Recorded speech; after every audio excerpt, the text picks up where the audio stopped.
open. N'en ouvrez pas.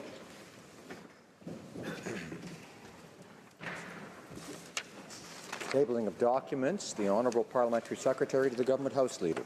Thank you, Mr. Speaker. Pursuant to Standing Order 36(8), I have the honour to table in both official languages the government's response to 10 petitions. And, Mr. Speaker, while I'm on my feet, I would also like to, at this point in time, move, seconded by the member from Laurentide-Labelle, that the House do now proceed to orders of the day.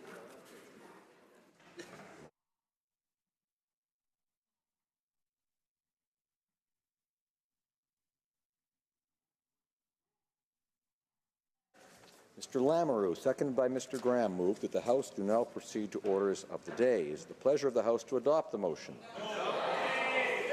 All those in favour of the motion will please say yea. Yea. All those opposed will please say nay. Nay. In my opinion, the nays have it. Calling the members.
question is the following one. Mr. Lamoureux, seconded by Mr. Graham, moved that the House do now proceed to the orders of the day.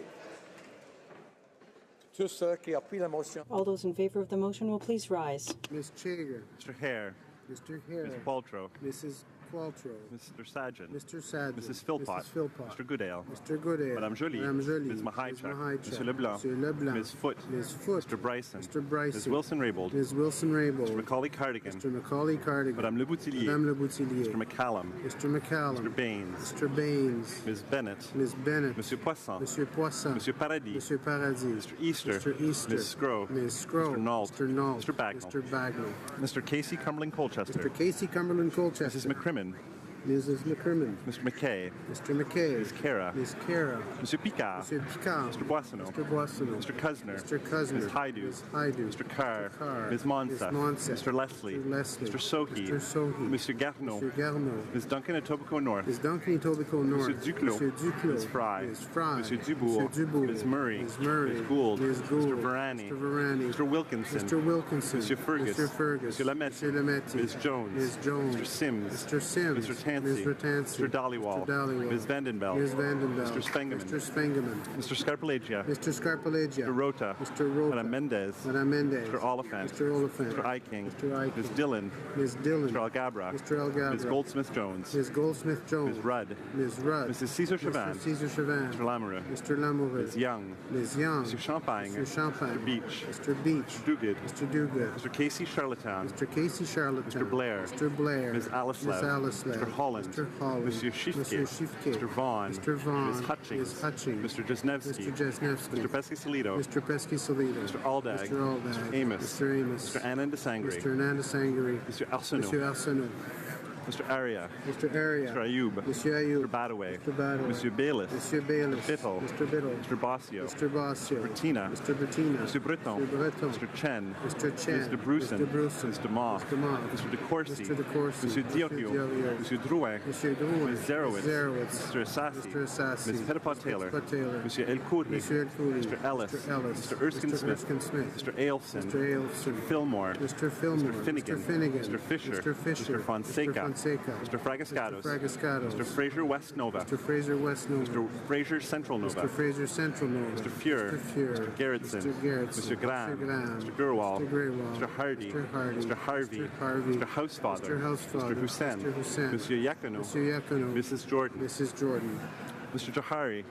Mr. Johari. Mr. Kong. Mr. Kong. Ms. Khalid. Ms. Khalid. Madame Lapointe. Madame Lapointe. Monsieur Lefebvre. Mr. Lefebvre. Monsieur Lemieux. Monsieur Lemieux. Mr. Levitt. Mr. Levitt. Monsieur Lightbound. Mr. Lightbound. Mrs. Lockhart. Mrs. Lockhart. Mr. Long. Mr. Long. Mr. Longfield. Mr. Longfield. Ms. Ludwig. Ms. Ludwig. Monsieur Massé, Avignon, La Métis, Matane, Matapédia. Monsieur Massé, Avignon, La Métis, Nathan, Matapédia. Mr. May, Cambridge. Mr. May, Cambridge. Mr. McDonald. Mr. McDonald. Mr. McKinnon, Coquitlam, Port Coquitlam. Mr. McKinnon, Coquitlam, Port Coquitlam. Mr. McLeod, Northwest Territories. McLeod, Northwest Territories. Mr. Mendocino. Mr. Mendocino. Mr. Miller, Ville-Marie, le Sud-Ouest, Île des Sœurs. Mr. Miller, Ville-Marie, le Sud-Ouest, Île des Sœurs. Mr. Morrissey. Mr. Morrissey. Madame Nassif. Madame Nassif. Ms. O'Connell. Ms. O'Connell. Mr. Oliver. Mr. Oliver. Mr. O'Regan. Mr. O'Regan. Mr. Willett. Mr. Willett. Mr. Peterson. Mr. Peterson. Mr. Robillard. Monsieur Robillard. Mrs. Romanado. Mrs. Romanado. Mr. Rumi. Mr. Rumi. Mr. Rusnak. Mr. Rusnak. Ms. Sahota. Ms. Sahota. Mr. Saini. Mr. Saini. Monsieur Sanson. Mr. Sanson. Mr. Sanga. Mr. Sanga. Mr. Sarai. Mr. Sarai. Mrs. Schultz. Mrs. Schultz.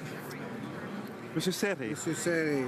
Madame Shanahan. Madame Shanahan. Mr. Sheehan. Mr. Sheehan. Mr. Sidhu, Mission Matsby, Fraser Canyon. Sidu, Mission Matsky, Fraser Canyon. Ms. Sidhu, Brampton South. Sidu, Brampton South. Mr. Secan. Mr. Secan. Mr. Sorbera. Mr. Sorbera. Mr. Tabera. Mr. Tabera. Mr. Tan. Mr. Tan. Ms. Tassi. Ms. Tassi. Mr. Whalen. Mr. Whalen. Mrs. Zaid. Mrs. Zaid. Mr. Tutu. Mr. Tutu. Tous ceux qui s'opposent à la motion votent bien All sûr. those opposed to the motion will please rise. Bergen. Ms. Bergen. Mr. Nicholson. Mr. Nicholson. Mr. Anderson. Mr. Anderson. Mrs. Block. Mrs. Block. Mr. Bazan. Mr. Bazan. Mrs. McLeod, Kamloops, Thompson, Caribou. Mrs. McLeod, Kamloops, Thompson, Caribou. Mr. Clement. Mr. Clement. Mr. Deltel. Mr. Deltel. Mr. Lebel. Mr. Lebel. Ms. Watts. Ms. Watts. Mr. Kent. Mr. Kent. Mr. Strahl. Mr. Strahl. Ms. Rempel. Ms. Rempel. Mr. Poliev. Mr. Poiliev. Mr. Van Loan. Mr. Van Loan. Mr. Tilson. Mr. Tilson. Mr. Warrawak. Mr. Warwick. Mr. Doherty. Mr. Doherty. Mr. Allison. Mr. Allison. Mr. Carey. Mr. Carey. Mr. Reed. Mr. Reed. Mr. Workington. Mr. Workington. Mr. Brown. Mr. Brown. Mrs. Vecchio. Mrs. Vecchio. Mr. Abul Tayyib. Mr. Abul Tayyib. Mrs. Wong. Mrs. Wong. Ms. Gladue. Ms. Gladue. Mr. McColeman. Mr. McColeman. Mr. Hayes. Mr. Hayes. Mr. Broussard. Mr. Broussard. Mr. Mr. Sorensen. Sorensen. Monsieur Lauzon, Stormont Dundas, South Glengarry. Mr. Lozon, Stormont Dundas, South Glengarry. Mr. Lukiski. Mr. Lukiski. Mr. Albrecht. Mr. Albrecht. Mr. Calkins. Mr. Calkins. Mr. Shipley. Mr. Shipley. Mr. Van Kesteren. Mr. Van Mr. Kesteren. Miller, Bruce Gray, Owen Sound. Mr. Miller, Bruce Gray, Owen Sound. Mr. Dreeshen. Mr. Dreeshen. Mr. McKenzie. Mr. McKenzie. Mr. Sweet. Mr. Sweet. Madame Boucher. Madame Boucher. Mr. Lobb. Mr. Law. Monsieur Généreux. Mr. Généreux. Monsieur Gourde. Mr. Gourde. Mr. Richards. Mr. Richards. Mr. Hobach. Mr. Hobach. Mr. Sopak. Mr. Sopak. Mr. Stanton. Mr. Stanton. Mr. Albus. Mr. Albus. Mr. Zimmer. Mr. Zimmer. Mr. Falk. Mr. Falk. Mr. McGuire. Mr. McGuire. Mr. Barlow. Mr. Barlow. Mr. Iglinski. Mr. Iglinski. Mr. Arnold. Mr. Arnold. Mr. Berthold. Mr. Berthold. Mr. Cooper. Mr. Cooper. Mr. Diaz. Mr. Diaz. Mr. Jennis. Mr. Jennis. Ms. Harder. Ms. Harder. Mr. Kelly. Mr. Kelly. Mr. Kimmich. Mr. Sorry, Kimmich. Mr. Kitchen, then Mr. Kimmich. Kitchen. Mr. Kimmich. Mr. Macaulay, Edmonton West. Mr. Macaulay, Edmonton West. Lightfoot. Mr. Lightfoot. Mr. Nader. Mr. Nader. Mr. Soroya. Mr. Soroya. Schmale. Mr. Schmale. Mr. Shields. Mr. Shields. Mrs. Stubbs. Mrs. Stubbs. Mr. Vierson. Mr. Vierson. Mrs. Wagenthal. Mrs. Wagenthal. Mr. Waugh. Mr. Waugh. Mr. Weber. Mr. Weber. Mr. Motts. Mr. Mott. Mr. Trost. Mr. Trost. Mr. Rankin. Mr. Rankin. Ashton. Ms. Ashton. Angus. Mr. Angus. Mr. Donnelly. Mr. Donnelly. Mr. Massey, Windsor Mr. West. Massey, Windsor West. Mr. Garrison. Mr. Garrison. Madame Boutin-Sweet. Madame Boutin-Sweet. Ms. Matheson. Ms. Matheson. Monsieur Dubé. Monsieur Dubé. Madame Laverdière. Madame Laverdière. Madame Brosseau. Madame Brosseau. Monsieur Boulris. Monsieur Boulris. Ms. Kwan. Ms. Kwan. Madame Moore. Madame Moore. Monsieur Aubin. Monsieur Aubin. Monsieur Nantel. Monsieur Nantel. Monsieur Caron. Monsieur Caron. Monsieur Saganache. Monsieur Saganache. Madame Quash. Madame Quash. Monsieur Dussault. Monsieur Dussault. Madame Sans Souci. Madame Sans Souci. Monsieur Choquet. Monsieur Choquet. Madame Trudel. Madame Trudel. Mr. Weir. Mr. Weir. Ms. Benson. Ms. Benson. Mr. Stetsky. Mr. Stetsky. Mr. Canning. Mr. Canning. Ms. Malcolmson. Ms. Malcolmson. Mr. McGregor. Mr. McGregor. Ms. Hardcastle. Ms. Hardcastle. Ms. Ramsey. Ms. Ramsey. Ms. Blaney, North Island, Powell Ms. River. Blaney, North Island, Powell River. Monsieur Sainte-Marie. Monsieur Sainte-Marie. Monsieur Beaulieu. Monsieur Beaulieu. Madame Gill. Madame Gill. Ms. May, Saanich Gulf Islands. Ms. May, Saanich Gulf Island.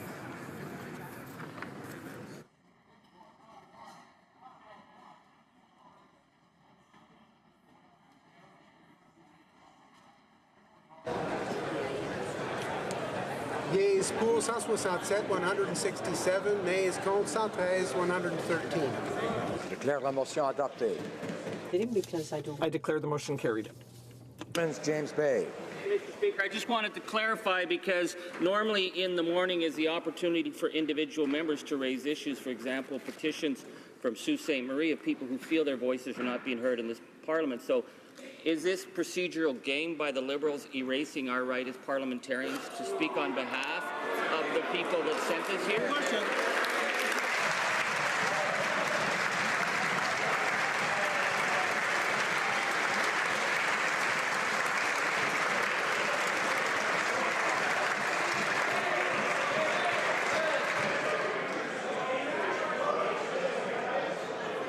Order.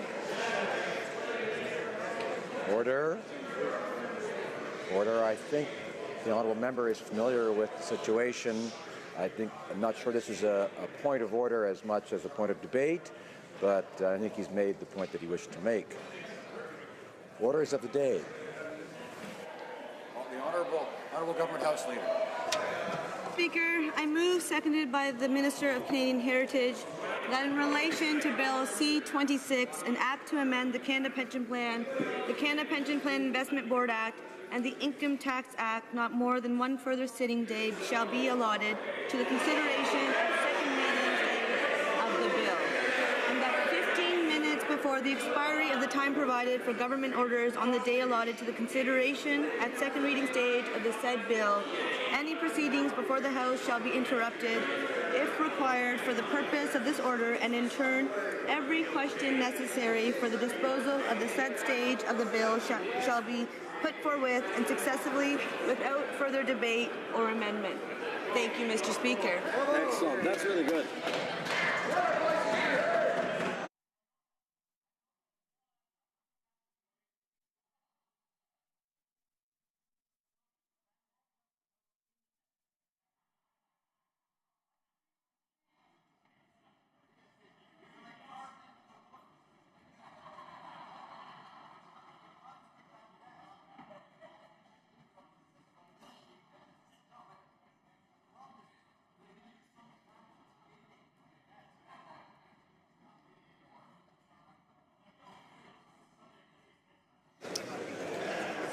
Ms. Chager, seconded by Madame Joly, moves that in relation to Bill C-26, an act to amend the Canada Pension Plan, the Canada Pension Plan Investment Board Act, and the Income Tax Act, not more than one further sitting day shall be allotted to the consideration at second reading stage of the bill, and that 15 minutes before the expiry of the time provided for government orders on the day allotted to the consideration at second reading stage of the said bill, any proceedings before the House shall be interrupted if required for the purpose of this order, and in turn every question necessary for the disposal of the said stage of the bill shall be put forthwith and successively without further debate or amendment.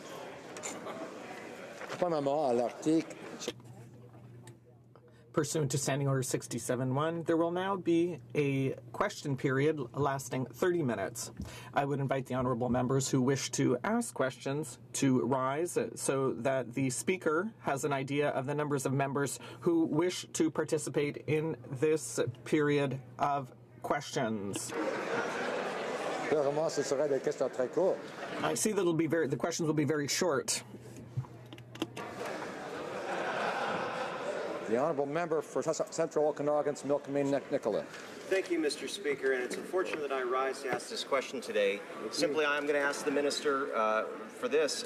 On this particular piece of legislation, the Minister of Finance has obviously abdicated in his role and his duty to be in this place, to be able to speak up and defend his own legislation. And the government's, we've seen these time allocation motions before, Mr. Speaker, where they don't give any compelling reason. I'm looking for a compelling reason why this bill needs to be pushed at this time in this way. And I don't want platitudes, Mr. Speaker. I want to actually see and hear how pushing this bill forward is going to help anyone except this government push its agenda through. The Honourable Minister for Families, Children and Social Development. Merci, Monsieur le Président. Thank you, Mr. Speaker. I'd like to thank my honourable colleague for giving me this opportunity to begin by two commendations. The first to my colleague, the Minister of Finance, who has worked very hard in conjunction with the provinces and territories over the past few months to complete a long and serious debate around the issues of income security for our seniors.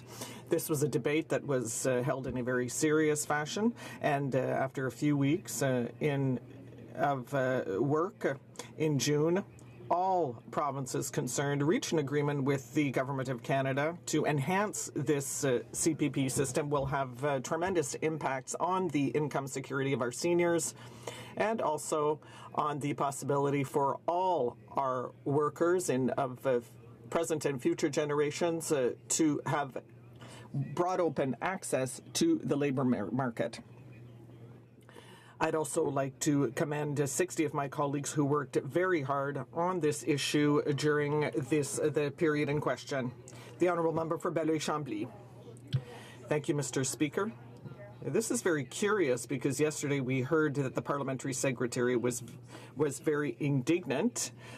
The member for Winnipeg North, he said he wanted to work, but Mr. Speaker, one of the aspects of our work is on parliamentary committee. So in addition to this time allocation motion, which is undemocratic, they are preventing parliamentary committees from doing their work. But not only the committees, not only the members of the committees, but some of the witnesses. Come to Ottawa, who've come to committees to testify, who now either won't get to testify or will testify for a short period of time because of this kind of action. So the Agriculture Committee, Mr. Speaker, we've got the Canadian Agri-Food Trade Alliance, Soy Canada, Food and Beverage Ontario, the Canadian Cattlemen's Association.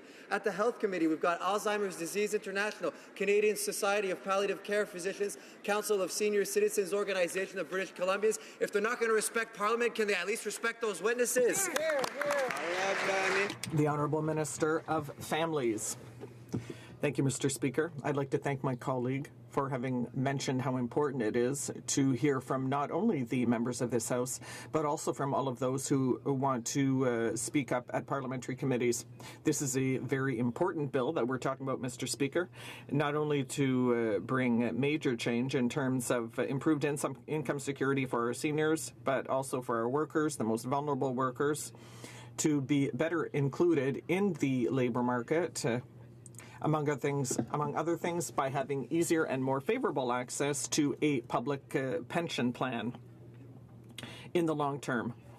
Had in this House 6 days of full discussion over the second reading of this bill, 6 additional days for Bill C-29, which means that for these two bills combined, we have allocated a total of 27% of total available time for government businesses between September and December for these only two bills and for only their second reading, Mr. Speaker. Questions? The Honourable Member for Caribou Prince George. Thank you, Mr. Speaker. Far be it for me to say that the government is actually misleading Canadians with the fact that they're saying that we've debated this for 6 days. But the truth is the truth, Mr. Speaker. They've misled Canadians in terms of the $1 billion deficit or the $10 billion deficit that they're willing to put forth. This is, again, what you are seeing with this government. If they don't like what they're hearing from the other side or from Canadians, they're going to ram it through. Mr. Speaker, there are 338 members of Parliament that have been elected to be the voices of Canadians. They are muzzling those members of Parliament. I, for one, have only been able to get up when we haven't had a chance to actually represent our riding in a speech and talking about how this government is effectively neglecting rural Canada. Mr. Speaker, this is shameful. Through you, Mr. Speaker, how is this being open and transparent? The Honourable Minister of Families and Children. Thank you, Mr. Speaker. May I also signal that our Conservative friends have been very active on this bill, and I congratulate and welcome their input. They have had 35 members of their party contribute, which is more than a third of their caucus, contribute actively to this important debate. We, of course, look forward to hearing their views later on in the committee, as well as in the third reading of this bill. Questions? The Honourable Opposition House Leader. Mr. Speaker, my question actually is for the Government House Leader. Since I become House Leader in September, it was a new position for her. We have been working together in good faith. There have been many bills whereby our members didn't want to speak. They said, you know, we don't have a lot to say on specific bills.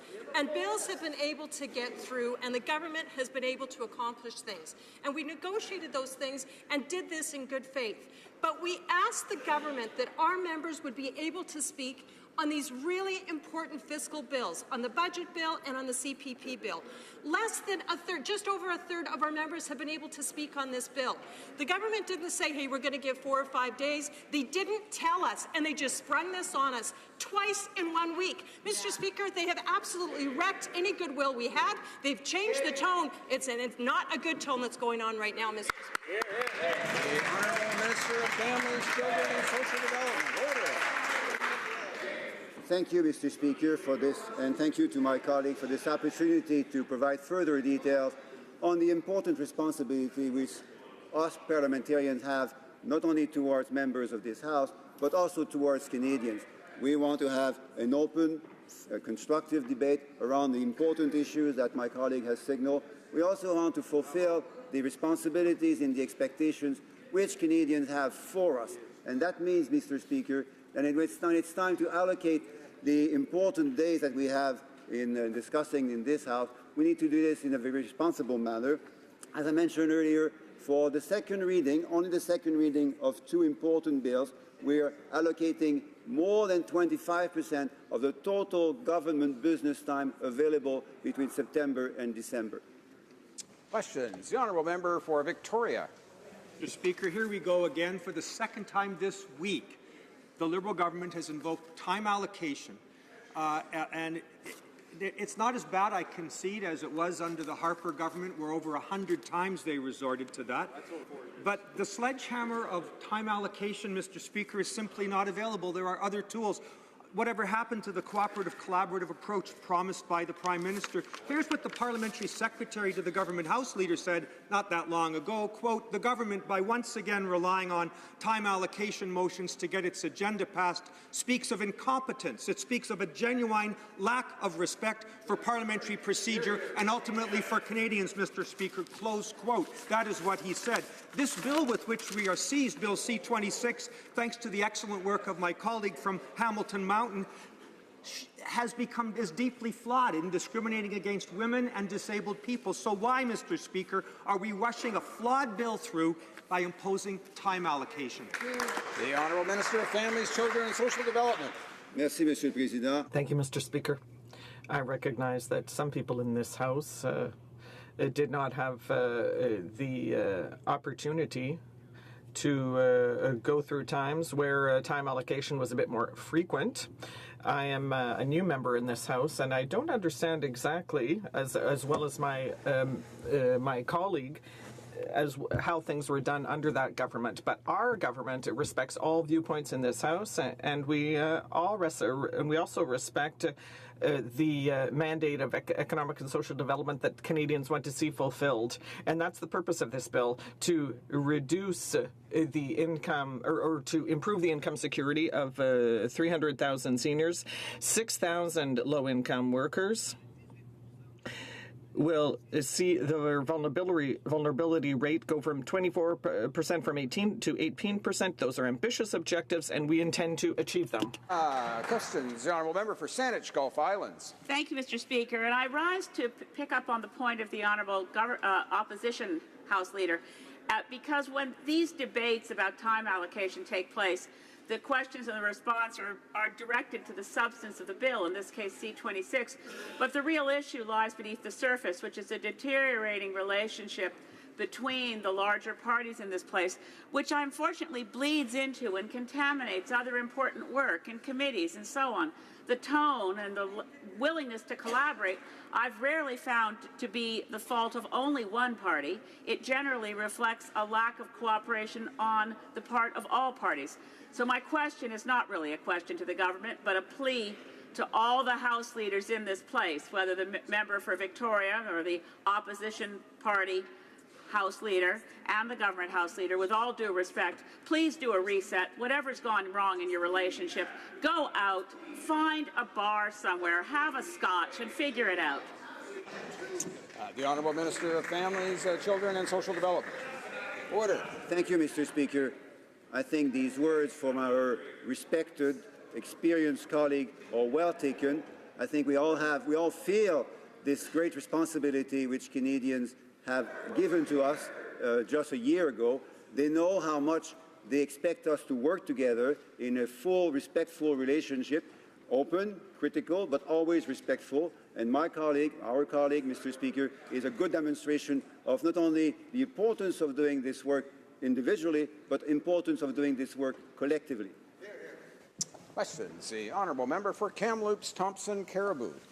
Thank you, Mr. Speaker. And this allocation motion, time allocation, coming at this time is particularly troubling.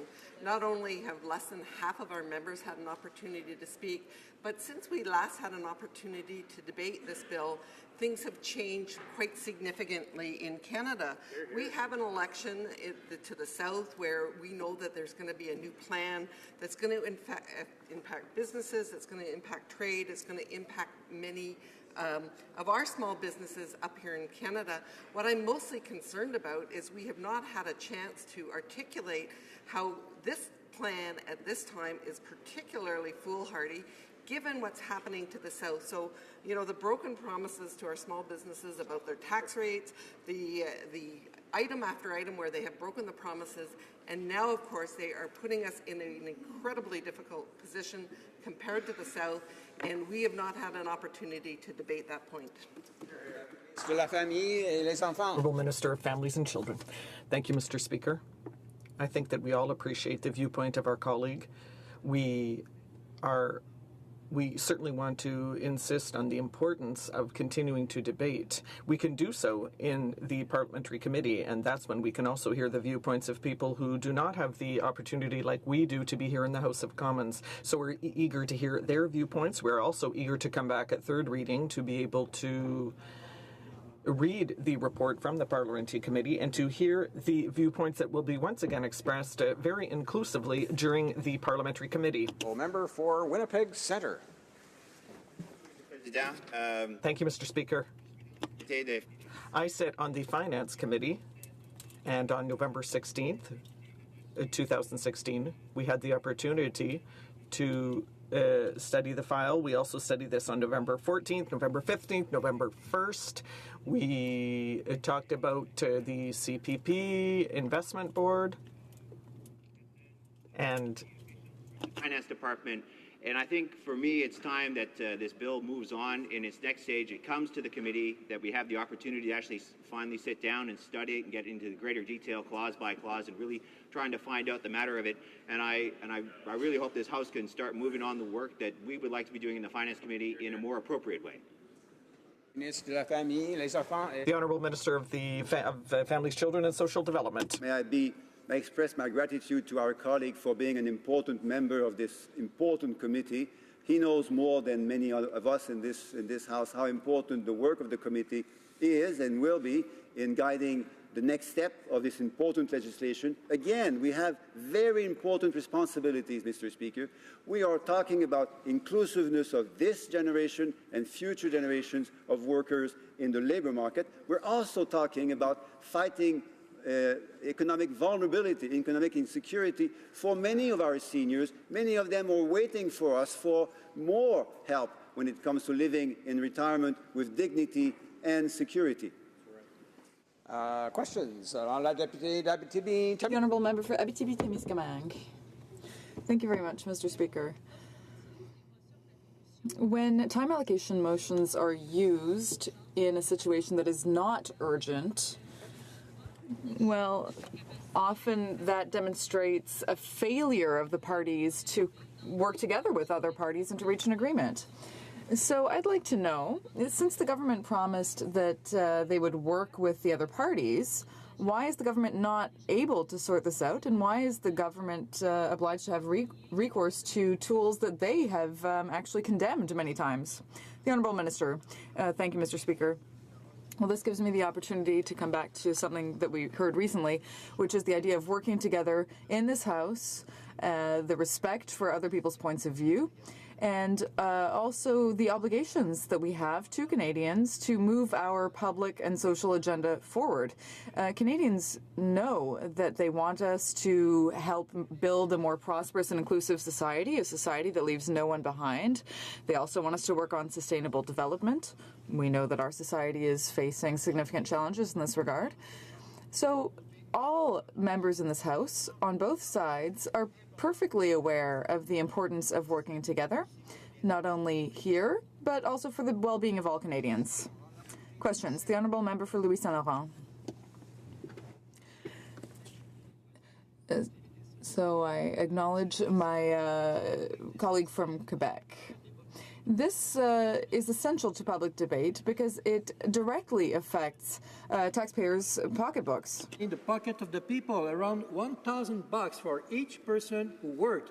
And for our entrepreneur, the backbone of our economy, those who create jobs, those who create wealth, it will cost to them $1,000 for each worker in their business. So we're talking about real issue. Mais plus que ça, Monsieur le Président. And more importantly, Mr. Speaker, a little bit earlier, my colleague from Manitoba mentioned the parliamentary committee. Well, indeed, the committee met on Monday, and there was a specialist from the Department of Finance who confirmed that this bill will reduce job creation, reduce GDP, reduce disposable income, and so on. So with such a negative record, why does the government want to go forward with this and restrict the speech of parliamentarians?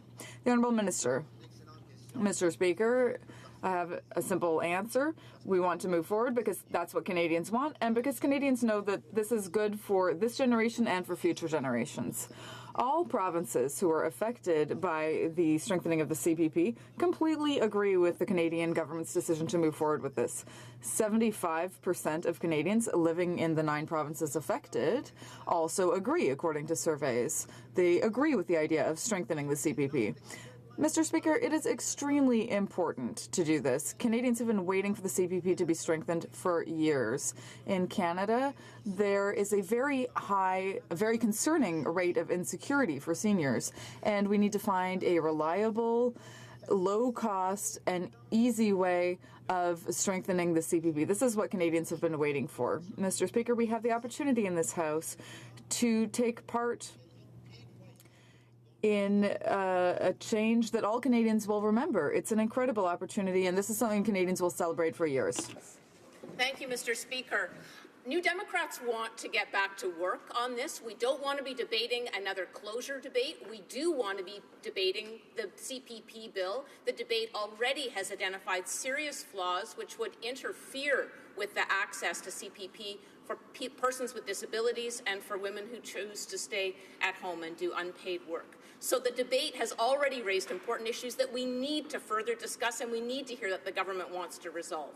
And so we oppose the closure motion, and I'll recycle the words just 1 year ago from the Parliamentary Secretary, the Government House Leader, member for Winnipeg North, in April last year. He said, when the Conservatives were proposing closure motions, he said, my question to the Government House Leader is this: how does he justify any sense of democracy and respect for this House when he continues to bring in time allocation only to get the government agenda across? At the end of the day, it is denying Canadians their voice. The Honourable Minister of Families, Children and Social Development. Order. Again, Mr. Speaker, I appreciate and I'm grateful for this opportunity to remind all members of this House, which I think everyone knows, that we have a double responsibility. We have the responsibility of listening respectfully and critically to the diversity of views around this House. We also have a very important responsibility towards Canadians in advancing the agenda of the government, a government which has signaled how important sustainable development is, economic development that grows the middle class is, and inclusive development that leaves no one behind.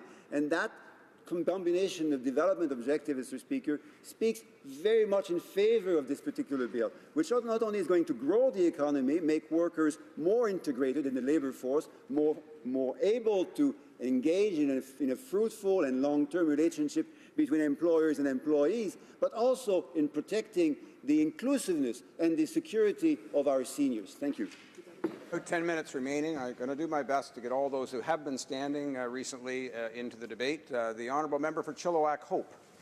Well, thank you, Mr. Speaker. The minister talked about having a double responsibility. The Liberals clearly have a double standard when it comes to using time allocation. When they are in opposition, they bayed like stuck pigs, if you can mix those two metaphors, about how terrible this was for democracy, how this was an outrage of epic proportions. The member for Winnipeg North made a career out of it. Maybe he's the most knowledgeable about time allocation, and now he's putting that knowledge to good use by moving it here. I was one of the lucky ones on our side of the House, Mr. Speaker. I got to talk about how this bill will do nothing for seniors today, will do nothing for seniors. The next generation of seniors will hurt families living paycheck to paycheck by taking nearly $100 out of their bank accounts every month. So I want to ask, why are they taking away the opportunity from nearly 60 of my colleagues to represent their constituents and talk about how this bill is bad for the economy and does nothing for seniors? Well, Minister of Families and Children. Thank you, Mr. Speaker. Two quick responses to this. First, as I signaled earlier, and as my colleague a few minutes ago mentioned, some of us were not here in the last government and therefore didn't apparently see how often and how frequent these closure procedures were used. So I cannot speak on the history of the previous government. What I can do, however, is to provide a second answer, is to say that it's a bit surprising to hear that a bill which is going to take 300,000 seniors out of income invulnerability does nothing for seniors, Mr. Speaker. Questions. The Honourable Parliamentary Secretary to the Minister of Families. Well, thank you, Mr. Speaker. I think we can all agree that C-26 is important legislation. I think we can all agree on the facts, too, Mr. Speaker, that 9 out of 10 provincial governments are supporting this legislation. I wish the Honourable Opposition House Leader was in the House to hear this. Yes, I see the Honourable Member for Battle River Crowfoot on a point of order. I think he knows what he's going to say, and I'll just direct the Honourable Parliamentary Secretary that we don't refer to the presence or absence of members in the House. The Honourable Parliamentary Secretary. And the Honourable Member for Battle River Crowfoot has something more to add. Yes, Mr. Speaker, indeed, that is the point of order. I know this member is a new member and doesn't have the experience of the House yet, but they seem to have experience when it comes to moving time allocation on a very important bill, preventing us from the ability to debate on it. So thank you. Honourable member, and we'll go back to the Honourable Parliamentary Secretary to finish up his segment. Mr. Speaker, thank you, and thank you to my honourable colleague for pointing that out. I'll try not to make that error again. Anyway, Mr. Speaker, we are very grateful for the province of Manitoba's leadership, as well as governments across the country. I'm just wondering, does the Honourable Minister of Social Development believe there is a national consensus in improving CPP?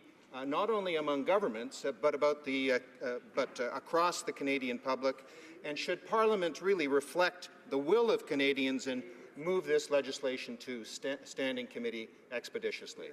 Minister of Families and Children.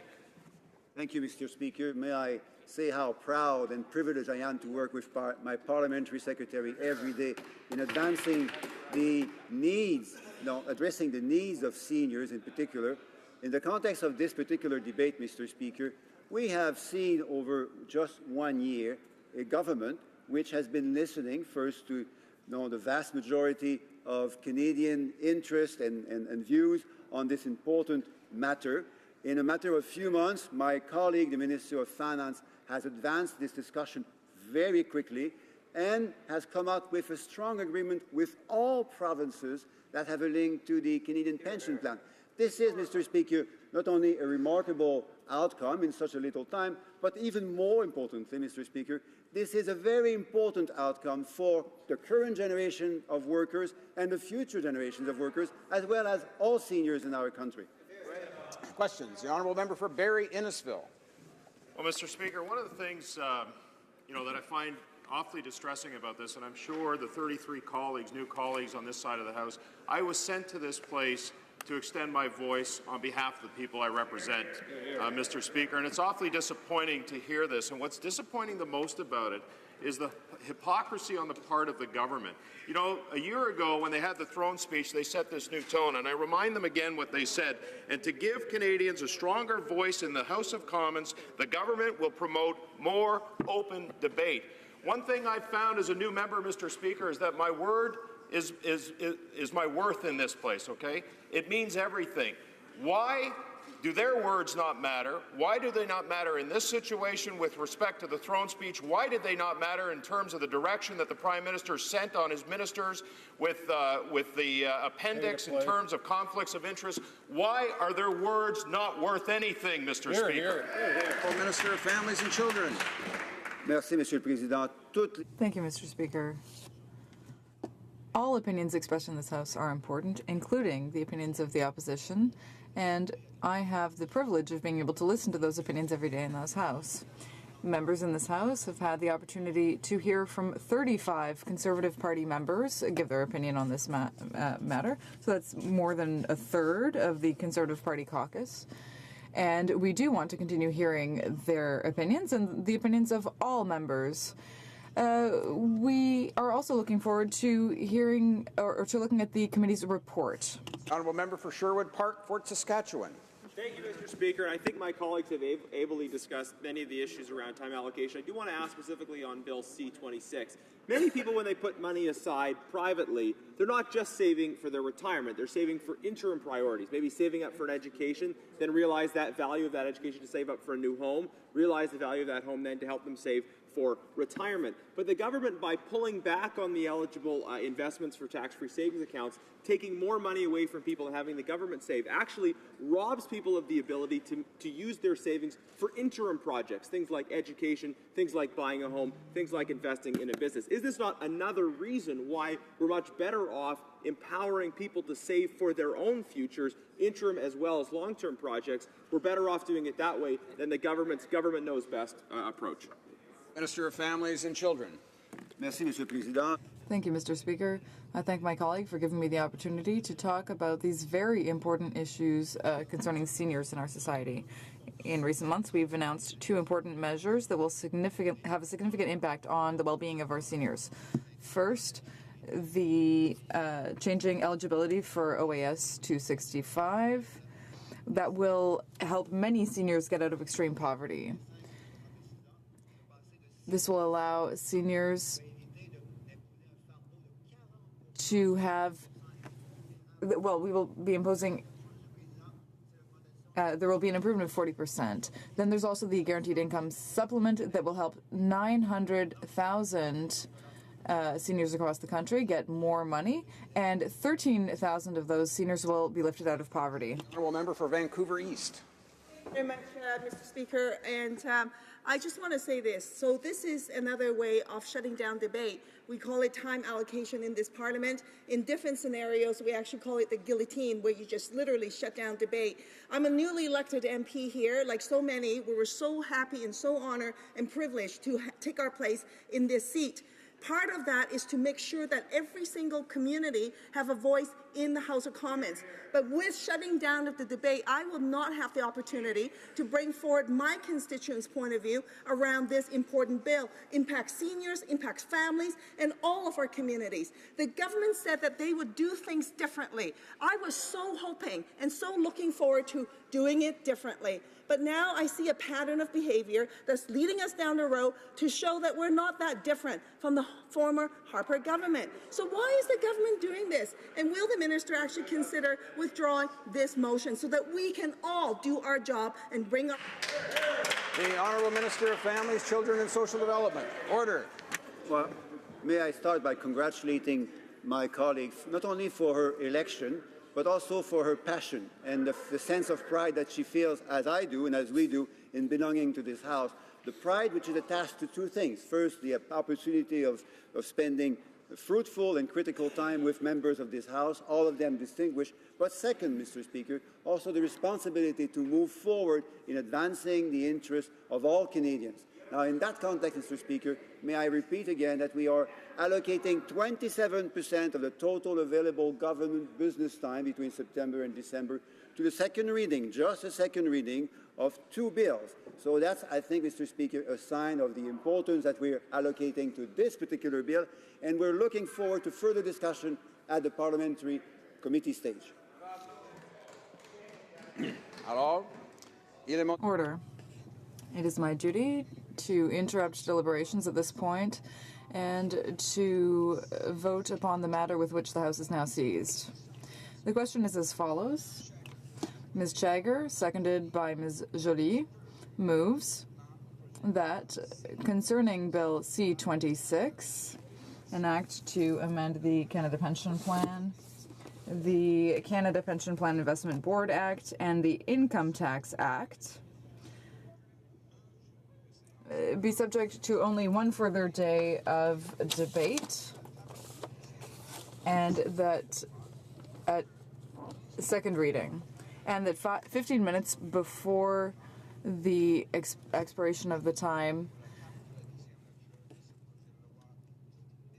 that all deliberations in the House be interrupted, and that all questions necessary to dispose of this step be voted upon immediately. Is it the pleasure of the House to adopt this motion? All those who support the motion, please say yea. All those opposed to the motion, please say nay. In my opinion, the yeas have it. Call in the members.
La question est la suivante. The question is as follows.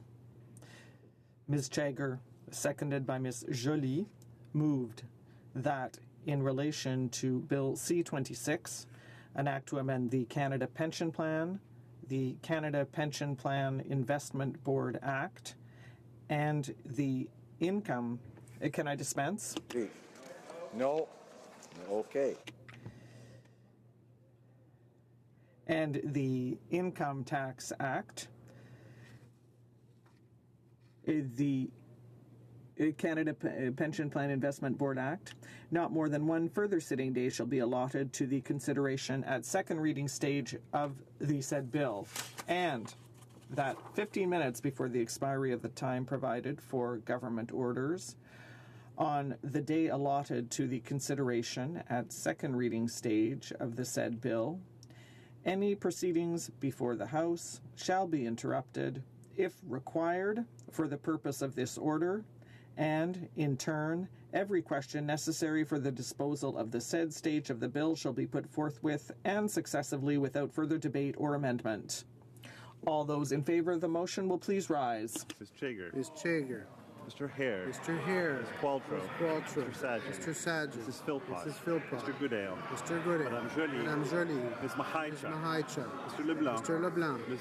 Foote. Ms. Foote. Mr. Bryson. Mr. Bryson. Ms. Wilson-Raybould. Ms. Wilson-Raybould. Mr. Macaulay Cardigan. Mr. Macaulay Cardigan. Madame Leboutillier. Madame Leboutillier. Mr. McCallum. Mr. McCallum. Mr. Baines. Mr. Baines. Ms. Bennett. Ms. Bennett. Monsieur Poisson. Monsieur Poisson. Monsieur Paradis. Monsieur Paradis. Mr. Easter. Mr. Easter. Ms. Scrow. Ms. Scrow. Mr. Nault. Mr. Nault. Mr. Bagnall. Mr. Bagnall. Mr. Casey Cumberland Colchester. Mr. Casey Cumberland Colchester. Mrs. McCrimmon. Mrs. McCrimmon. Mr. McKay. Mr. McKay. Ms. Cara. Ms. Cara. Monsieur Picard. Monsieur Picard. Mr. Boissonneau. Mr. Boissonneau. Mr. Cosner. Mr. Cosner. Ms. Haidu. Ms. Haidu. Mr. Carr. Mr. Carr. Ms. Monsef. Ms. Monsef. Mr. Leslie. Mr. Leslie. Mr. Sohi. Mr. Sohi. Monsieur Garneau. Monsieur Garneau. Ms. Duncan Etobicoke North. Ms. Duncan Etobicoke North. Monsieur Duclos. Monsieur Duclos. Ms. Fry. Ms. Fry. Monsieur Dubourg. Monsieur Dubourg. Ms. Murray. Ms. Murray. Ms. Gould. Ms. Gould. Mr. Varani. Mr. Varani. Mr. Wilkinson. Mr. Wilkinson. Monsieur Fergus. Monsieur Fergus. Monsieur Lametti. Monsieur Lametti. Ms. Jones. Ms. Jones. Mr. Sims. Mr. Sims. Ms. Ratansi. Ms. Ratansi. Mr. Dhaliwal. Mr. Dhaliwal. Ms. Vandenbeld. Ms. Vandenbeld. Mr. Spengeman. Mr. Spengeman. Mr. Scarpelagia. Mr. Scarpelagia. Mr. Rota. Mr. Rota. Madame Mendez. Madame Mendez. Mr. Oliphant. Mr. Oliphant. Mr. Eiking. Mr. Eiking. Ms. Dillon. Ms. Dillon. Mr. Algabra. Mr. Algabra. Ms. Goldsmith-Jones. Ms. Goldsmith-Jones. Ms. Rudd. Ms. Rudd. Mrs. Caesar Chavan. Mrs. Caesar Chavan. Mr. Lamoureux. Mr. Lamoureux. Ms. Young. Ms. Young. Mr. Champagne. Mr. Champagne. Mr. Beach. Mr. Beach. Mr. Duguid. Mr. Duguid. Mr. Casey Charlatan. Mr. Casey Charlatan. Mr. Blair. Mr. Blair. Ms. Alice Ms. Alice Mr. Holland. Mr. Holland. Monsieur Schiffke. Monsieur Schiffke. Mr. Vaughn. Mr. Vaughn. Ms. Hutchins. Ms. Hutchins. Mr. Jesnevsky. Mr. Jesnevsky. Mr. Pescasolido. Mr. Pesky-Solido. Mr. Aldag. Mr. Aldag. Mr. Amos. Mr. Amos. Mr. Anandasangri. Mr. Anandasangri. Mr. Arsenault. Monsieur Arsenault. Mr. Aria. Mr. Aria. Mr. Ayoub. Mr. Ayoub. Mr. Badaway. Mr. Badaway. Mr. Bayless. Mr. Bayless. Mr. Biddle. Mr. Biddle. Mr. Bossio. Mr. Bossio. Mr. Bettina. Mr. Bettina. Mr. Breton. Mr. Breton. Mr. Chan. Mr. Chan. Mr. Bruson. Ms. De Bruson. Mr. Moth. Ms. De Moth. Mr. Corsi. Mr. De Corsi. Mr. Diorio. Mr. Diorio. Mr. Drouin. Mr. Drouin. Ms. Zerowitz. Ms. Zerowitz. Mr. Assassi. Mr. Assassi. Ms. Pettipat Ms. Taylor. Pettipat Taylor. Mr. El Khoury. Mr. El Khoury. Mr. Ellis. Mr. Ellis. Mr. Erskine Smith. Mr. Erskine Smith. Mr. Ailson. Mr. Ailson. Mr. Fillmore. Mr. Fillmore. Mr. Finnegan. Mr. Finnegan. Mr. Fisher. Mr. Fisher. Mr. Fonseca. Mr. Fonseca. Mr. Fragascados. Mr. Fragascados. Mr. Fraser Westnova. Mr. Fraser Westnova. Mr. Fraser Central Nova. Mr. Fraser Central Mr. Nova. Fuhr. Mr. Fuhr. Mr. Garrison. Mr. Garrison. Mr. Graham. Mr. Graham. Mr. Grewal. Mr. Grewal. Mr. Hardy. Mr. Hardy. Mr. Harvey. Mr. Harvey. Mr. Housefather. Mr. Housefather. Mr. Hussain. Mr. Hussain. Mr. Yakino. Mr. Yakino. Mrs. Jordan. Mrs. Jordan. Mr. Johari. Mr. Johari. Mr. Kong. Mr. Kong. Ms. Khalid. Ms. Khalid. Madame Lapointe. Madame Lapointe. Monsieur Lefebvre. Monsieur Lefebvre. Monsieur Lemieux. Monsieur Lemieux. Mr. Levitt. Mr. Levitt. Monsieur Lightbound. Monsieur Lightbound. Mrs. Lockhart. Mrs. Lockhart. Mr. Long. Mr. Long. Mr. Longfield. Mr. Longfield. Ms. Ludwig. Ms. Ludwig. Monsieur Massey, Avignon, La Métis, Matane, Matapédia. Monsieur Massey, Avignon, La Métis, Matane, Matapédia. Mr. May Cambridge. Mr. May Cambridge. Mr. McDonald. Mr. McDonald. Mr. McKinnon, Coquitlam, Port Coquitlam. Mr. McKinnon, Coquitlam, Port Coquitlam. Mr. McLeod, Northwest Mr. Territories. McLeod, Northwest Territories. Mr. Mendocino. Mr. Mendocino. Mr. Miller, Ville-Marie, le Sud-Ouest Sud-Ouest, Île des Sœurs. Mr. Miller, Ville-Marie, le Sud-Ouest, Île des Sœurs. Mr. Morrissey. Mr. Morrissey. Madame Nassif. Nassif. Ms. O'Connell. Ms. O'Connell. Mr. Oliver. Mr. Oliver. Mr. O'Regan. Mr. O'Regan. Mr. Willett. Mr. Willett. Mr. Peterson. Mr. Peterson. Mr. Robillard. Mr. Robillard. Mrs. Romanado. Mrs. Romanado. Mr. Rumi. Mr. Rumi. Mr. Rusnak. Mr. Rusnak. Ms. Sahota. Ms. Sahota. Mr. Saini. Mr. Saini. Mr. Sanson. Mr. Sanson. Mr. Sanga. Mr. Sanga. Mr. Sarai. Mr. Sarai. Mrs. Schultz. Mrs. Schultz. Mr. Serre. Mr. Serre. Madame Shanahan. Madame Shanahan. Mr. Sheehan. Mr. Sheehan. Mr. Sidhu, Mission Matsby, Fraser Mr. Canyon. Sidhu, Mission Matsky, Fraser Canyon. Mr. Sidhu, Brampton South. Mr. Sidhu, Brampton Mr. South. Secan. Mr. Secan. Mr. Sorbera. Mr. Sorbera. Mr. Tabera. Mr. Tabera. Mr. Tan. Mr. Tan. Ms. Tassi. Ms. Tassi. Mr. Whalen. Mr. Whalen. Mrs. Zaid. Mrs. Zaid. Mr. Tutu. Mr. Tutu. Et tous ceux qui s'opposent à la motion vont... All those opposed to the motion will please rise. Bergen. Ms. Bergen. Mr. Nicholson. Mr. Nicholson. Mr. Anderson. Mr. Anderson. Mrs. Block. Mrs. Block. Mr. Bazan. Mr. Bazan. Mrs. McLeod, Kamloops, Thompson, Caribou. Mrs. McLeod, Kamloops, Thompson, Caribou. Mr. Clement. Mr. Clement. Mr. Deltel. Mr. Deltel. Mr. Lebel. Mr. Lebel. Ms. Watts. Ms. Watts. Mr. Kent. Mr. Kent. Mr. Strahl. Mr. Strahl. Ms. Rempel. Ms. Rempel. Mr. Fast. Mr. Fast. Mr. Polyev. Mr. Polyev. Mr. Van Loan. Mr. Van Loan. Mr. Tilson. Mr. Tilson. Mr. Warwa. Mr. Warwick. Mr. Doherty. Mr. Doherty. Mr. Allison. Mr. Allison. Carey. Mr. Carey. Mr. Reed. Mr. Reed. Mr. Workington. Mr. Workington. Mr. Brown. Mr. Brown. Mrs. Vecchio. Mrs. Vecchio. Mr. Abultayev. Mr. Abultayev. Mrs. Wong. Mrs. Wong. Ms. Gladu. Ms. Gladu. Mr. McColman. Mr. McColman. Mr. Reyes. Mr. Reyes. Mr. Broussard. Mr. Broussard. Mr. Sorensen. Mr. Sorensen. Mr. Lozon, Stormont, Dundas, South Glengarry. Mr. Lozon, Stormont, Dundas, South Glengarry. Mr. Lukiski. Mr. Lukiski. Mr. Albrecht. Mr. Albrecht. Mr. Calkins. Mr. Calkins. Mr. Shipley. Mr. Shipley. Mr. Van Kesteren. Mr. Van Kesteren. Mr. Miller, Bruce Gray, Owen Sound. Mr. Miller, Bruce Gray, Owen Sound. Mr. Dreeshen. Mr. Dreeshen. Mr. McKenzie. Mr. McKenzie. Mr. Sweet. Mr. Sweet. Madame Boucher. Madame Boucher. Mr. Lobb. Mr. Lobb. Mr. Généreux. Mr. Généreux. Mr. Gourde. Mr. Gourde. Mr. Richards. Mr. Richards. Mr. Holbach. Mr. Holbach. Mr. Sopak. Mr. Sopak. Mr. Stanton. Mr. Stanton. Mr. Albus. Mr. Albus. Mr. Zimmer. Mr. Zimmer. Mr. Falk. Mr. Falk. Mr. McGuire. Mr. McGuire. Mr. Barlow. Mr. Barlow. Mr. Iglinski. Mr. Iglinski. Mr. Arnold. Mr. Arnold. Mr. Berthold. Mr. Berthold. Mr. Cooper. Mr. Cooper. Mr. Diot. Mr. Diot. Mr. Jennis. Mr. Jennis. Ms. Harder. Ms. Harder. Mr. Godin. Mr. Godin. Mr. Kelly. Mr. Kelly. Mr. Kitchen. Mr. Kitchen. Mr. Macaulay, Edmonton West. Mr. Macaulay, Edmonton West. Mr. Leipert. Mr. Leipert. Mr.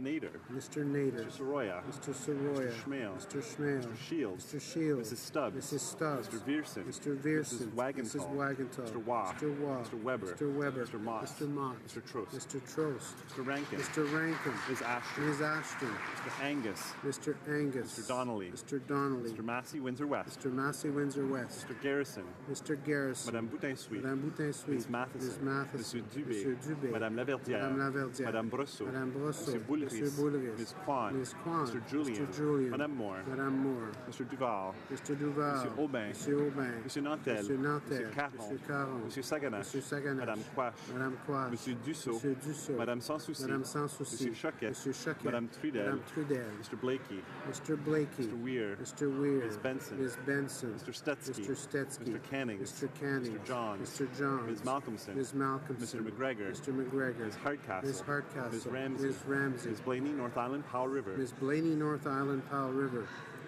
Monsieur Sainte-Marie. Monsieur Sainte-Marie. Monsieur Thériault. Monsieur Thériault. Monsieur Beaulieu. Monsieur Beaulieu. Ms. May, Saanich Gulf Islands. Ms. May, Saanich Gulf Islands.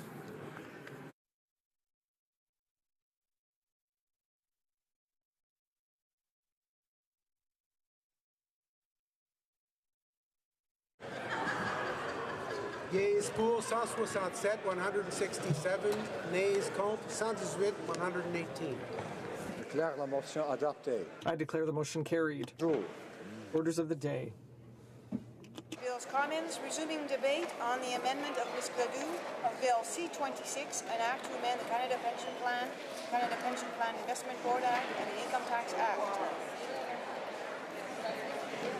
Je désire informer la Chambre. I would like to inform the House that because of the debate on the time allocation motion, government orders will be extended by 30 minutes.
Reprise de débat. Beginning debate, the Honourable Parliamentary Secretary to the Minister of Finance.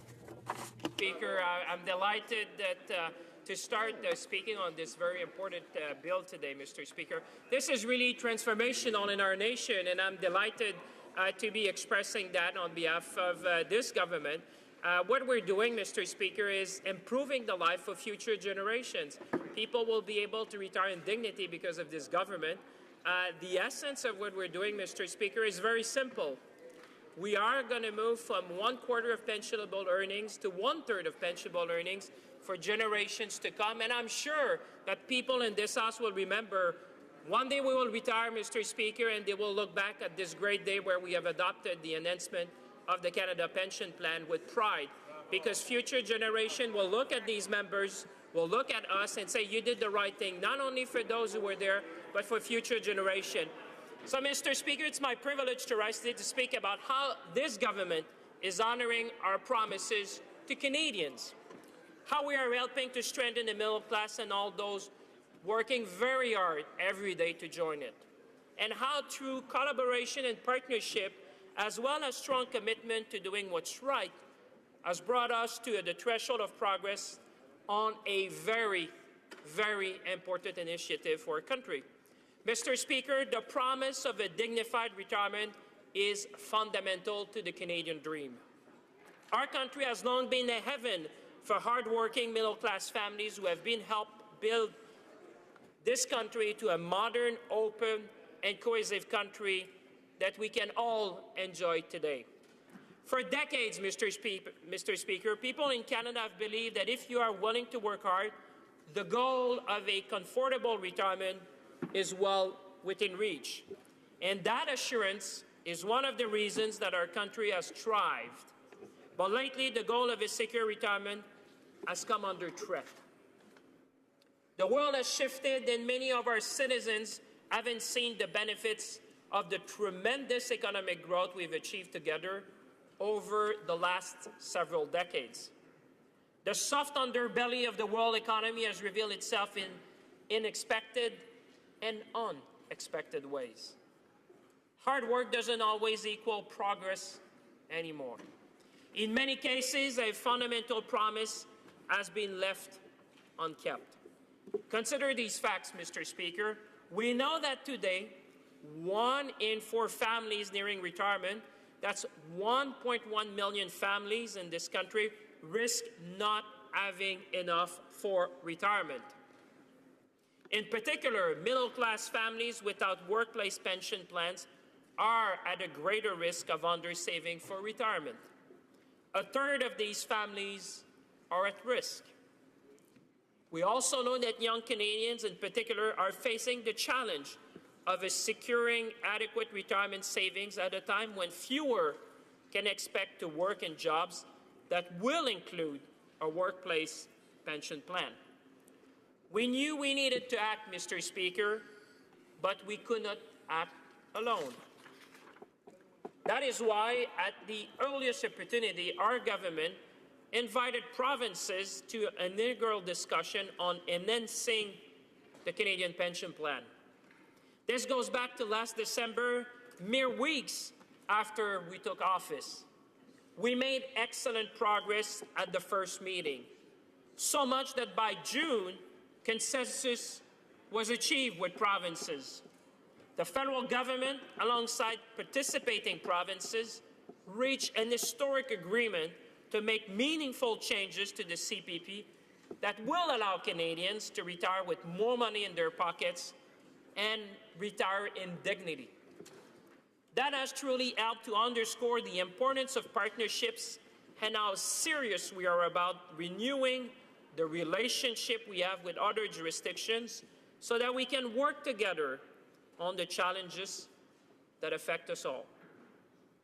Mr. Speaker, we need our federation to be strong. It's how we will succeed.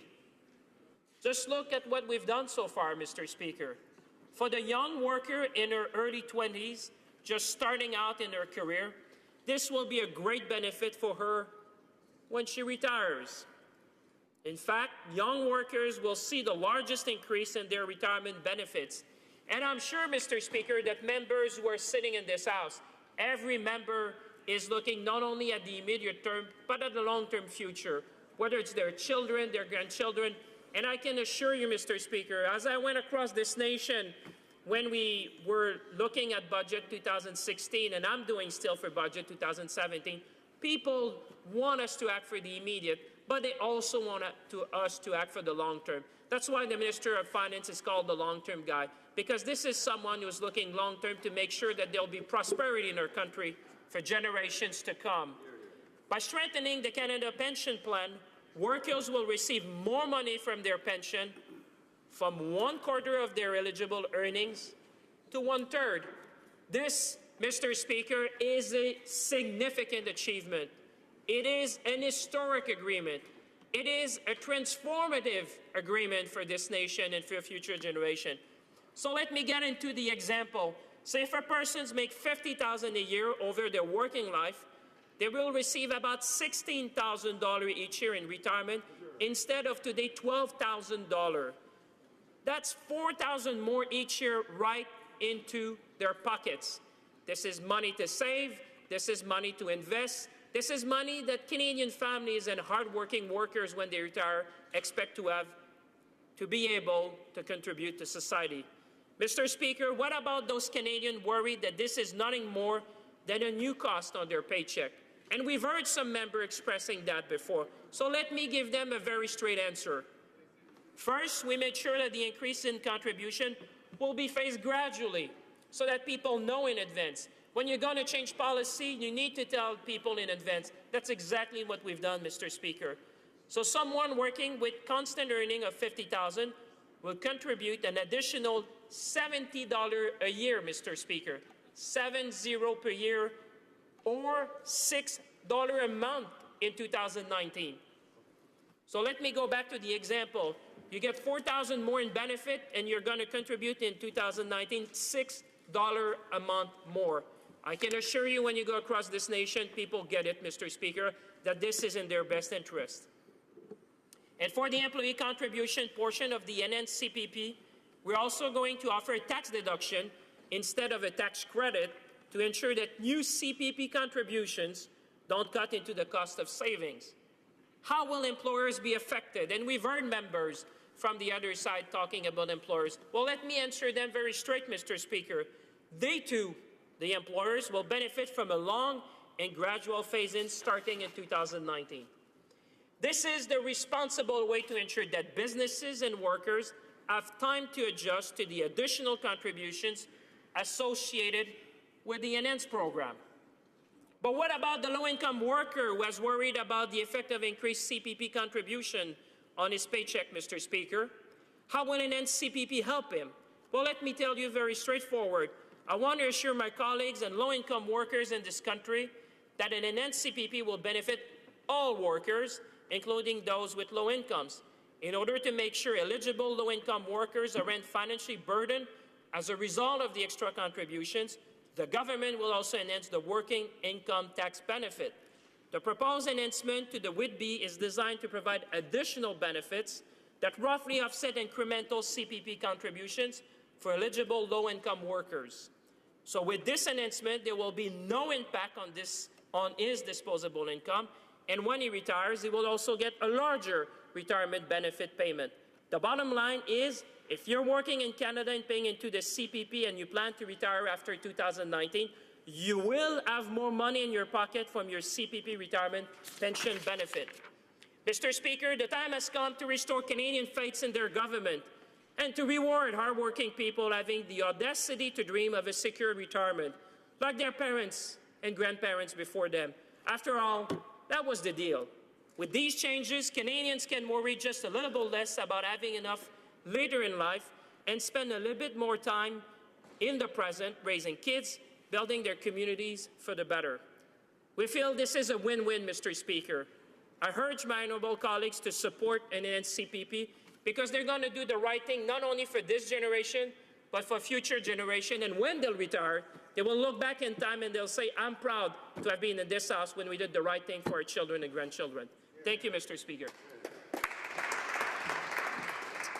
Questions or comments? The Honourable Member for Louis Saint Laurent. I'm pleased to have the opportunity to get a little bit more into detail, but there's one number that my colleague forgot to mention, and that's the number 40. It will take 40 years before the effects of this bill really come into force, because it takes a long time for things to come around. So, but Mr. Speaker, employers will have to pay $1,000 more per year for each of their employees, and each worker will have to pay $1,000 more. So why is the government boasting about creating justice everywhere? But in reality, the government is going to have to get $1,000 more from all workers. The Honourable Parliamentary Secretary.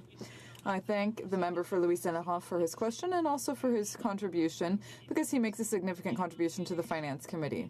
He mentioned a number, and I'm going to give 4 numbers back to him. For one person earning $50,000 a year during his working life, that person will receive $16,000 in benefits from the Canada Pension Plan, compared to $12,000 today. We're talking about $4,000 more for contributions being made today. So I think that my colleague for Louis Saint Laurent, someone I know, is concerned about the well-being of this generation, but he also understands that if we invest today, we'll have benefits down the road. And I can assure you, Mr. Speaker, that people in both of our ridings will remember this moment as a historic one in the history of our country. Member for Victoria. I'd like to thank the Parliamentary Secretary for his remarks. Mr. Speaker, the last government of Pierre Elliott Trudeau, Liberal government, introduced important measures to protect pension benefits of parents who stay home to raise children. The current government in Bill C-26 appears to have forgotten them. Women already receive lower average CPP benefits than men, and if this problem isn't fixed, the gender inequality will only get worse. Bill C-26 contains a significant flaw which hurts women and people with disabilities. The proposed legislation fails to copy the child-rearing dropout provisions which was included in the existing CPP, so parents aren't penalized for taking time out of the workplace to raise their children. Similarly, there's a problem vis-a-vis the people with disabilities. My question is the government open to amendments to address this significant flaw? The Minister of Finance. Mr. Speaker, I'd like to thank the Leader of the second opposition for his question. He's raising a very important point, and let me be very clear. There are Canadians watching at home. There are members of Parliament in this House today.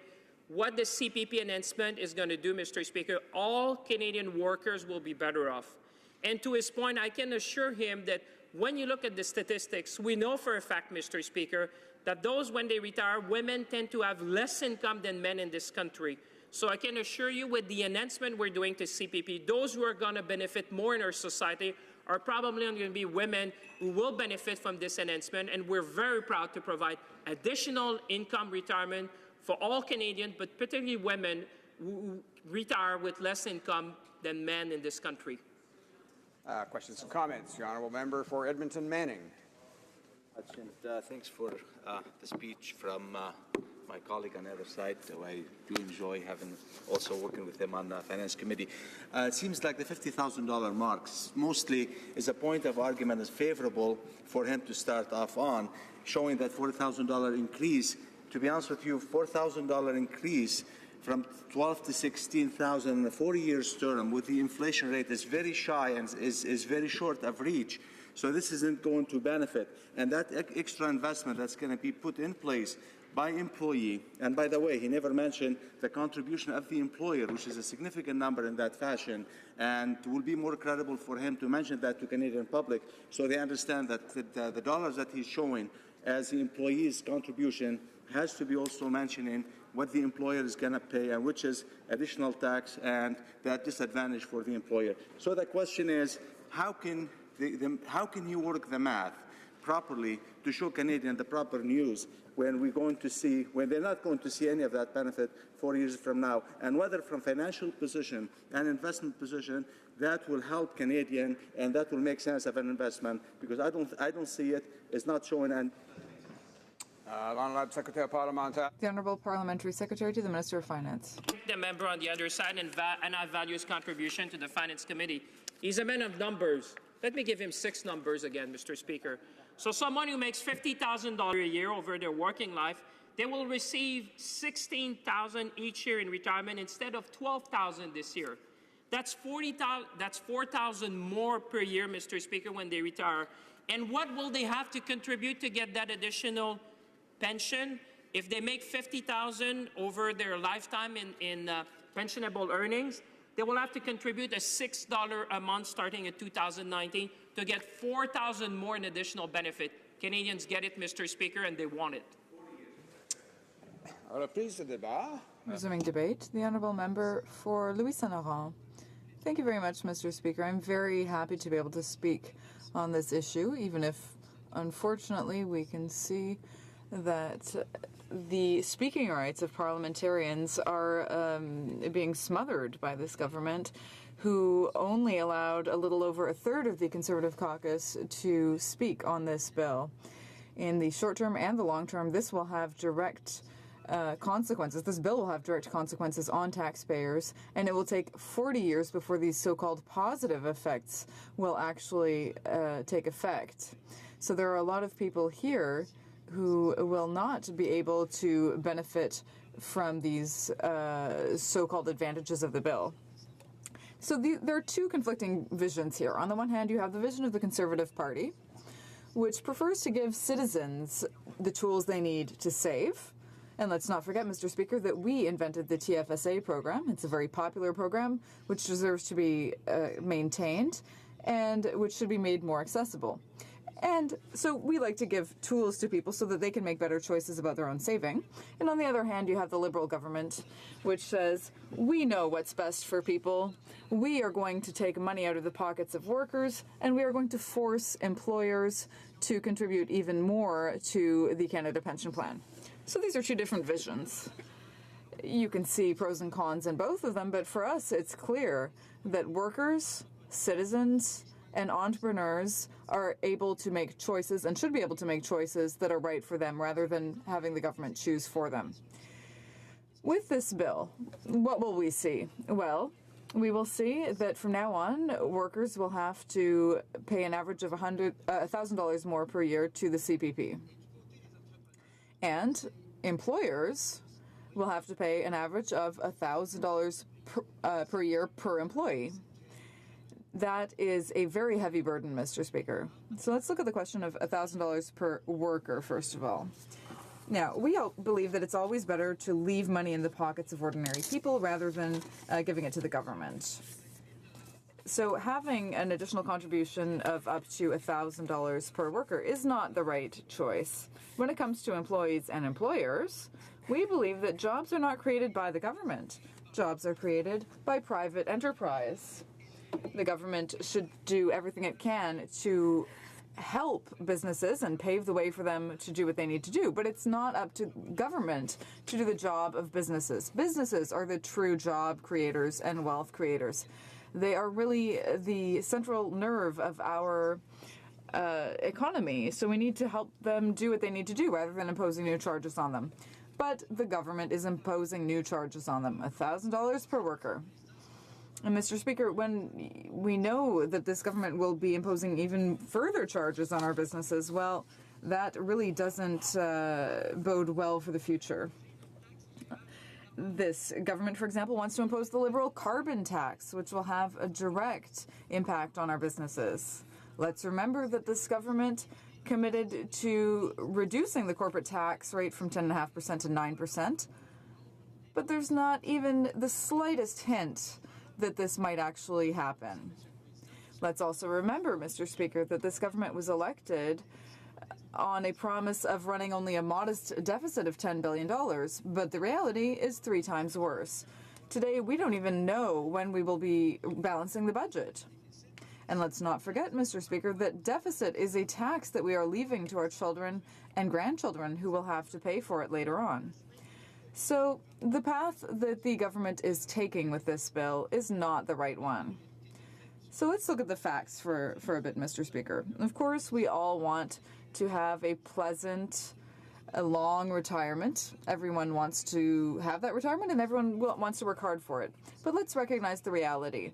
The situation has improved significantly in recent decades, due in part to the actions of the Mulroney government. In recent years, we put in place measures that will help people save. According to Statistics Canada, the proportion of seniors living on a low income has increased from went from 29% to 13% today. So this is one of the lowest rates of any country in the world. This is interesting. Of course, we do also need to be concerned about the most vulnerable among us, but we also have to recognize that there are fewer vulnerable people than there were before. And when it comes to seniors, we can see that we gave them the tools they needed to save and to get out of poverty. There's been an increase in salaries in saving from 7% to 14% today. And that's because we gave people the tools they need to save. Now, concretely speaking, what will this bill do if it is passed? According to an analysis by Finance Canada, the Department of Finance of Canada, we can see that there will be a reduction in job creation, a reduction in GDP, a reduction in business investment, a reduction in disposable income, and a reduction in private saving. 1, 2, 3, 4, 5. If we were playing baseball, it's 3 strikes, you're out. And these are 5 negative factors, 5 things that are going to be reduced in the economy. And we really don't need that when we've got these people across the way who are not controlling public spending, and they don't even know when they're going to balance the budget. So, Mr. Speaker, this approach is very concerning. According to a C.D. Howe document, the Liberal government's plan will not help low-income workers because their contributions will increase, but the net increase for their pension will be low because the higher payments under the pension plan will be compensated by a clawback in benefits from the GIS. So it's all fine and well to boast about these great principles and say, you'll see, we're going to enable people to do better, but it's because they're giving out with one hand and taking back with the other. And that's not the Conservatives saying that. It's the C.D. Howe Institute. And, Mr. Speaker, C.D. Howe was a great founder and builder of Canada, part of the industrial strongholds of the country, and helped us to face, and I'm happy to point out these historical issues once in a while. I'm very happy to do so. So he was a great man in history. But the GIS, the measures, other measures are such that if people are facing difficult situations because they can't save as much, and well, for us, we created the GIS and put it in place to bring it up to level. But with this Liberal approach, what we're seeing is that they will no longer achieve the objective as it should have been, and that is not good. This is a clear indication when we can draw the line between the actual government and our party. As far as we are concerned, when we talk about pension plan, we must give the tools to the people to decide and to make the right choice on behalf of their own priorities, how to have a good pension. Yes, for sure, we do not want to cancel anything about the federal government. But the point is, if you have to bring something new, bring it on behalf of the people instead of bringing it into the hand of the government. This government, if we adopt this bill, if by any bad chance we adopt this bill, this government will the reality of the fact is that the people will have less money in their pocket.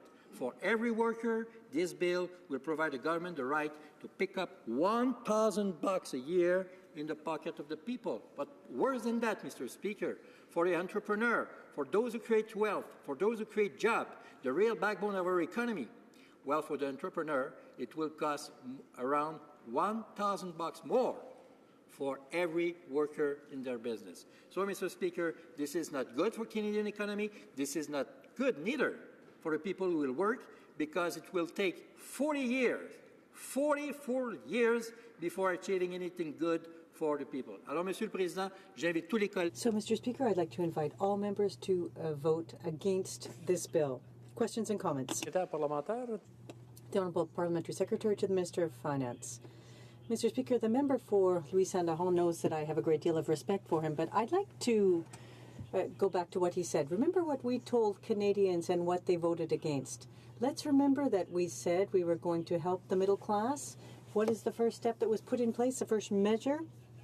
A tax cut for the middle class, and 9 million Canadians are benefiting from that. Let's remember that we said we were going to help Canadian families. We did so with the Canada Child Benefit, which helps 9 out of 10 Canadians and which will bring 300,000 children out of poverty. And the Conservative colleague voted against it. Remember that we enhanced the student loan program for students. The Conservatives voted against it. We made historic investments in First Nations, $8.4 billion in the history of the country, to reconcile, to offer services in our Aboriginal communities as we should be. And there again, the Conservative Party voted against those measures. And Mr. Speaker, think about what we did for seniors. We're proposing to enhance the pension plan, the Canada Pension Plan. We also proposed enhancements to the GIS. It will help over 900,000 seniors, especially women, because oftentimes single seniors are women. And we brought the retirement age from 67 back down to 65. So my question for the member for Louis Saint-Laurent is very simple. Why is he preparing to vote against measures that will help our seniors, our young people, the middle class? Why today is he preparing to vote against measures that will help the people who live in his riding of Louis Saint-Laurent? The Honourable Member for Louis Saint-Laurent. Well, thank you, Mr. Speaker. The jobs are created by small and middle class. Well, since we're talking about the bill, in fact, and since we're talking about the budget, I'm very pleased to point out that 67% of workers in Canada are not affected by some of these measures. Who are the biggest beneficiaries of the new measures? Ones who are earning between $140,000 and $200,000 a year. And I have a conflict of interest because I'm in that category, and I'm voting against these measures because they led everyone to believe that they were going to get more. No, 65% are not even affected. Now, bear in mind, Mr. Speaker, that the Canada Child to Benefit that is costing $3.4 billion more than the program we had. And the colleague forgot something. He forgot to index the measure. They forgot it. It's not simply a minor issue that they forgot. It's going to represent thousands and thousands of dollars less. And do I need to remind the member that in 2008, Stephen Harper, our Prime Minister, presented an official apology to First Nations, the only time in Canadian history that a Canadian Prime Minister has done so. And it was under our government. We're very proud of that. And must I also point out that the government had ran that party talked about a modest $10 billion deficit, but they don't even know how much it's going to be, but it's already 3 times higher. Gatun West. Thank you, Mr. Speaker, and I want to thank my honourable colleague for his passion, although I will be not necessarily agreeing with some of his comments, but I would like the member to respond to the fact that we do have a pension gap in this country, that there is a crisis of Canadians being able to save less and less. And unfortunately for many Canadians that saving for retirement, that this pension gap became worse and worse under the previous Stephen Harper's government. So I would like to know what his party is talking about and around explaining to us is what lessons did they learn from their retirement plan for Canadians that obviously didn't work, and we find ourselves with many Canadians living in poverty in retirement. The Honourable Member for Louis Saint-Laurent. In 45 seconds or less, please. Yes, thank you, Mr. Speaker. Of course, there are no perfect measures, and it's sure that that hell is paved with good intentions. We've got objectives here. Have we achieved all of them? No, not necessarily. But if we look at the overall picture of Canada's reality today, when we think that people were facing poverty in 1970 and today far fewer are, and these are statistics, Canada figures, 27% of were aging of seniors were living in poverty. Today it's less. Could have we done more and achieved the same results? But we could have perhaps done more, but we were on the right track. Well, Parliamentary Secretary to the Government House Leader. Yes, thank you, Mr. Speaker. And, just to respond very quickly to my colleague and friend across the way when he posed the question, could the Conservative government done more? And I would argue that the Conservative Party did virtually nothing in regards to assisting Canadian seniors, that indeed they could have done a whole lot more. In fact, for many years, I sat in the opposition benches and listened to provinces calling for strong national leadership on the CPP, and the Stephen Harper Conservative government continued to turn a deaf ear to what many provinces wanted and pushed the federal government to act upon.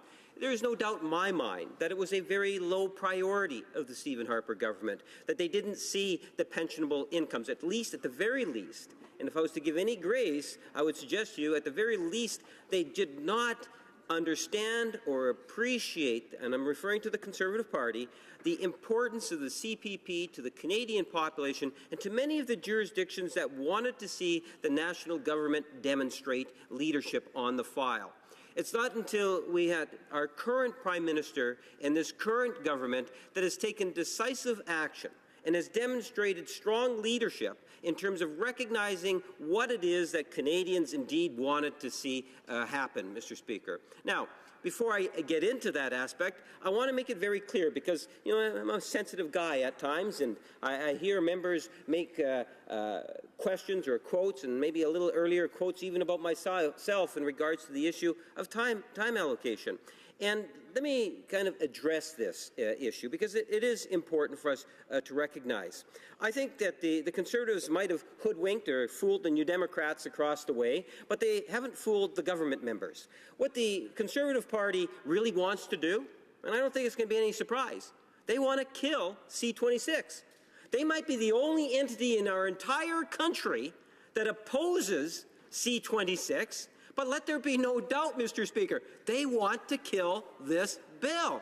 They would be very happy if this bill never saw the light of day, Mr. Speaker. That's why I wasn't surprised to see the Conservative Party play its games yesterday to try to prevent an ultimate vote occur on C-26. If it was up to the Conservative Party, we would never, ever be voting on Bill C-26. That's why they brought forward amendments. Now, they fooled the NDP, the third party. I give them credit for that. But sometimes they're not the easiest party to fool inside this chamber. Mr. Speaker, at the end of the day, time allocation is, in fact, a tool that is used in order to be able to try to get the government business dealt with. This is something in which Canadians want. A vast majority of Canadians support Bill C-26. I know that, Mr. Speaker. And if we are not prepared to use the tools at times in which government is provided, and the key there is at times, then what will happen is we will not be able to pass the important types of legislation that Canadians expect governments to do. And that is the reason why I look across the way, and I'll give the Conservative Party some credit. They've focused in on a bill. I would suggest to you a bad bill to line up and to say that we don't want this bill to ever see the light of day. And they've had, 30 plus, actually, 30 speaking spots, but that doesn't mention the many other spots that they would have had in questions and answers. A good number of them. I would suggest to you very easily more than half of them, if they wanted to, could have actually spoken to the bill, Mr. Speaker. But I'll go further by saying it doesn't take much. A certain number of MPs, it's 10 or 12 MPs, and you have party status. Any party can be fairly destructive in terms of the proceedings of the House because we have a finite amount of time in order to pass legislation through this chamber. And if an opposition party chooses to be mischievous and not recognize what it is that the government's trying to accomplish, well, it doesn't take very much to invoke time allocation. I saw that when I was in the opposition benches, where we had time allocation over 100 times, Mr. Speaker. So it doesn't take a genius from within an opposition party to create a bit of frustration on the government benches, where you have to look at using that tool. But look in terms with respect to how much time has been allocated out to C-26. And if the government and the opposition were to come up with a consensus, and that's always the ideal. We have a government House leader that has reached out to the opposition party in a very real and tangible way. And if the opposition wants to be able to assist in accommodating, we're accommodating, and it's great, Mr. Speaker. But let's not kid around. We know at times that the official opposition is going to say, no, we don't want to cooperate on this because we want to kill the bill. And just because the official opposition wants to kill the bill doesn't mean that the government has to say, fine, we will just not pass that bill. At times, Mr. Speaker, we will continue to do what we believe is in Canadians' best interest, first and foremost. Now, if we take a look at the substance of Bill C-26 and what it is that it does, it's pretty much straightforward. I would argue, and I suggested it yesterday, it's a historical agreement that's actually been achieved by our national government through demonstration of leadership, right from the Prime Minister's office to the different ministries, indeed to our caucus, Mr. Speaker. Every Liberal member of this caucus has been able to participate in this great debate in regards to our seniors and related to pensions. And the CPP is one of those fundamental pensions in which Canadians truly believe in and want to see action by a government. Well, we've even taken it a step further by saying we are going to demonstrate that leadership within the first year of being elected. We have an agreement from provinces in every region of our country, of different political parties. Even progressive conservative parties have agreed to what it is that we have before us today, Mr. Speaker.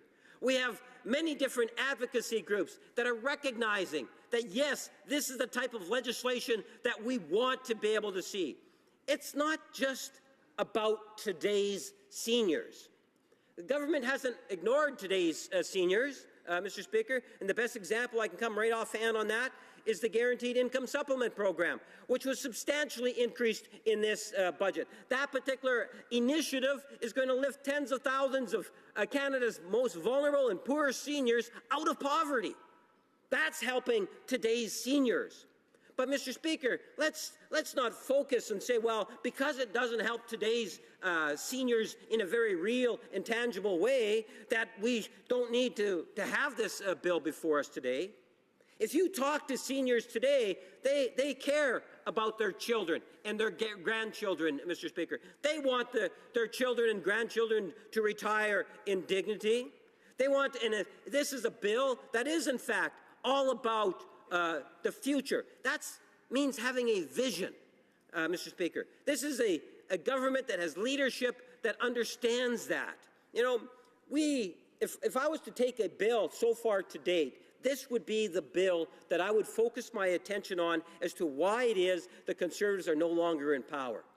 Because they lost touch with Canadians, Mr. Speaker. That's the simple truth of it. They didn't understand what it is that Canadians really and truly wanted. They lost touch with them. Contrast that to the attitudes of this Prime Minister in this government. We consistently have a Prime Minister that has mandated his ministers, in fact, all of our caucus, to reach out, better understand what it is that Canadians want, and to bring it back to Ottawa so that the types of initiatives that we are taking are, in fact, a reflection of what Canadians really want, Mr. Speaker. And that's really what Bill C-26 is all about. I do not understand why it is that the Conservative Party continues to oppose this legislation. What it demonstrates to me is that they still haven't learnt their lesson from the last election. Mr. Speaker, they are ignoring what it is that a vast majority of Canadians really and truly want. And this is just one example of that, Mr. Speaker. And that is, I don't mind if they want to stay out of touch with the Canadians. We will continue to move forward, and we'll have to wait and see what happens. But I can tell members, as we recognize that what C-26 is all about, imagine, if you will, a grouping of premiers that are reflecting of different political parties meeting with the federal government, and the federal government is able to come to the table in such a way in which at the end of the day we achieved an agreement. An agreement in which we believed is in the provinces, or I shouldn't say provinces, the working person's best interest, not only in the short term, but also in the long term. And the stakeholders, even businesses, in good part agree, Mr. Speaker, that this is legislation that all members of this House should be supporting. And I thank you for the opportunity to share a few questions and comments. The honourable member for Central Okanagan, Similkameen, Nicola. Thank you, Mr. Speaker, and I thank the honourable member across the way. I've seen a trend recently with his speeches, Mr. Speaker. He seems to gotten a lot more dour. He seems to be a little bit more negative, and I'm not sure if it's all sunny ways over on that side. But I would just ask the member. He seems to say that he knows exactly what Canadians want and what they need. And to me, Mr. Speaker, I represent a constituency similar to his. There's lots of people that do not agree with the government. There's lots of people that do.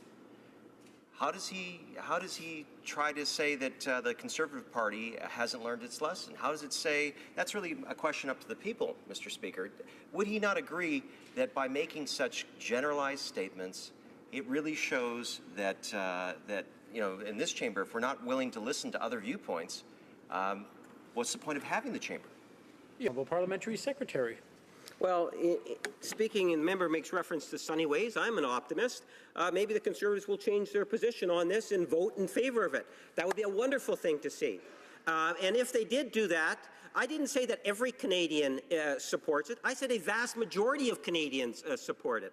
And if the member is doubting in terms of what it is that I'm saying, I would invite him to come to Winnipeg North. And if the opportunity was there for me to go into his riding, I could attempt to do that. But I'll invite him to come to Winnipeg North, sit down with a group of seniors. He can pick the venue. We'll put out an open invitation. And I can tell you, Mr. Speaker, I'll put on the agenda what it is that we have done for seniors today and for seniors of tomorrow. I can talk about the reduction of the retirement age from 67 to 65 on OAS. I can talk about the increase to the GIS. I can talk about how Bill C-26 is going to enrich future retirees. And I believe that a vast, solid majority of people would be very happy with what this government is doing. It seems to be the Conservative Party. Other jurisdictions, other political parties in other jurisdictions have recognized that this is the right thing. We are all, I believe, collectively behind what a vast majority of Canadians want. Only the Conservatives seem to be out of touch, but I'm an optimist. Sunny ways, maybe they will change their vote, and they'll vote yes and support this bill going to committee, Mr. Speaker. Questions and comments? The honourable member for Ajax.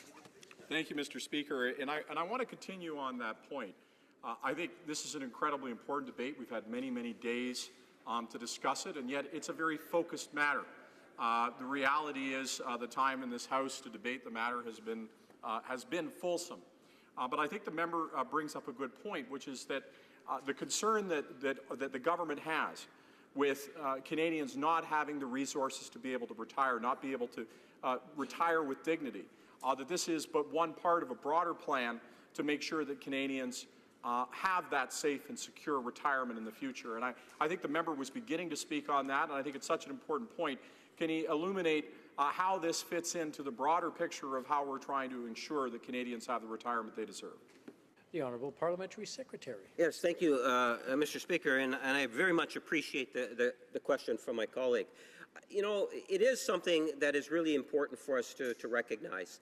that when we think in terms of the whole pension issue and Canadians heading in towards retirement, whether they're retired today or they're retiring tomorrow or 10, 15 years from now, there is a genuine concern that we have these social pension programs. For me, it's the big three, the CPP pension, it's the OAS, and it's the GIS. And on all three of those fronts, we have seen a Prime Minister and a government take substantial action on all three of them.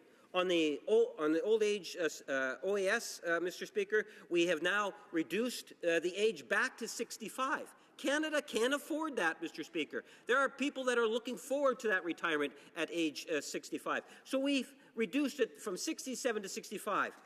That's a big plus. Another one, Mr. Speaker, think of Canada's poorest, most vulnerable seniors.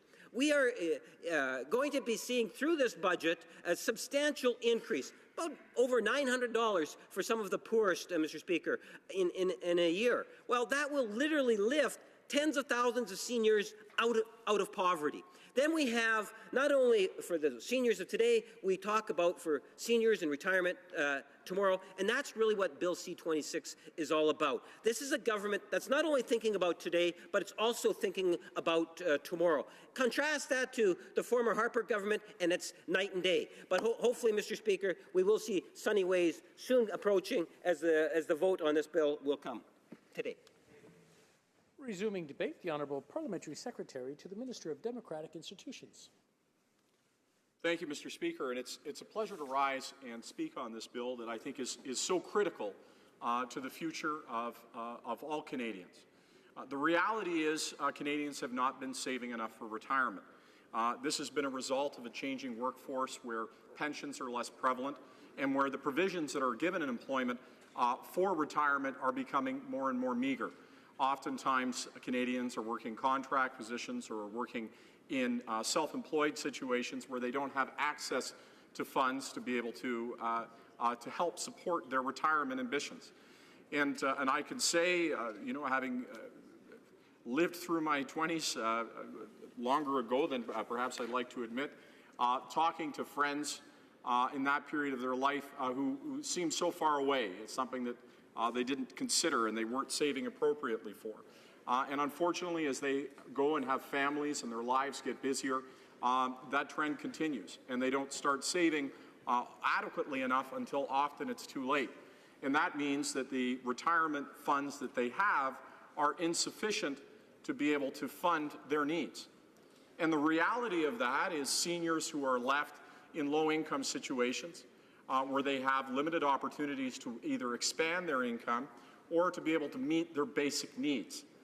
That's a retirement future that we want for no one. And it's incumbent upon us as legislators to take a look at what are the policy mechanisms that we can put in place to ensure that that's not the outcome hardworking Canadians meet when they complete their careers and when they make the decision that it's time to retire, or when they're in a position where work is no longer possible. And frankly, not taking action in this regard is reckless, irresponsible, and is a flagrant disregard for the future of those Canadians. It is a totally unacceptable position to say that we shouldn't be making moves on a basis of policy to try to ameliorate this situation.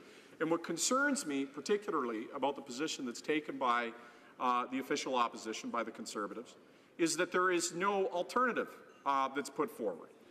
It's you're on your own, good luck, hope you figure it out. Well, that's not good enough. And on this side of the aisle, we understand that. And we ran very clearly on improving the Canada Pension Plan and ensuring that Canadians had that bedrock underneath them. This plan will see Canadians having about 1/4 of their pension come, or their retirement income come from their pension, to 1/3. That's a very important change. It's not, and I just heard in the question that I asked earlier, an expansion on all the other things that we're doing. It's not the only thing, but it's an important piece of the solution to where we need to go. And if we don't do it, frankly, we're going to be in a lot of trouble. I hear the Conservatives try to portray this issue as a tax. Look, the reality is And I could tell you in my time leading various teams when I've been with different organizations, that an employer has a responsibility for the retirement of their employees, that an individual has a responsibility to plan and pay for their own retirement. And this enables both of those things to happen. Savings is not a tax, it's a prudent, intelligent plan for your future. And to characterize it otherwise is dishonest and disingenuous. But this bill, support it or don't, is very clear. It's broadly supported by many provinces, by many people of different political stripes, but certainly after 6 days of debate, after more than 36 interventions by the Conservative Party, there's been more than enough debate for us to be able to move forward. And just to give people some context about what we have here in the parliamentary calendar, there are 55 sitting days in September to December. That's all we have, 55. 7 of them are supply days, which the opposition can use as they see fit. There were 3 days of debate on the Paris Agreement, 1 day mandated by the standing order to debate standing orders, 1 day lost to debate on procedural tactics from the Conservative Party. That only leaves 43 days for the rest of government business. So we've given 6 days to this, including today, and the Conservative Party, rather than using the full day to debate, and supposedly they had other members that wanted to get up and speak, had us engaged in all kinds of procedural tactics, including trying to shut down the House yesterday.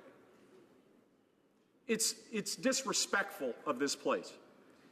And for the Conservative Party that invoked over 100 times time allocation, that would stunt debate entirely, that would shut down the House from having an opportunity to have a say on the issues of the day, on a matter that is focused, that is clear, that is simple, when they have been allocated this amount of time, to cry that somehow their rights have been infringed upon is obscene. The reality is the government has many important items that it must pass and get done on behalf of the Canadian people, and that this place, this Parliament, has an obligation to ensure the business of the nation is done. These procedural tactics and games don't do any justice to that. And they particularly don't do any justice when the matter that's in front of us is as substantive as it is. The debate that we should have, and I would welcome, is how can we do more? How can we make sure that this pending issue, this huge problem that we have of Canadians not saving enough and not having the funds that they need to be able to have a safe and secure retirement, is something that we can work on collectively in a bipartisan way. And I'm encouraged that this issue of CPP across the country, by and large, has been bipartisan. That we have heard from Conservatives and New Democrats and from Greens and from people of all different stripes saying this is something that we can agree on. And I would have hoped that the debate would to extend that further, to say what else can we do? What other policy mechanisms can we bring to bear? That we can't afford to have our population come to a point where their retirement is not going to be able to fulfill their needs. This bill that we have in front of us today, Mr. Speaker, is an important step in that journey. But it is not the end of the road. And so we are looking at other measures that were identified just a few moments ago, of reducing the retirement age from 67 to 65, that we have to look at the supplement mechanisms of old age security and how much it's able to provide for folks who are in income insecure positions. And we have to look at some of the other elements of the social safety network. But we recognize, and anybody who is interested in fiscal prudence would recognize, that if we don't make the investments in the pension side of the equation to ensure that people have adequate income, that the forces that will come to bear on the costs of those social programs from Canadians not having adequate income will be overwhelming. Absolutely overwhelming. If Canadians don't have the funds in their retirement, we're not going to say to seniors, go sit on a street corner.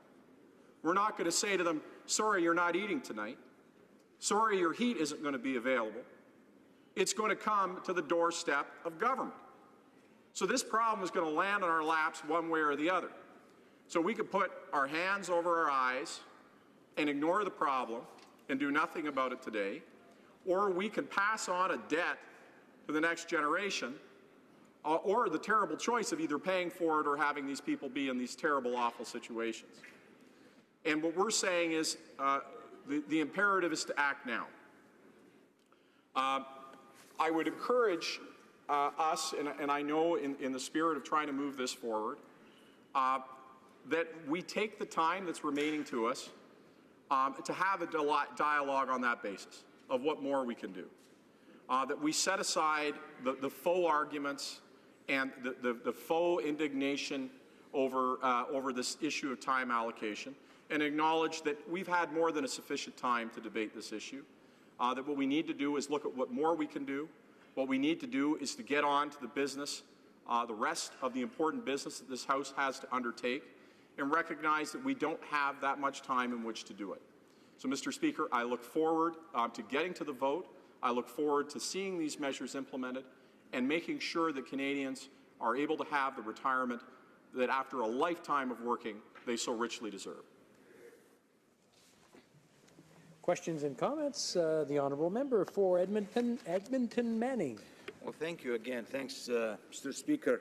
I think it would be important at this point of time to put some clarification to Canadian public about how the government or this government is selling this, what they call a CPP expansion, which it is a tax scheme by all measures. And Canadians must know that this is not going to solve any immediate issues. This is going to be 40 years down the road, whereas none of them, or maybe us, will be there to witness the disaster that this tax scheme is leaving on Canadian industries. So I would challenge the member opposite to tell Canadians how this is going to impact the Canadian businesses now and 4 years down the road. Honourable Parliamentary Secretary. Thank you, Mr. Speaker. Well, what I can say is that every business in Canada has an obligation to ensure that its employees get a fair retirement, that they pay their fair share so that workers at the end of a lifetime of working get the retirement they deserve. That's an obligation. And that it is far from being a quote-unquote tax scheme. This is an opportunity to invest in the future of Canadians. It's an opportunity to ensure that we put bedrock under their feet. It's an opportunity to make sure that when they retire, that they're going to be able to have the means they need in order to be able to retire with dignity. And I think that's something that most Canadians get, and that's reflected in polls of why there's such broad support for this. And to characterize savings as tax, when you know that those benefits will accrue to Canadians, so that they will get that money back, and that it will enable them to get that retirement that they so richly deserve, is a gross mischaracterization of what's in front of us. You know, if the member opposite has another plan to deal with the incredible shortage of income that folks are going to have in their retirement based on their current savings, I wish they would have put it forward. They had an opportunity in an election. They had an opportunity in 6 days of debate. Instead, all we heard was smears and mischaracterization of this bill, which is unfortunate. And I hope that they'll turn the tone of the debate back to being positive in terms of what actually they can offer to help make the situation better. Questions and comments. The honourable member for Nanaimo Ladysmith. Thank you, Mr. Speaker. New Democrats applaud the general direction of this bill. We agree that we need to do more to improve retirement security for young Canadians, and we applaud the government and especially the labour movement for pushing long and hard for this change. However, during the course of this curtailed debate, and it is very unfortunate that the government has invoked closure on debate on this bill. New Democrats, my colleague from Hamilton Mountain, has identified a flaw in the Liberal legislation.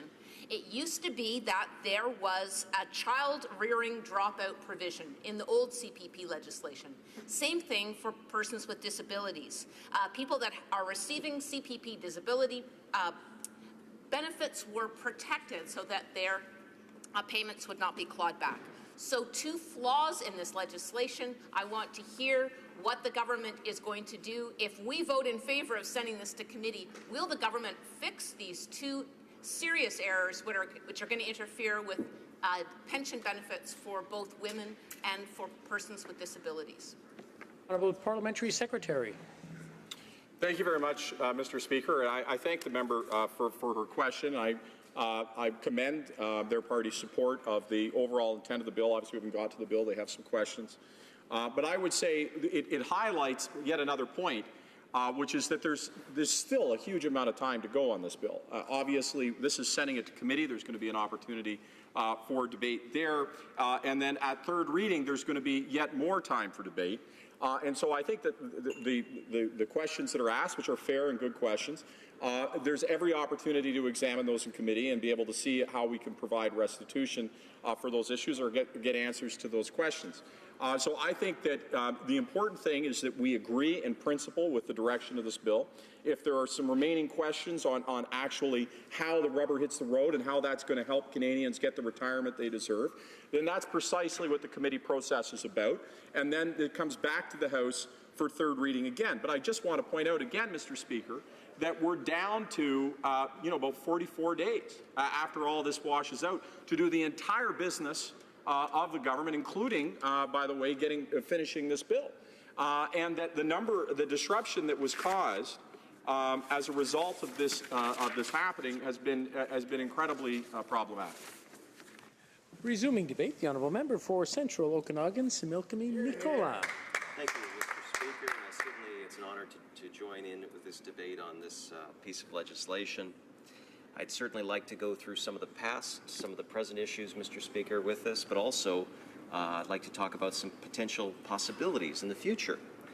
And I hope that the arguments will find ears that will listen and that we can have a good debate about everything under the sun when it comes to CPP. First of all, I'd like just to talk about the previous government. And I know that there are fans of the previous government in this chamber. And I know that there are ones that did not appreciate the approach, but every government takes an approach for a reason. And some of it is built on the context of the ideology of the party. Sometimes it depends on the context of the environment that it operates under, and also the long-term interest of, obviously, the country, because this country is great not just because of its political system, but because oftentimes as Canadians we can set aside some of those differences to do something right. And I hope in this Parliament, Mr. Speaker, may not be on this issue, but on other issues we can find those points. Speaking to the previous government really focused on the pooled registered pension plan, a way so that individuals could put away money, it would be fully portable across this great country, and that the costs would be low enough because it was pooled together with other Canadians. The benefit to that approach, Mr. Speaker, would simply be this. Someone, if they had extra money to contribute, instead of putting it maybe against a mortgage to lower their debt, or maybe towards savings for a new home, that if they wanted to squirrel that money away for their retirement, they would have a place to do it. And because of its pooled nature, the costs of administering that would be low. Now, this would have the benefit, obviously, that the private sector would run it. It would also have the obvious benefit, Mr. Speaker, that if someone passed away, that instantly those benefits would be passed on to a spouse or family member. One of the great pitfalls I've found, and I'll be speaking on this a little bit further, of Canada Pension Plan, Mr. Speaker, is that it's not fully transferable. That while the government may say that it's not a tax, that it's an investment, well, when I put in money into a TFSA, if I was to get hit by a bus, Mr. Speaker, tomorrow, that my wife would have full access to those funds. That is not the case with the Canada Pension Plan. It is the case with a registered savings plan, though, Mr. Speaker. Now, getting back to the pooled registered pension plans, unfortunately, even though every single province across this great country agreed with the concept that we would put more choice and allow people who wanted to save to be able to save more, that would have lower costs and be fully portable, not every province followed through. Now, British Columbia, I'm happy to report to this place, Mr. Speaker, did. And I appreciate the government of British Columbia for doing so. However, we have many provinces, particularly Ontario, that chose another path. So they agreed at the finance ministers' meetings on pooled registered pension plans, but instead decided to go on a crusade to alter and to create a totally separate pension plan for the Ontario province solely, where the administration fees, of course, we've heard all the issues about that. We heard that they spent millions, tens of millions of dollars trying to scope out the plan, advertise it and whatnot, for naught. Because instead of producing a pooled registered pension plan, which would immediately have pickup and would have a lot of support from the business community. The Canadian Federation of Independent Business, Mr. Speaker, was very supportive of the concept because an employer could actually add to an employee's pension on a voluntary basis. So, unlike the Canada Pension Plan. And of course, we all know what happened with Ontario. They convinced this new government, and the new government listened to them, that they would bail them out by instead pushing for an enhanced Canada Pension Plan. Now, am I opposed to pensions? Absolutely not. Anyone who tries to say that otherwise, I think is being disingenuous. And we all benefit when we all play off the same level of playing field of facts. So to say that any conservative is against pensions while raising legitimate concerns of the process of which that this government is going about it, I think does not benefit this place at all, Mr. Speaker. Now, getting back to, again, Ontario, a deal was made. The government pushed this agenda. Provinces signed on. And again, for a variety of different reasons, I'm not going to begrudge anyone for that. But I do think it's important that when any member of this place, regardless of the party, raises legitimate concerns that they hear from their residents, that I do believe that we do owe at least the admission that the other person may have a point. And again, talking about that we want to kill a bill, Mr. Speaker, we want to be heard. In fact, I'm just going to make a point that many members of the Liberal Party have stood up today and said this should go to committee. It is already at the Finance Committee. We already engaged in a pre-study. We studied it for the last few days. So why, Mr. Speaker, why deny members of Parliament the ability to raise their voice if they're not a member of that committee? And the gentleman opposite had said earlier, well, we only have so much time. Well, I agree, but this is a big piece of legislation, and I'm going to point out hopefully some improvements to it. Now, so that takes us to here right now, Mr. Speaker. So again, we have a bill before us, and there are some shortcomings in the bill. I'm going to start with first on survivors' benefits. Now, unfortunately, the government has chosen not to make changes to the survivors' benefit. I've had many people in my riding who, in the situation of their life, were quite fortunate that both the husband and wife, the team, so to speak, were able to put away a fair bit of money and always maxed out on their payments. And unfortunately, life had a different plan. Instead of living out their time, the rest of the time in the sunny Okanagan, one died because of a disease or other reason, Mr. Speaker, and the spouse, and funny thing in my riding, I've heard from more men than women, the remaining spouse, because they were already receiving the maximum allowed under the Canada Pension Plan, because they had maxed out their contribution, would get no survivor benefit. So what does that mean, Mr. Speaker? That means all the money that is put and set aside that you believe that would go towards your family in terms of a benefit, if your spouse has also maxed out, they would receive nothing. And for someone who, for example, may have a varying circumstances, one person I know had to sell their house. The house they planned to stay together. And the reason why they were able to keep up the house and be able to pay the taxes was because they both had a good income coming in, plus their CPP. So, Mr. Speaker, the government's new bill does not address this, and I really hope that we can find mechanisms so that this is evaluated by this place, I think would be suitable. Through a committee study might be optimal, but I do think it should be done. Now, second of all, we also heard from Professor Tammy Sherrill from Wilfrid Laurier University that there is an issue that she raises in terms of accountability and transparency with the working income tax benefit. Now, there's a provision in CPP, this legislation, that allows someone who is a low-income earner that they have a choice to be able to, or they will be able to use the working income tax benefit as a way to offset their contributions. Now, she has mentioned that perhaps that could be done through a different means, because what happens, Mr. Speaker, is that it forces a household income it creates a bit of a gender inequity in how someone can apply for that, because only one spouse of a dual-person income household can take advantage of that. And so there has to be some negotiating. And instead of treating people on an individual basis like all CPP individuals do, who make individual, I make my own contributions, my wife, when she was working, would make her own. Instead of treating them each as individuals, it actually treats them together, and there's some negotiating that goes on, which creates a gender inequity. But also, it doesn't create the accountability where the person can see clearly how much is going in, how much is going out. Now, perhaps maybe like the GST rebate for low-income earners, which is given on a constant basis, perhaps that would be a better method to be able to give people their contributions back on a more regular basis rather than once a year through the process right now. Lastly, Mr. Speaker, none of us, unless someone here can show, none of us expected that in 2008 there was a financial crisis which led to a Great Recession. Economists, including our own government's economists, were not ready for that and had to make a lot of decisions on the fly. Now, fortunately, we had some fantastic leadership that understood how to be able to weather the storm, and we were, as a country, able to come out of that recession quickly. But, Mr. Speaker, the past may not be the future.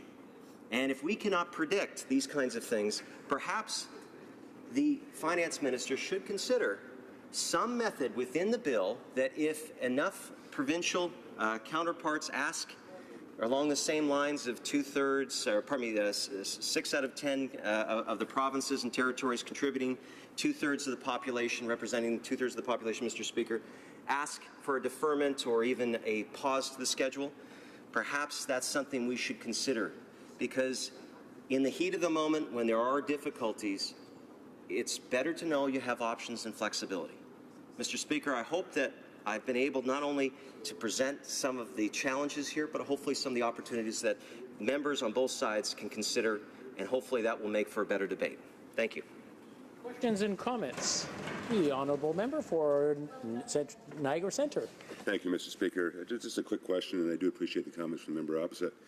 He mentioned methods, different flexibility, other options that we may be able to consider within this bill and the process. I have to say, I respect the comments that were made about the communication you're having with your constituents, and I'll even take it a step further. If those constituents have questions about why we're putting this bill forward, then of course I'd be more than happy if you pass those names on to me to call them myself and to help get that message out with respect to the value of which we're trying to give seniors, not only today but well into the future. But going back to the methods, Mr. Speaker, I would very much appreciate some input and to hear from the member some of those different methods or different options that we can consider moving forward with this bill. The honourable member for Central Okanagan, Similkameen Nicola. So again, Mr. Speaker, I would just go back to some of the things I pointed out. First of all, the working income tax benefit. There could be a better method, so there's better understanding by the public of how that benefit is being used, so it's reported on by breaking it out by individuals. Right now, mixing it all into one particular tax benefit doesn't really give a clear picture for policymakers or the public, or even for the individuals receiving the benefit, and perhaps moving that to something like the GST rebate that allows both the individual to receive their CPP contributions back on a regular basis, but also so that they understand that that is what it is for. Unfortunately, the way the tax code works right now, that I believe under the working income tax benefit, there won't be that clarity. That's one thing. Second thing, again, survivors' benefits. If this government wants to continue to call things something other than it is, for example, this payroll tax, to call it an investment is something you put money in and you can get out again, and that it's portable to your, that you're able to pass it on to your spouse or to your family. But there's rules and conditions that don't allow that. And so that's where I would just simply make the suggestion. Now, lastly, Mr. Speaker, I certainly appreciate the member opposite here. His saying, well, just send me your folks. We all know where the information is, Mr. Speaker. There's a difference between some people that have legitimate concerns about how they're going to pay for something, and also for people that want something. And sometimes, Mr. Speaker, there is a bit of they're at odds. And so while I appreciate that he would be able to sing to my constituents a song about how great this is and how glorious it is, Mr. Speaker, in fact, I think he's just not recognizing that some people are saying, okay, that's a great idea. Is now the time, and how do we pay for it? I think that's what the focus of those constituents' concerns are. Questions and comments. The honourable member for Kamloops, Thompson, Caribou. Thank you, Mr. Speaker, and I want to really focus my comments in on the small businesses who are going to actually have a payroll tax increase. And I do also want to note that this is in addition to the increase in terms of their tax rate in general. So what we're doing is we're adding, layer after layer of increased competitiveness to our small businesses. So I'd like to ask my colleague, one of my points I made earlier about cutting debate short on this is we know to the south of us there's a very different administration now who is going to have a very different approach, and perhaps he could contrast what the challenges of our small businesses are going to be in terms of our very important trading partner. Member for Central Okanagan, Similkameen Nicola. Thank you, Mr. Speaker. This has come at the Finance Committee. For example, many people may be unaware that obviously since the federal government has employees that will need to have increased contributions, that will be up to $900 million in the year 2021-2022 fiscal year. Okay, so that's one level of government. Another level of government will also be the province. Another level of government, for many of us, we have local authorities, local municipalities. And Mr. Speaker, those local authorities cannot, in most provinces, cannot run deficits. So this increased cost for RCMP or other police forces or fire or even for their own staff will also be increased. And guess who pays more on a mill rate, Mr. Speaker? It's going to be the same small businesses. In most municipalities in British Columbia, a small business will pay twice the rate. That's what they call the mill rate, Mr. Speaker, twice the rate of a residential homeowner. And so in some places in British Columbia, it's 7 times. So small business is going to be paying for it at the provincial level for the CPP increase, at the federal level, at the local level, and at the local level, they'll be paying twice as much. This is a challenge. You had a carbon tax. You had all the other things that this government is doing. Mr. Speaker, we may see less small business, and that's not good for our youth. Resuming debate, the honourable member for Coast of Bays Central, Notre Dame.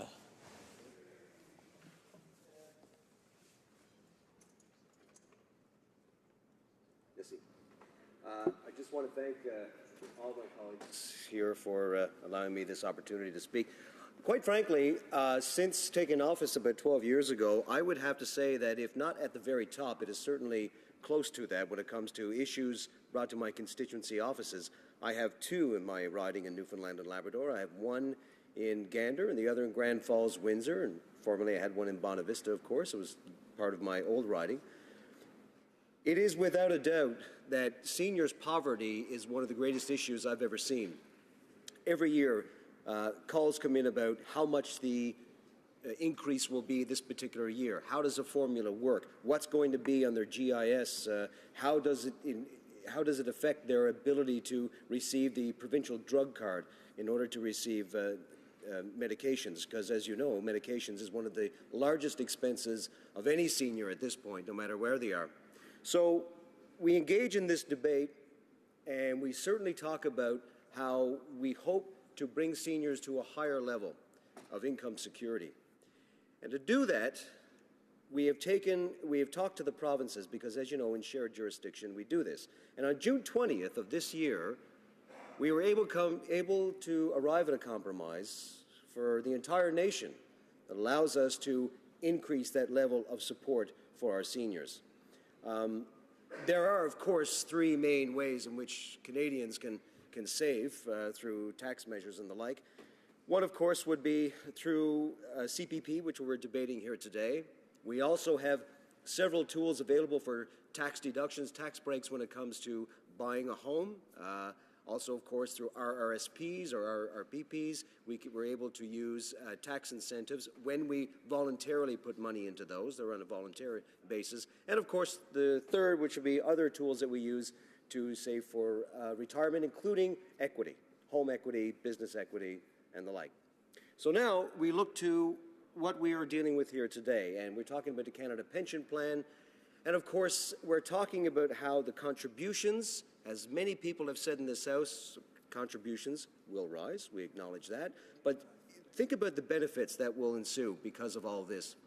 In many cases, the numbers have been put through the machine, as it were, and it shows that when it comes to retirement, obviously, the ideal goal the ideal for any senior retiring is that they are able to replace their pre-retirement income at a rate of about 60%. This does not alleviate that for all seniors in this particular case, but it certainly goes a long way to alleviate the hardships suffered by many. I mentioned all the calls that I get into my office, and this is a big part of it. Of course, a lot of them has to do with old age security and the guaranteed income supplement that also flows from that. We can save that for another day and another piece of legislation. But in the meantime, what excites me about this is that we're now over the 7-year period ahead that we are going to see an increase that I think is substantial for the average Canadian, the average impoverished Canadian, someone making less than $30,000 per year, even less than $20,000 when you take in the other aspects of this legislation. I'll get to that in a moment. But also in this case, it allows for a whole host of young people who are currently not thinking about retirement, and many of them are not at this stage in the game. They're millennials, I think we call them. Many of them are not thinking about retirement at this case, but they will know now that they will face an enhanced benefit once they retire, after we have the 7-year phase-in. I mentioned the phase-in, of course, the first 5 years. We'll look at the increased replacements, the contribution rate, of course, and it's substantial in the sense that it's going to look at, instead of now a quarter of your income replacement, is going to raise it to a third of income replacement. And that is a substantial investment for all of us, for employers, employees, and for the government.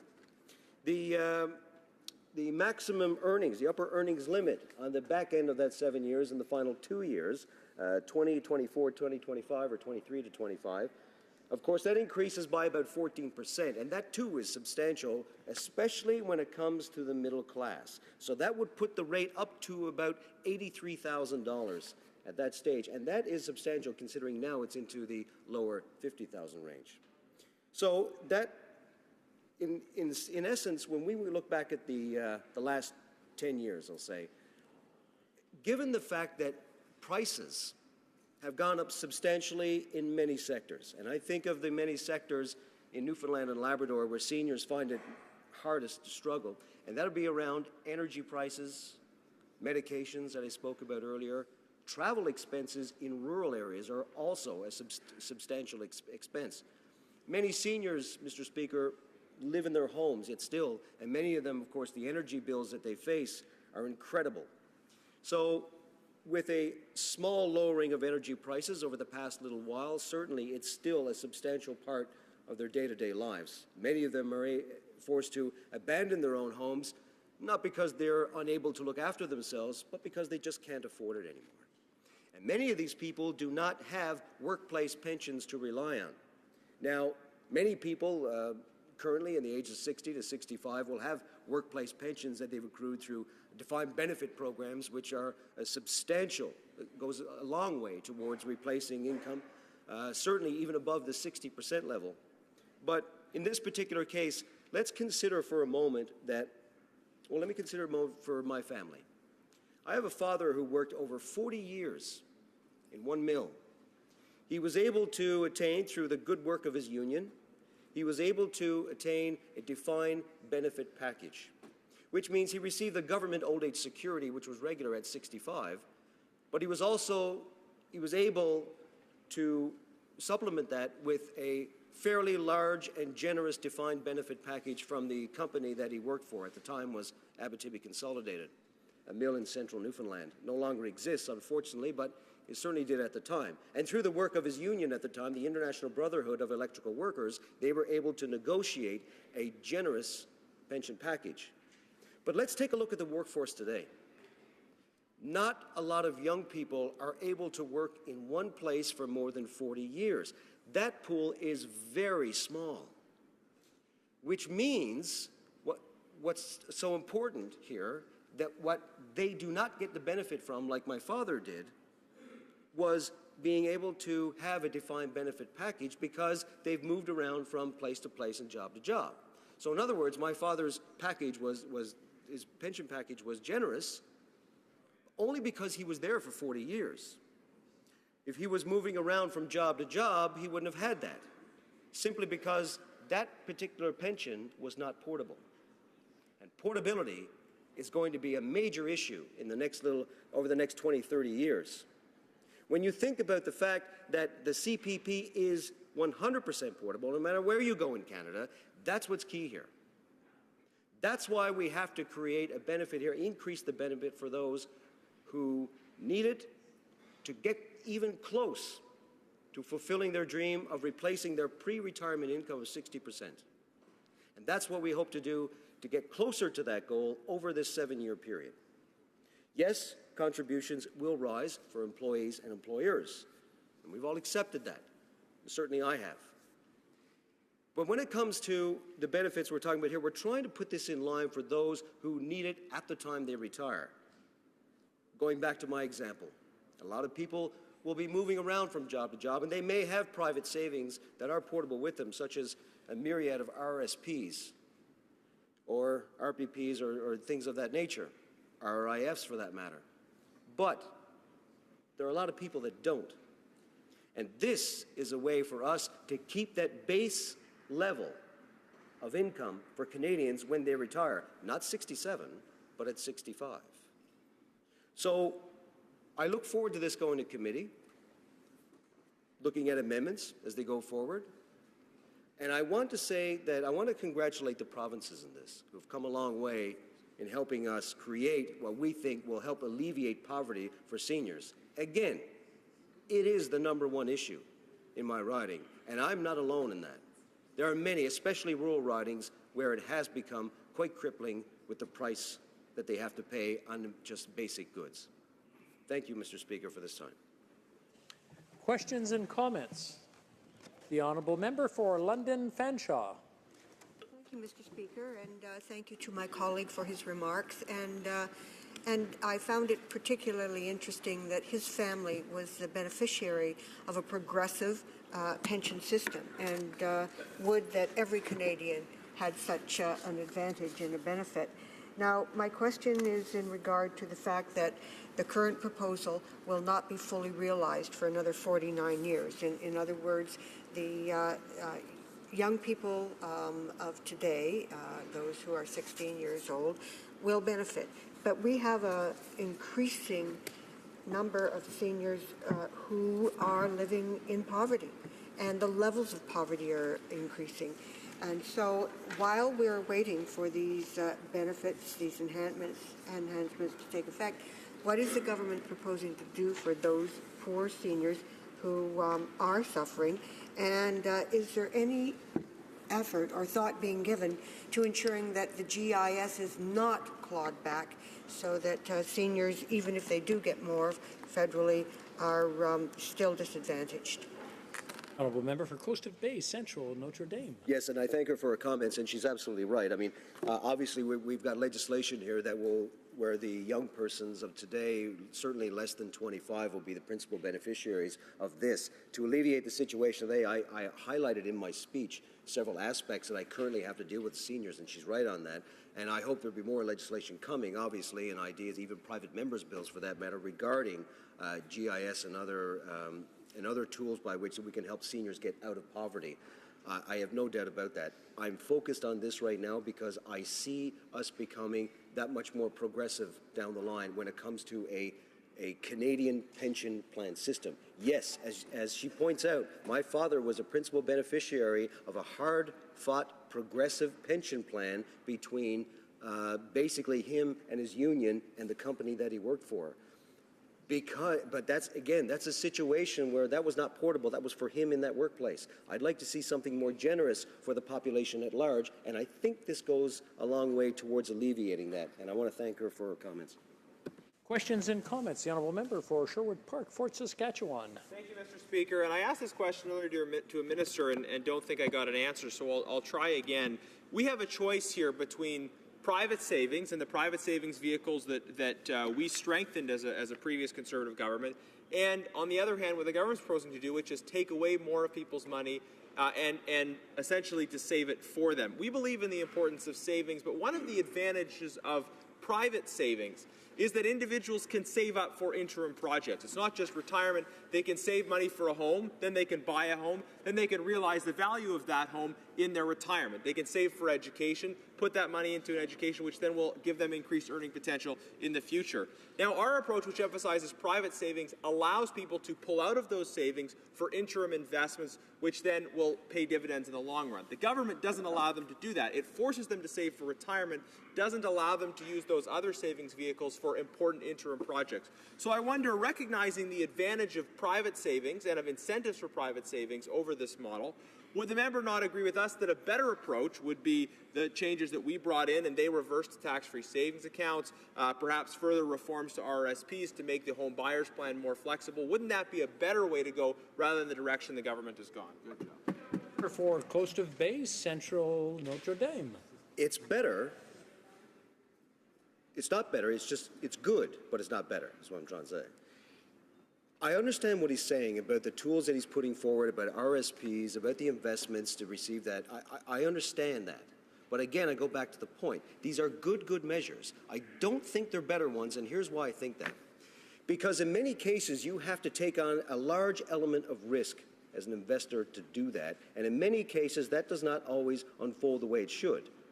Right? So even though it is low risk, it's still risk at that point. What we're doing here today is we're giving a base for seniors to rely on 100%. That's what I want to enhance here in this. It's not just this, as my other honourable colleague pointed out. It's together with this, the old age security, and of course, by extension, the guaranteed income supplement. So again, the tools that he described are good ones. I take advantage of it myself. As an investor, I'm a low-risk investor, but I do that as a risk. They are good. They're just not better. Thank you. Resuming debate, the honourable member for Saskatoon West.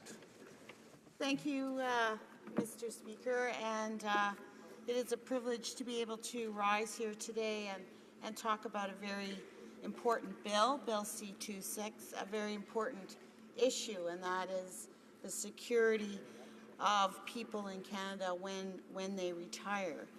And I guess just a few introductory comments, and I want to just note that I do echo the comments of my colleague from Vancouver East who arrived here in this House as a brand new Member of Parliament, looking forward to a new spirit of collaboration and cooperation. Our hopes were very high that things would be different, so I do want to register my disappointment around the government's choice to move forward with time allocation. I'm on this particular issue. I am disappointed about that, and I share that disappointment with the colleagues on my side, who, unlike me, will be unable to share their points of view and share their comments with our colleagues here today.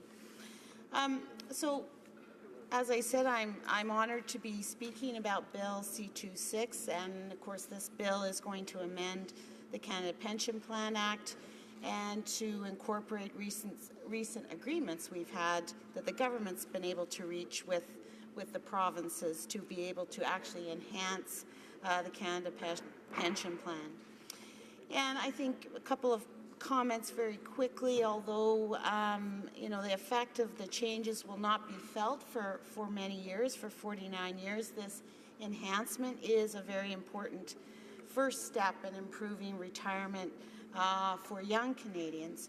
And I do want to acknowledge and offer my congratulations to the many citizen groups, in particular unions that have really been fighting long and hard and laid the important groundwork so that I believe we were able to get to an agreement on these enhancements. Of course, when this is fully implemented many years from now, but still important, the CPP will replace 33% of pre-retirement income, which is up from its current 25%. Democrats have long and hard worked for improvements to many aspects of our social safety net, including the Canada Pension Plan, including fighting for better old age security and increasing guaranteed income supplement benefits. And as I mentioned in some of my questions while we've been debating Bill C-26, retirement security for many Canadians is reaching a crisis level, and it really has been increasing and made worse, I believe, under some of the policies of the previous government that really saw the crisis come to a head with many people not being able to look towards a retirement. A golden retirement, as often people used to be able to say, is not really going to be there. And a large part of that problem is that 6 in 10 working Canadians no longer have a workplace pension. And I'm going to do what a lot of people don't do usually, but I'm going to reveal my age. I am 53 years old, and my dad would have been one of the first, I think, a group of workers who worked for a very large multinational corporation. He had a workplace pension, and during closer to the end of his tenure in his workplace, during a large corporate takeover, he lost that defined benefit pension plan. And so my parents, along with many others, have had to look forward to retirement, but as my colleague on the opposite side said just in his previous comments, have had to take on a lot more risk when it comes to pensions, more risks than his parents had and many before him. And of course, younger generations are looking forward to even a more precarious, not only work environment, but a precarious retirement, one that may not be able to provide them with the things they need to be able to have a safe and healthy retirement. So during the election, the Liberals promised to enhance CPP, and we're glad to see that that is coming forward. I guess a couple of comments I have, and I do want to acknowledge my colleague from Hamilton Mountain, who, as any good MP, did some digging and some studying up on this bill as it was coming forward for us to speak about, and he found some flaws with it. And in particular, which I thought this government would be very eager to hear about and very quick to fix, which is one of the reasons we want to continue to debate this, is because we would like to actually hear a response from the government that they do plan to fix this. Just saying that going to committee somehow that will make everything better does not reassure me. It does not reassure people in my constituency, in particular women and those living with disability. If their retirement is going to be as secure as they thought it was, and of course what I'm talking about is that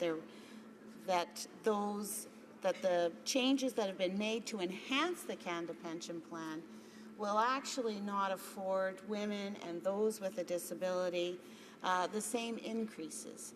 And although we know that this was brought in under a previous Prime Minister, the previous Prime Minister, Pierre Elliott Trudeau, it was not included in this particular enhancement to the Canada Pension Plan. And I know members on this side and my colleagues have been asking over and over and over again, both in question period and in debate, have been asking this government to tell us if this was a mistake, are they going to fix it?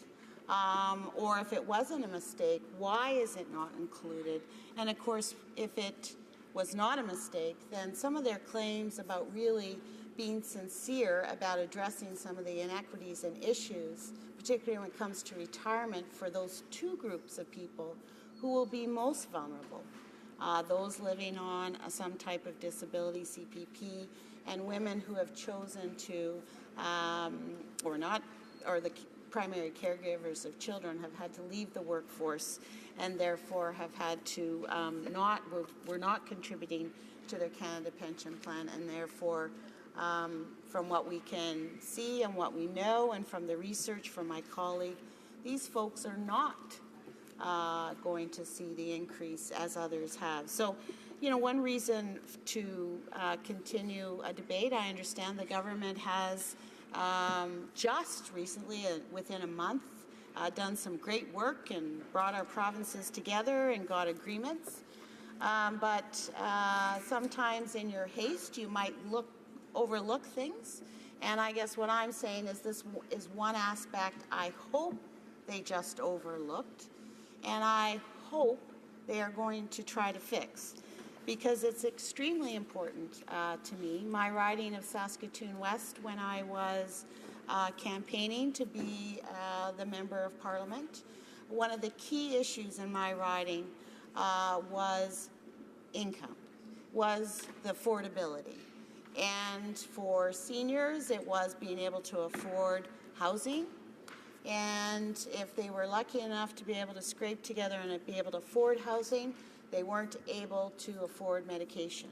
So retirement income, particularly for women and those who have lived on a more limited income because of a disability, is extremely important to me. And so I rise today to speak about this and to draw this to the government's attention again, that it would be nice to hear definitively from the government that they do plan to not allow this inequity to move forward, that they do plan to fix it, and not just ask us to say, you know, everything will be all right, we'll talk about it in committee, just get going with this, keep talking, or don't keep talking, I guess, so that we can actually address it. So I guess my final comment is I feel honored to be able to stand up and speak about this issue. I want to congratulate my colleague for bringing forward these two key pieces of inequity in this legislation. And thank you, Mr. Speaker, for the time to share my comments.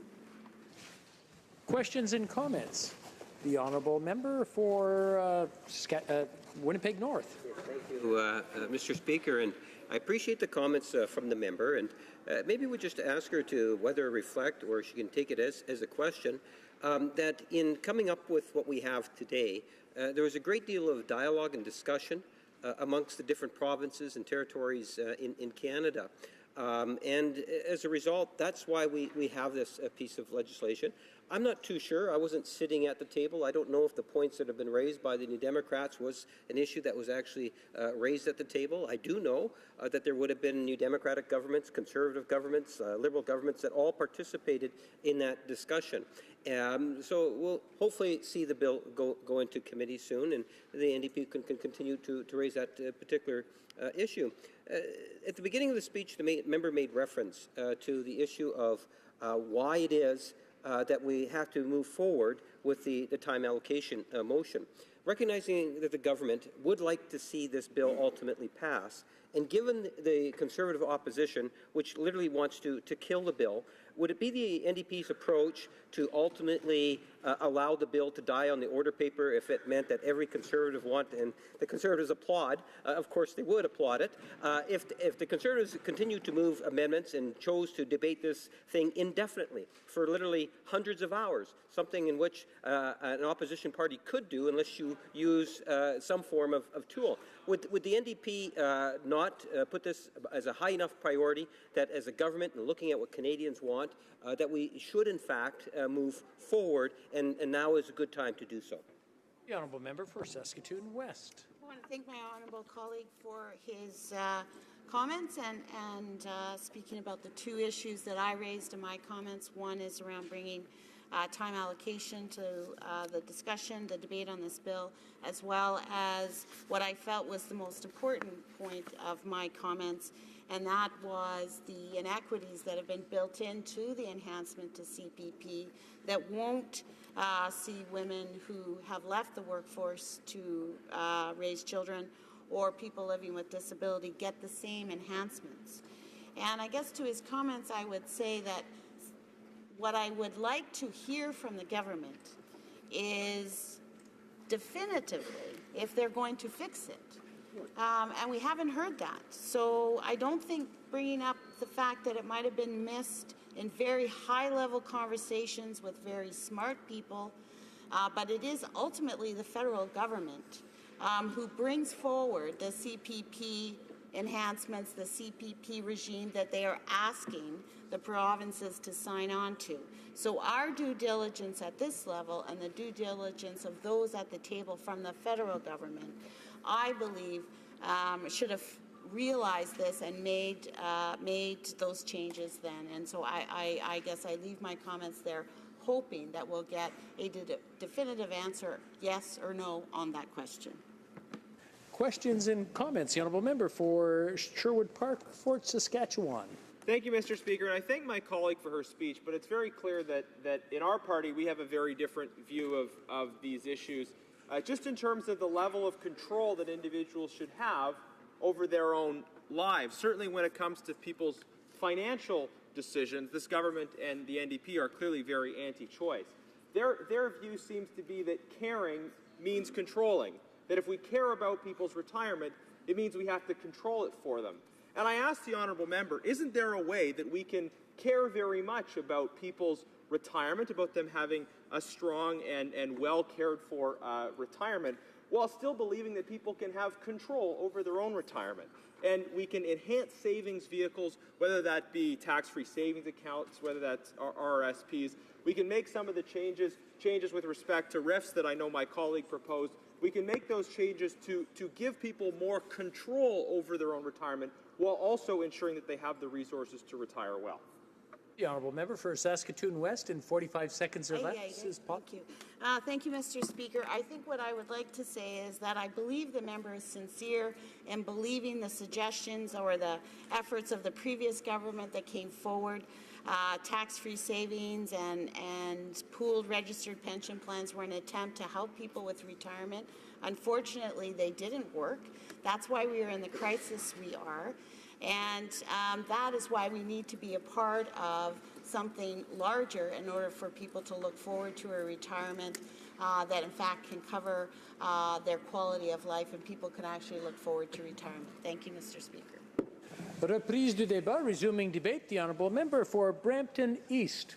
Thank you, Mr. Speaker. And first and foremost, I want to thank the federal government of Canada for taking on this initiative of expanding the CPP.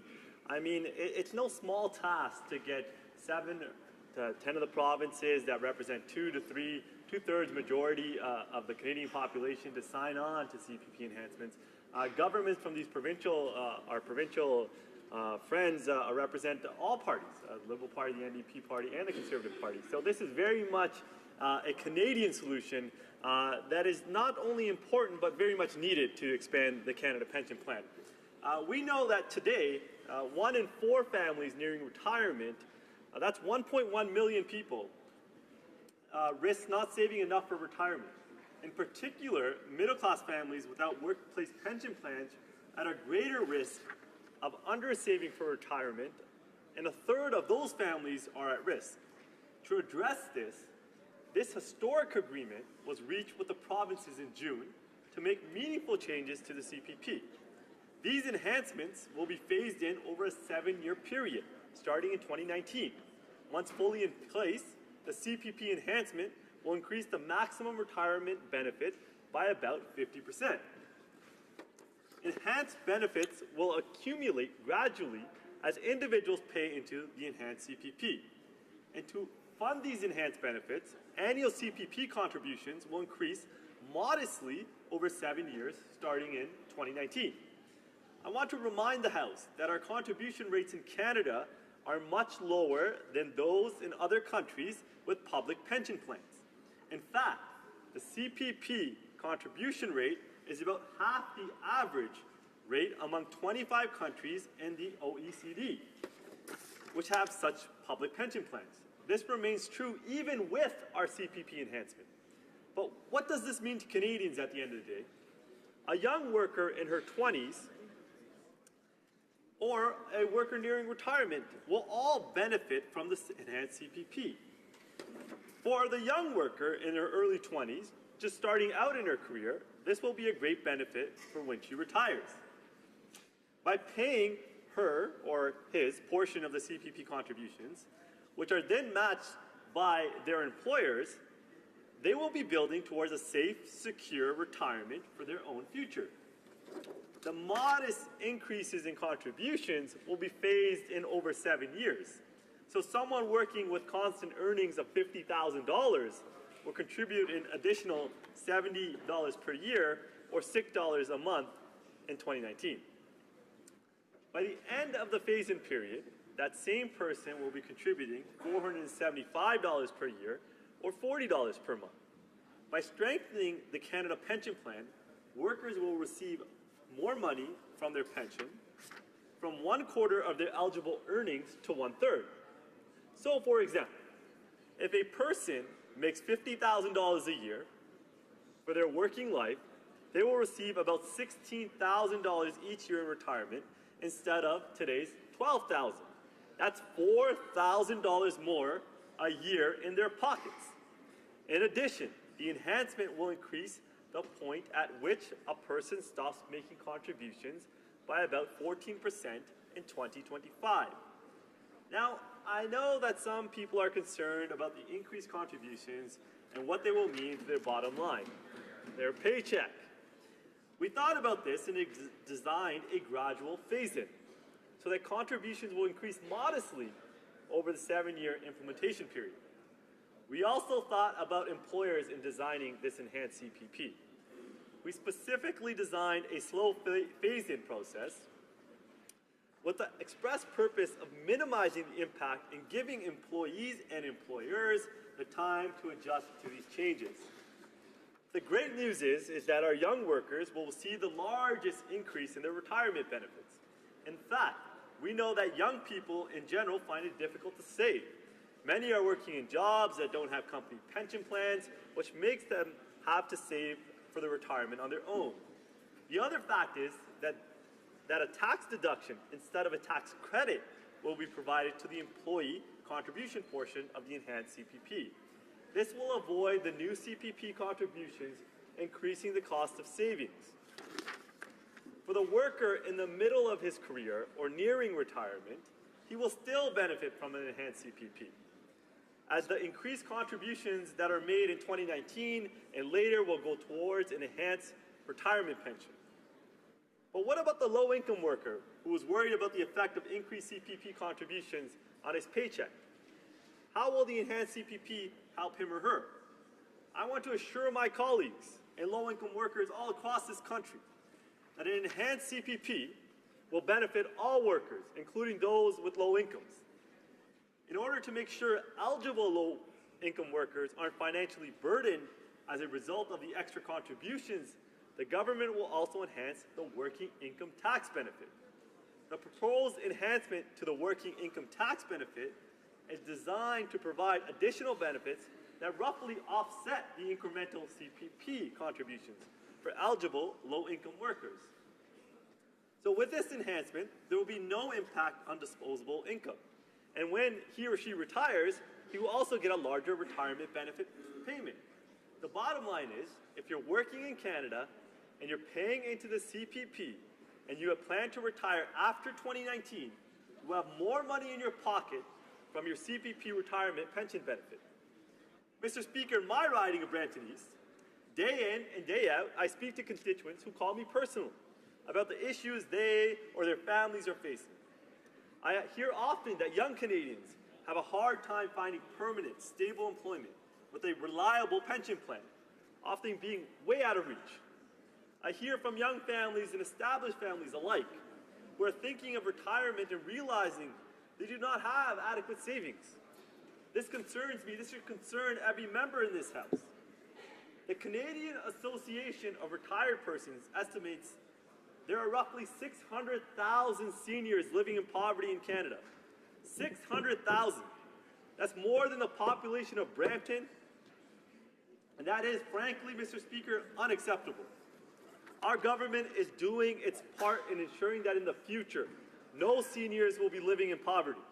We started by reversing the eligibility age of old age security to 65 and boosting the GIS by 10% to provide almost $1,000 per year per GIS recipient, aimed especially at helping low-income seniors who live alone.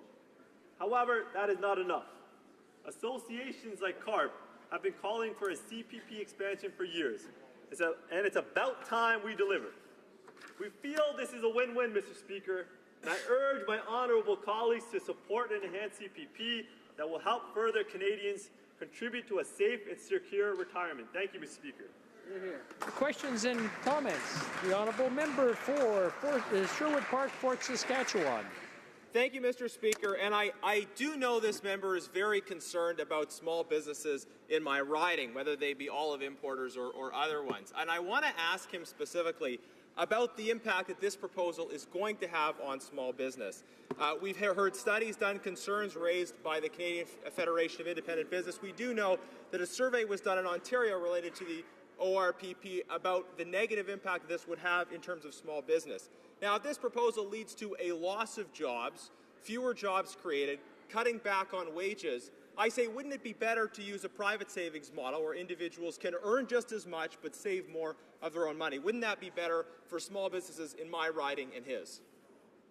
Before we go to the member for Brampton East, I want to remind everyone in the House there is debate taking place, and it's nice to see a friendly conversation going amongst yourselves. But if you don't mind keeping it down or whispering as opposed to talking loud, so that we can hear the debate, which is very fulsome. The honourable member for Brampton East. Thank you, Mr. Speaker, and I'd like to thank my honourable colleague from across the aisle for the question. He's a great guy, even though I almost disagree with him completely on almost every issue. But he is a personal friend, and that's what makes democracy so great. So the single biggest reason why a CPP enhancement is needed is the dire state of the private pension plan. Now, anybody can look to statistics, and the member opposite mentioned something, a study done by the Canadian Independent Small Businesses Association, which has 109,000 members, and they came to testify at the Finance Committee, and the devil's in the details in their research. They were relying on responses for 651 members, a survey that was sent over to 10,000 of their members, and they said that their members were against, speaking for all 109,000 members, because 651 members said that the CPP was a bad idea. I urge the member opposite to go talk to small businesses in his riding, because small businesses all across this country know that if their employees are taken care of, they know that if their employees can look forward to a safe and secure retirement, that's going to benefit their bottom line in the short term and the long term. And I encourage my honourable colleague across the way. He's a great guy. He's smart. He should be supporting the CPP enhancement. Questions and comments. The honourable member for Hamilton Mountain. Thank you, Mr. Speaker. And I appreciate the member from Brampton East on his speech, and we certainly agree with him on this side that we do need an enhancement in the CPP. However, there's an important part missing to this, and that's with the child rearing and the disabilities dropout period, which is now in the existing CPP, but for some reason it's been omitted in the enhancement part. And as he's heard, and I have heard from many of the stakeholders and organizations, this is a critical part. And we need to know the answer. Has the government made a mistake, and are they going to fix it by putting the dropout periods into the enhancement, and will they support it? The honourable member for Brampton East. Speaker, I'd like to thank the honourable colleague for his question, and he's recently been subbing in on the Finance Committee, and I welcome him to the committee, and he's doing really, really good work on the committee. The fact of the matter is this, that if you retire in Canada after 2019, you're going to have more money in your retirement, and all Canadians should be proud of that. And, you know, we spoke about this at the beginning, that the single biggest reason that CPP enhancement is needed is that in 1971, 48% of Canadians had a defined pension benefit plan provided by their employers. Fast forward to 2011, that was 25% of the Canadian population, and it's still declining. So employers are not providing employees and Canadians with defined benefit plans anymore. Canadians are struggling to save for retirement, and CPP enhancement is critical. And you know what the most telling part is that all the provinces agree. And provinces that are NDP provinces, Conservative provinces, and Liberal provinces. So this is something that all members in the House should agree with, because Canadians deserve safe and secure retirement. So I encourage the member and his party to support our bill. Thank you. Good job, Ross. Statements by members. Déclaration de député. Honorable député de Sudbury. The honourable member for Sudbury. Mr. Speaker, do you know one of these people who's just able to transform their community through their leadership? Well, in Sudbury, Gisèle Chrétien is one of these people who has made our community a great place to live. A tireless volunteer, she's given her time for projects in health, education, economic development, and French language services. She spearheaded the foundation of Collège Boréal. She directed the board of the college for nearly a decade. She led the board of TFO and Horizon Santé Nord, and she founded a support group for children with diabetes. She also sat on the board of directors of the Children's Aid Society and the Chamber of Commerce and published a book about leadership. Recently, she was awarded the 2016 Prix de la Francophonie de la CFO for the Greater Sudbury area. She is the living proof that one person can enrich an entire community. Congratulations and thank you, Gisèle. Honourable member for St. Albert, Edmonton. Mr. Speaker, last month the Senate passed Bill S-217 by a wide margin with the support of Liberal and Conservative senators alike. The criminal history of an accused seeking bail is relevant and material to the proper determination of a bail application hearing. Yet under the criminal code, it is discretionary whether the Crown leads such evidence. This loophole proved fatal to Constable David Wynne, who was shot and killed in the line of duty by someone who was out on bail, notwithstanding that they had an extensive criminal history, and yet none of that information was brought forward to the attention of the judge. Mr. Speaker, Bill S-217 is common sense legislation that seeks to enhance public safety by ensuring that what happened to Constable Wynne never happens again. I urge the government to join their Liberal colleagues in the Senate and support Bill S-217. The honourable member for Vaughan Woodbridge. Mr. Speaker, I rise today to congratulate Davina Podakidis, a grade 12 student from Holy Cross Catholic Academy in Woodbridge, for reaching the top 15 in the 2016 Breakthrough Junior Challenge.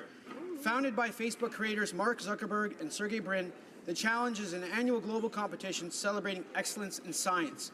Davina's achievement is highlighted as a 2016 challenge drew 6,000 applications from over 100 countries. A superb student, piano teacher, athlete, and a member of her school's student council, Davina still found time to produce a video explaining what gravitational waves are and what happens when they hit Earth. The winner of the challenge will be selected on December 4th and receives a $250,000 scholarship. Mr. Speaker, let's wish Davina success as she represents Canada on the global stage, and that we are proud of this remarkable young woman. Thank you, Mr. Speaker. The honourable member for Abitibi by James Nunavik. Speaker, almost a year ago, just on the other side of the river here, the Prime Minister told the chiefs of the Assembly of First Nations, and I quote, to support the work of reconciliation and continue the necessary process of truth-telling and healing, we will work with you to enact the recommendations of the Truth and Reconciliation Commission, starting with the implementation of the UN Declaration on the Rights of Indigenous Peoples. Well, Mr. Speaker, you promised real change, yet, unfortunately, we have yet to see the real or the change in this case. We are heading towards the 150th anniversary of this place we now call Canada. The first peoples of this country should not have to wait another 150 years to see their fundamental human rights protected, respected, and fulfilled. So, Mr. Speaker, I invite the Prime Minister to respect that promise of reconciliation with the first peoples of this country. The honourable member for Bay of Quinte. Thank you, Mr. Speaker. It is with great pride that I share with you another remarkable accomplishment for my riding. Norman Hardy, a winemaker in Prince Edward County, has received global recognition for his county Chardonnay. These accolades are a reflection of Norman's winemaking expertise and his artistry, as well as the rich agricultural land that is home to Ontario's newest wine region. His 2013 County Chardonnay has been placed in categories that include the most exciting wines for the 21st century so far and the best wines of the year for 2016. This year, his County Chard ranked as the top Chardonnay on the list. I send my sincere congratulations to Norman Hardy for his passion, his dedication to his craft. The international attention you are receiving is further raising the profile of the county and inspiring budding winemakers in the area. I encourage all my colleagues to look for Norman's critically acclaimed wines or tour the many wineries in Prince Edward County for a truly memorable experience. Thank you, Mr. Speaker. The honourable member for Dufferin-Caledon. Mr. Speaker, I'm very proud to be recognizing Share Agricultural Foundation, an organization founded by Peel farmers and which has had an immense impact on improving the quality of life in impoverished agricultural-based communities in the developing world. This organization has touched the lives of thousands of countries, such as Honduras, El Salvador, Brazil, Belize, Guatemala, Nicaragua, Haiti, Bolivia, and Cambodia, to name a few. SHARE has achieved this success through its unwavering commitment to the pass-on principle, where individuals are provided with the necessary tools to improve their lives through their own efforts. Earlier this month, Mr. Speaker, I had the honor of congratulating SHARE on the 40th anniversary of its founding in 1976. On behalf of the residents of Dufferin-Caledon, I would like to thank SHARE's extraordinary volunteers and donors and wish this phenomenal organization another 40 years of continued success and excellence in creating healthy communities in the developing world. The Honourable Member for Thérèse de Blainville. Mr. Speaker, National Child Day will be celebrated in Canada on November 20th of this year. I had the opportunity to mark this day by speaking with young students of the Parliamentary Student Council from l'Académie Sainte-Thérèse as part of UNICEF's National Child Day initiative. I was impressed to discover that these young people were engaged and informed on issues that they cared about in their school and in their community. I would like to congratulate Julien Lavergne-Roberge, who played the role of Prime Minister, Philippe Tremblay, who played the role of Vice Prime Minister, Anthony Nasrallah, who was the moderator, and 33 other students who were involved in the council. And I'd also like to commend the work of their teacher. They're a great example. I invite my colleagues to celebrate National Child Day and to continue to listen to the concerns and interests of young people. Our children are the future of our society, and they are the leaders of tomorrow. Thank you. The Honourable Member for Labrador. The Honourable Member, l'Honourable Député de Beauport, Côte. The Honourable Member for Beauport, Côte de Beaupré, Île d'Orléans, Charlevoix. Mr. Speaker, in recent weeks, we have lost two great figures of the Canadian music scene. I was raised on the music of these two great icons, Leonard Cohen and Bob Walsh. These artists fed my soul and stoked a fire inside me. Leonard Cohen gave us over 20 albums, and many of his songs became timeless classics that remain indelibly etched in our hearts and minds. He received many awards, and Mr. Cohen made Canadian music known all around the world. With a passion all his own, Bob Walsh, the king of the Quebec blues, gave us, during his long and storied career, many albums, and also received many distinctions. He forever changed Quebec's music scene. Today I would like to offer the families of Mr. Cohen and Mr. Walsh my deepest condolences.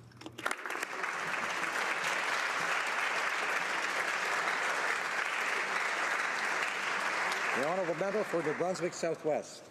Mr. Speaker, with this being Entrepreneur Week, I am so pleased to rise in the House and share a few of the many attractions brought to you by the good people of New Brunswick Southwest, the gateway to the Atlantic experience. Roosevelt Campobello International Park. Stroll the summer home of President Theodore Roosevelt in one of Canada's only international parks. Minister's Island, drive over on the ocean floor. If you plan poorly, your car is 15 feet under the full tide. Whales, we have whales like Toronto has squirrels. Graham and Anne, the Dulles capital of Canada. If you don't know what Dulles is, Google it. Golf, St. Andrews by the Sea. Hole 12, hit your par 3 too hard. It's in the Atlantic Ocean.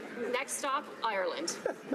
Want to see hundreds of more amazing gotta-see sights in the riding of New Brunswick Southwest? You'll never know if you never go. Thank you.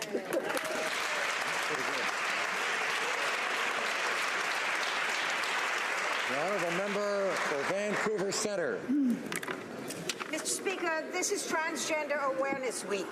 Individuals and organizations across Canada will raise the visibility of transgender and gender non-conforming persons and the problems they face daily. Les gens trans sont victimes. Trans youth face extreme bullying and violence in school. They have high dropout rates, mental health problems, and increasing levels of suicidal ideation. Those rates can be as high as 77%, according to an Ontario study. The hate and violence amongst trans persons is leading the way in police response with a video called Walk With Me, and in partnership with Starbucks and BC businesses, created a safe place sticker so trans persons can find a haven when threatened. Le 20 novembre aura lieu la journée des souvenirs.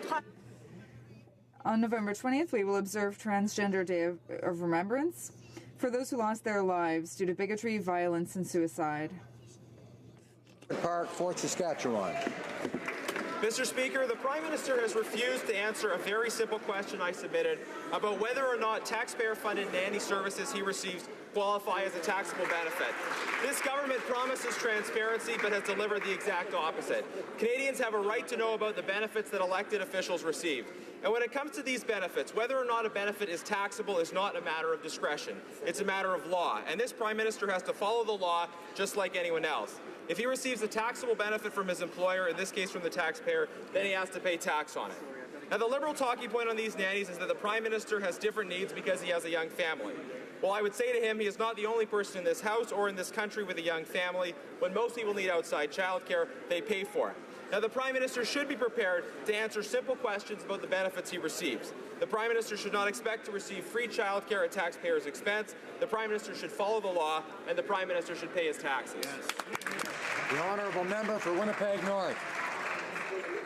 Yeah, thank you, Mr. Speaker. One of the most significant issues that I've had to deal with over the last number of years has been the issue of trying to be able to assist in getting families to be reunited here in Canada, in particular in Winnipeg North. It's with pleasure that I rise just to acknowledge and to commend the Minister of Immigration on doing a fantastic job at assisting in getting more and more families processed in a much speedier fashion, Madam Speaker. I think it's really all about, when we talk about immigration in many different ways, under the family sponsorships, reuniting families is a positive thing, and this is something in which this government has established as a very important priority, and I appreciate the efforts of the Minister of Immigration for all he's done in reuniting families through immigration. Thank you, Mr. Speaker. The honourable member from Malpeque. Thank you, Mr. Speaker. Today I stand to honour my friend and long-term employee on the Hill, Michael O'Neill, who passed away recently. Mike's career began in 1981, first with MP Dave Rooney, then the NDP Research Bureau, and as luck would have it, my office for the last 23 years. Saying Mike was unique would be an understatement. His corporate memory, his research and analysis, and his passionate approach to political issues were one of a kind. He did not seek credit or enjoy the spotlight. He was a sounding board, a quick and insightful thinker, and with so much filed away in his brilliant brain, always ready to help, such that even during his illness he provided wise counsel. Mike was probably most happy doing a critical analysis of the government, even when we were the government.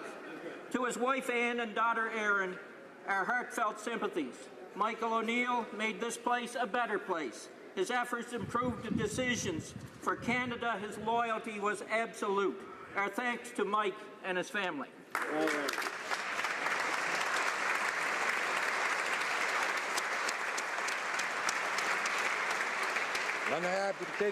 The honourable member for Drummond.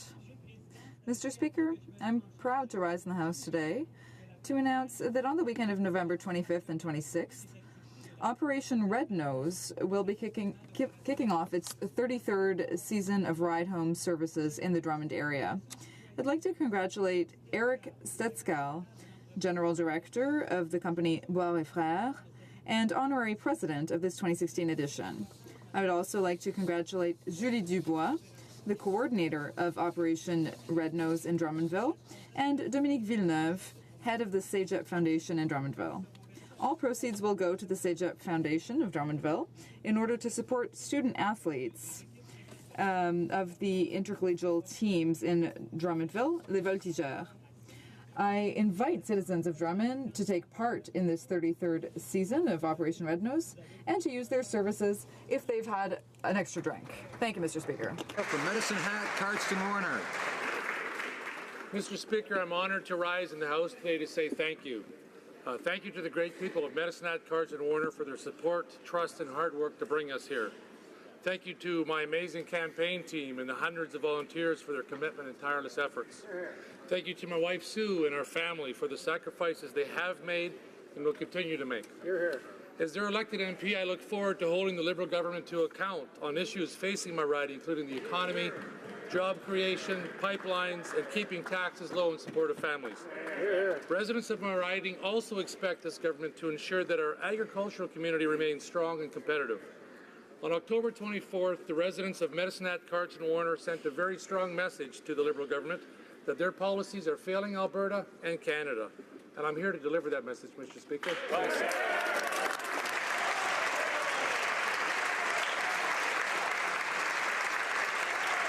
The honourable member for Scarborough Centre. Mr. Speaker, we continue to be shocked and dismayed to learn of anti-Semitic incidents across the country. These incidents remind us of that we must remain vigilant, we must speak out, and we must actively work together to stop anti-Semitism in Canada. This kind of discrimination is totally unacceptable, and we cannot let it go unchallenged. All members of this House are proud to represent every Canadian, no matter the race, the religion, or the community. Our differences ought to unite us, not divide us. All of us in the House, and indeed Canadians from coast to coast to coast, must make it clear that religiously motivated attacks are contrary to Canadian values and principles. I ask all members of this House to stand together and condemn these shameful incidents. Bravo.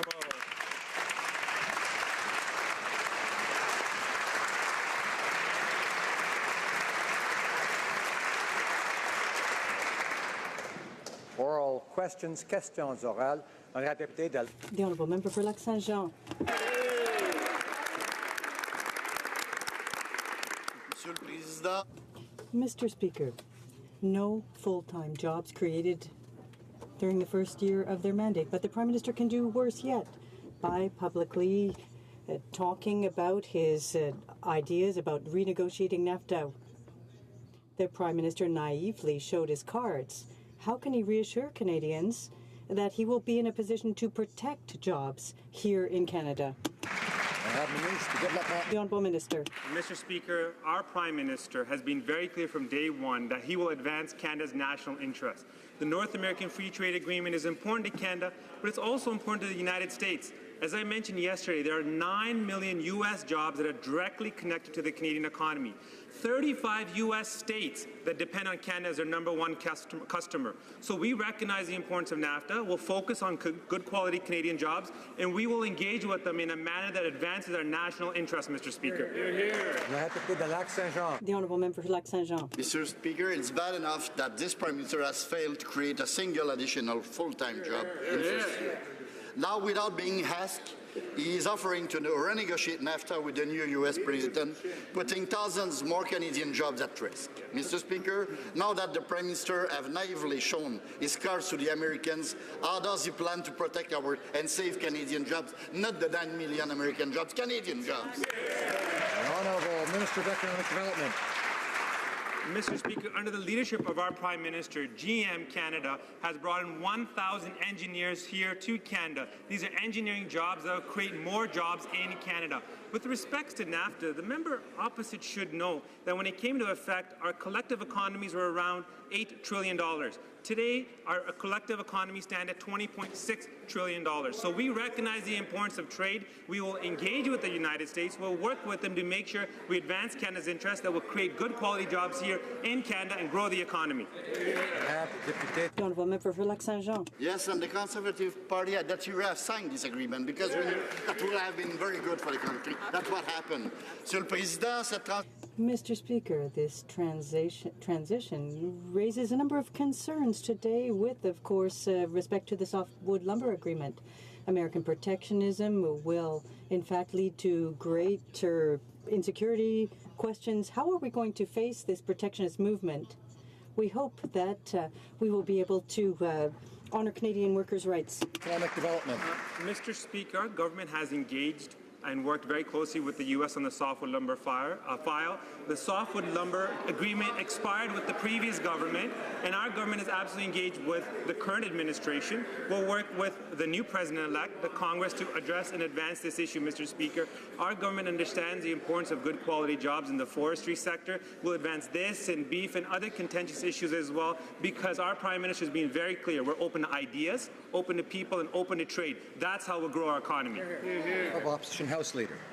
Mr. Speaker, Canada needs NAFTA. It's created millions of jobs and attracted billions of dollars in investment. And although the President-elect Trump has promised to tear up this important agreement, everybody knows that his issues have been with Mexico, not Canada. So why would the Prime Minister so foolishly wave the white flag and say that he was open up this agreement and put so many jobs at jeopardy? Why was he so foolish to do this? The Honourable Minister of Economic Development. Mr. Speaker, our Prime Minister has consistently advanced Canada's interests, and he knows in order to do that, we have to be very open and candid with our allies, including our most important friend, partner, and ally. That is why we proactively said, look, we understand the importance of trade, not only to Canada, but also to the United States. 9 million jobs in the U.S. are dependent on Canada. 35 states in the U.S. depend on Canada as their #1 customer. It's important to remind the mutual benefits associated with trade. That is why we had an open, candid, and honest conversation. That's what Canadians expect, and that's exactly what we'll do.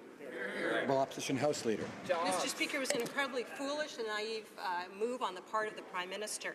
TPP is an agreement that is also at risk, and it's also an agreement, though, that Canadians need. The upcoming U.S. administration has indicated that they won't move forward on TPP, but you know what, Mr. Speaker? That doesn't mean that Canada doesn't have to and shouldn't move forward with TPP. So here's my question.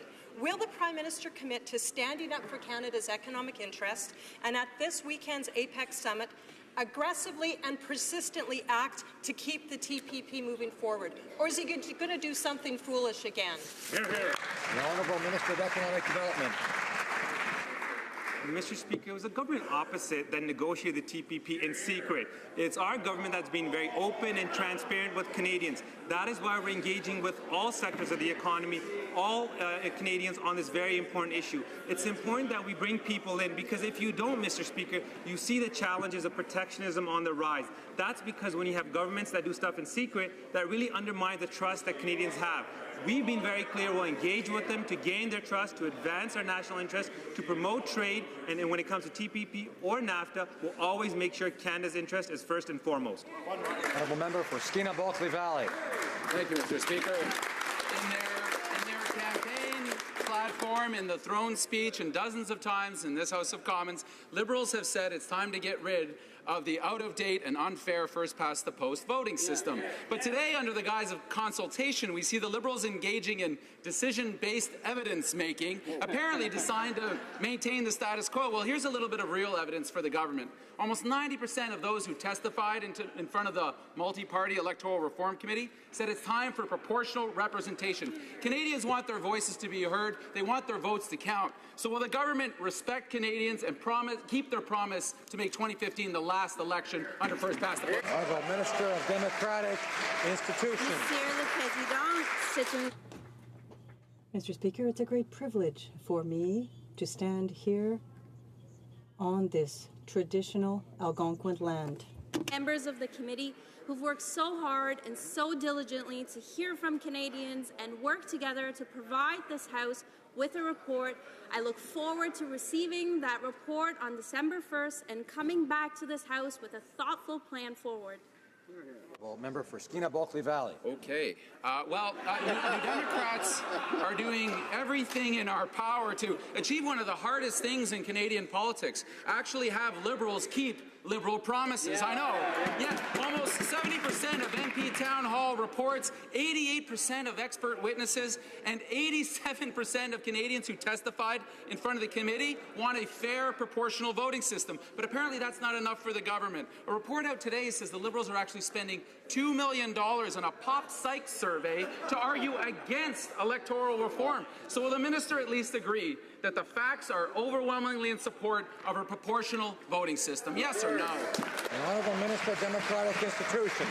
Mr. Speaker, I may be eager to respond. I've just missed rising in this place. And I want to thank the member opposite for his commitment to this file, and I want to thank him for bringing up something that we've been working on for months. We want to find as many ways as possible to hear from as many Canadians as possible on the topic of electoral reform. We want to hear about the values that matter most to them. And to that end, Mr. Speaker, we're working with Vox Pop Labs on a new initiative. And as the member opposite understands full well that standard procedures requires testing and pre-testing, we will have more information on this initiative in the coming days, Mr. Speaker. The Honourable Member for Rosemont-la-Petite-Patrie. It's happened to all of us. We've all heard people say that they won't go and vote because they don't think it'll change anything. And they're not really all that wrong. In the last election, some 9 million votes served no purpose, nothing. Because, in fact, of our old, unfair voting system. Everywhere, citizens, civil society, experts are calling for a proportional system. Will the government listen and take action to ensure that each vote counts, and so that we have a system that reflects the will of Canadians? Mr. Speaker, we listened to Canadians when we proposed the special committee to go out there and hear from Canadians. We listened to Canadians and the members of this House when we changed the composition of that committee so that the majority would be with the opposition. We will listen to Canadians in new and innovative ways, and I look forward to receiving the committee's report on their recommendations on how we can best move forward. We will present this House with a thoughtful plan once we've received their report. The Honourable Member for Rosemont-la-Petite-Patrie. Well, they'll listen until they hear what they want to hear. During the campaign, the Liberal leader promised with his hand on his heart that 2015 would be the last election under the current voting system. Promise made. We're going to do it. No, we're not joking. Confidence, integrity, respect, the whole shebang. But since they took power, less clarity, nuances. They're looking for an exit. They pull out bogus surveys. People want change. The opposition parties want change. So, Mr. Speaker, between you and me, was that a real promise or was it a joke? The Minister of Democratic Institutions. Mr. Speaker, the member opposite knows full well that we've been committed to this file since we began our mandate. The member opposite knows full well that there's a committee in place right now deliberating the outcomes that they'd like to present to this House. And the member opposite knows full well that from the very beginning we were clear we will not move forward on reform without the broad support of Canadians. I look forward to receiving that report on December 1st. Member for Prince Albert. Mr. Speaker, the Liberal government is sending mixed messages to the Canadian business community. Yesterday, Canada's ambassador to the U.S. said that Canada needs to work harder to educate Americans on the benefits of NAFTA. I couldn't agree more. Unfortunately, the Prime Minister served up NAFTA to President-elect Trump on a silver platter. Why is the Prime Minister and his ambassador not on the same page on Canada's most important trade deal? Hear, hear. The Honourable Parliamentary Secretary to the Minister of International Trade. Thank the honourable member for his question, Mr. Speaker, as well as his work on the trade file. The benefits of NAFTA are clear, Mr. Speaker, for Canada and the United States. In 2015, trilateral merchandise trade amounted to over $1 trillion, Mr. Speaker. That's a growth of 3.6 times since 1993. The U.S. is our largest and most important trading partner. We're always going to look at ways to strengthen that relationship. Trading agreements are important. We're always going to look at ways to better those too, and that we will do in good faith. We're open to potential improvements, and that we will do, Mr. Speaker. Thank you. Member for Caribou, Prince George. Mr. Speaker, for over a year, the Liberals have claimed that the relationship between the Prime Minister and the President of the U.S. has been unprecedented. As a matter of fact, the Minister of Trade stood in the House and said that the President of the U.S. is absolutely giddy over this new relationship. Well, Mr. Speaker, this unprecedented new relationship has absolutely brought nothing to Canada. No new softwood lumber agreement, and within hours of the U.S. election results, the Prime Minister was on bended knee offering to renegotiate NAFTA. Mr. Speaker, this will have a hugely negative impact on the 400,000 Canadians that depend on the forestry industry. Why is this government so against Canadian jobs? The Parliamentary Secretary. Mr. Mr. Speaker, I thank the honourable member for his question. On the forestry file, we have worked since day one, taking over from a previous government that had not worked on it at all, that had not opened renegotiations. We have done that. We have consulted across the country, and we have, at a number of different levels, continued to pursue negotiations with our American partners. As regards NAFTA, Mr. Speaker, we know we have an important relationship with the United States. We know how important NAFTA is, and we plan to continue to work with our partners to continue to improve that relationship and that treaty over time. The Honourable Member for Louis Saint-Laurent. Well, thank you, Mr. Speaker. In his report published this morning, the PBO on page 4 stated performance measurement framework for some federal expenditures was unequal. In other words, we don't know where they're going, and there is a lack of transparency. So, Mr. Speaker, for the 8th time, I extend a hand to our Minister of Finance. Can the Minister of Finance have an idea, a date, a time, or can he tell us when Canada will return to a balanced budget? Ministre des Finances. The Honourable Minister of Finance. President. Mr. Speaker, we know that it's very important to invest in the future for Canadians, for the middle class. Clearly, investments will improve our situation in the future with growth that is better for the middle class, for people who want to have a good job in the future. And that is what our program involves. It's the right program for a better future than what we saw over the past 10 years. The Honourable Member.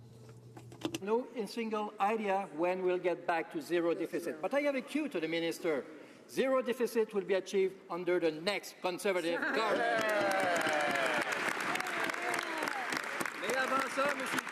But before that, Mr. Speaker, before that, we'll have to be subjected to this government for 3 years. What is the government going to do to help Canadians, to help entrepreneurs? Because with the Liberal carbon tax and by increasing CPP charges and with no taxes for businesses, are we going to be helping them? No. Mr. Speaker, the reason we're acting now is because Canadians can't wait. They need jobs today and tomorrow. It is particularly ironic. It is particularly ironic, Mr. Speaker, that the party that is focused on the wealthiest Canadians, the party that's playing games with Canada Pension Plan, which will help the middle class, the party that voted against the middle class tax cut, the party that voted against the Canada Child Benefit, helping 9 out of 10 families, is talking about how we can help the middle class. We are focusing on how we can help Canadians to do better today and tomorrow.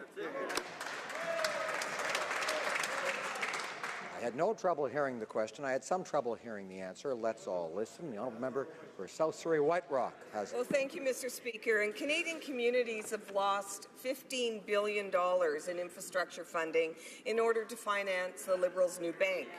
Less than 1% of the promised infrastructure project are actually under construction, and 0 full-time jobs have been created since the Liberals took office. The minister has also stated he still has lots of questions about the design of this bank. Mr. Speaker, why are the Liberals focusing their efforts on selling infrastructure to foreign interests instead of creating jobs for unworked Canadians here at home? Well, Minister of Infrastructure and Communities. Mr. Speaker, we committed to invest more in infrastructure, even what we committed in 2016 budget. We added billions more to our initial commitment. So, and as well as of today, I can tell you, Mr. Speaker, that we have approved more than 983 projects with a combined value of almost $12 billion in all provinces and territories from coast to coast to coast. The Honourable Member for Richmond, Arthabaska. Mr. Speaker, in addition to taking $15 billion earmarked for cities and putting it into this new bank, we learned at a Finance Committee meeting that the ones who will really be pulling the strings think that projects worth $100 million don't pay enough. They want $500 million projects. That's worse. Mr. Speaker, if we move in that direction, all municipalities, small and large, in the regions will never see their projects completed. Are the Liberals, and in fact I'd invite the 40 members opposite to show some courage, to stand up, to talk to the minister and to get him to understand that we're not moving in the right direction. Minister of Infrastructure and Communities. Mr. Speaker, I hope the honourable member actually will talk to mayors and reeves throughout throughout the country. Let me say what the mayor of Surrey has to say about our program. The city of Surrey applauds the federal government's commitment to provide stable grant funding and also look forward to additional opportunities the renewed announced infrastructure bank will offer. Let me tell you what the mayor of Vancouver has said about our program, Mr. Speaker. The new $35 billion infrastructure development bank and more trade and transportation infrastructure funding to help cities maximize their borrowing capacity is good news. Honourable member for North Island, Powell River. Mr. Speaker, the member from Spadina, Fort York, who claims to be the architect of privatization infrastructure bank, says anyone who criticizes it is, quote, stupid. What? Canadians who are concerned about tolls and user fees in their communities, he is calling them stupid. Canadians who understand that private investors who will only invest if they see a return, he is calling them stupid. Will the Liberal government denounce these disrespectful statements, or is it stupid of me to ask?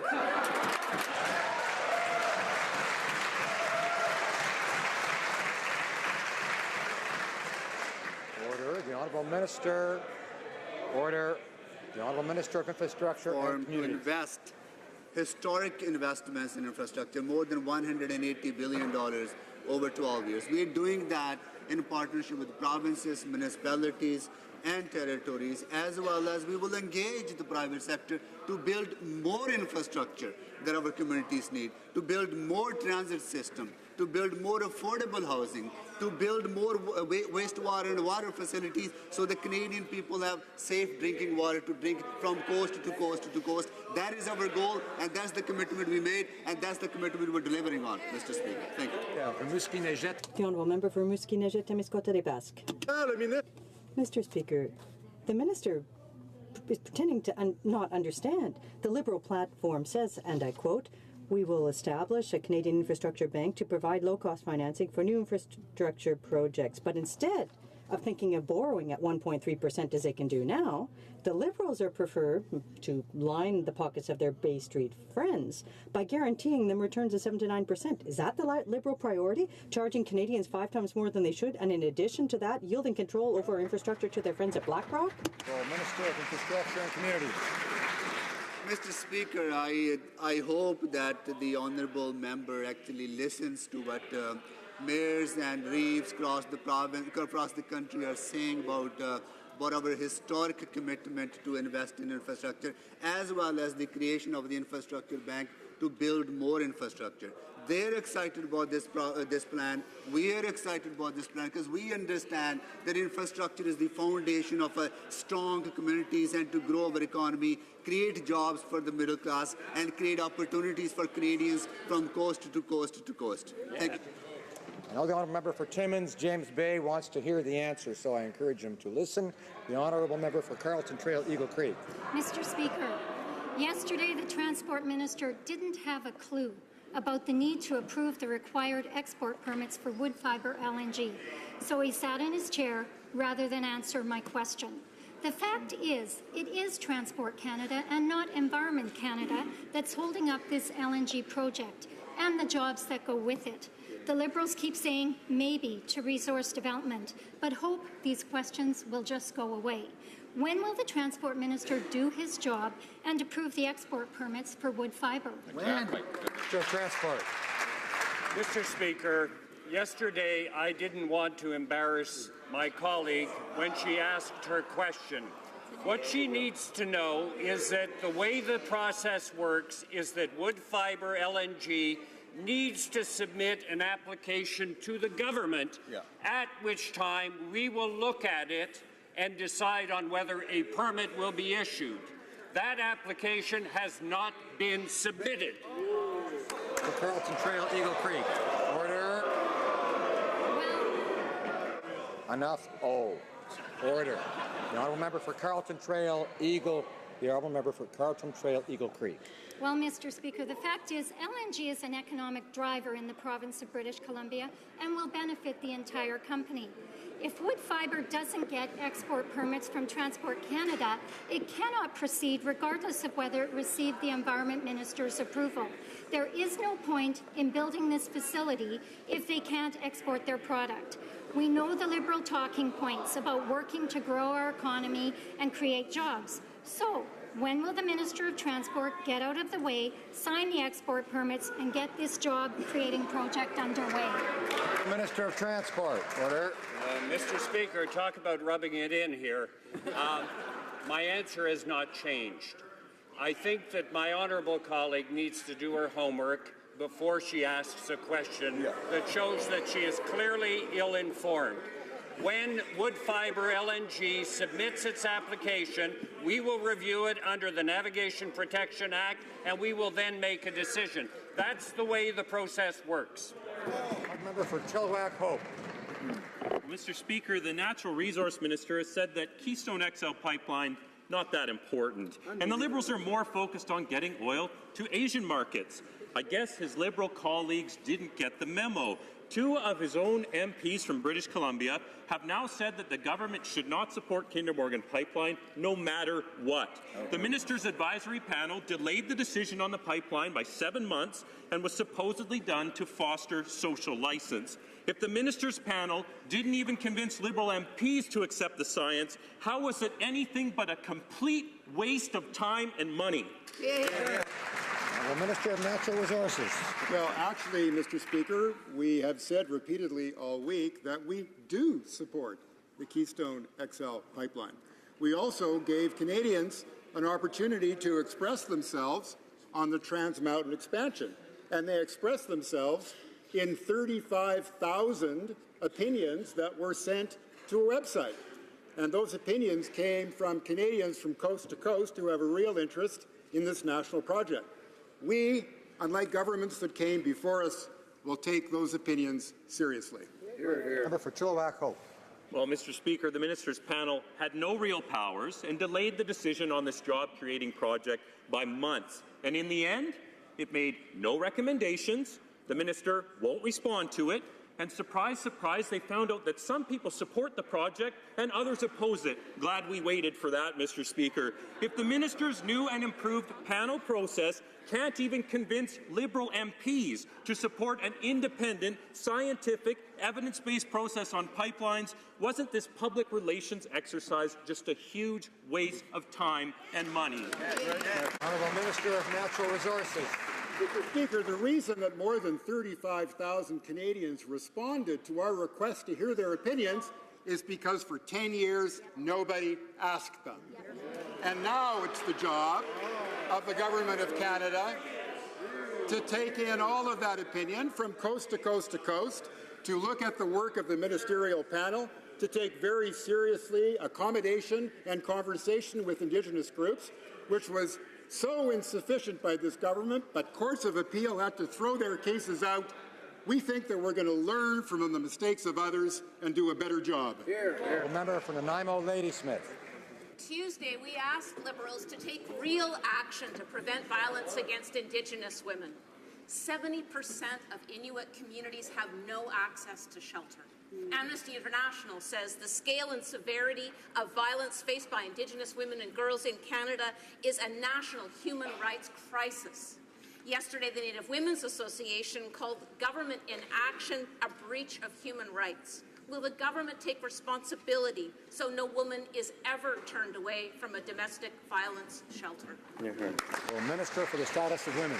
Well, thank you very much, Mr. Speaker. And as the honourable member knows, we've been working all the past summer to listen to people, and we've heard very much those same concerns. Women are fleeing without a place to go, and that's why I'm so proud to be working on a federal gender-based violence strategy that will take into account the many needs and the diverse needs of the communities across our country, including sheltering spaces. Thank you very much. Very good. The honourable member for Abitibi James Nunavut. Thank you, Mr. Speaker. Their own ministers agree that this government's investments are not sufficient to help our young Indigenous peoples. Yesterday in committee, the Minister of Health said that the federal investments in health infrastructure are not, and I quote, are just, and I quote, a drop in the bucket compared to the needs. So, Mr. Speaker, what is the minister waiting for to adequately fund infrastructure and services that these communities need? Now, the Minister of Health. Mr. Speaker, as a Canadian, it grieves me to look at the realities about the state of Indigenous health in this country. To see that Indigenous peoples have a life expectancy that's about a decade shorter than non-Indigenous Canadians.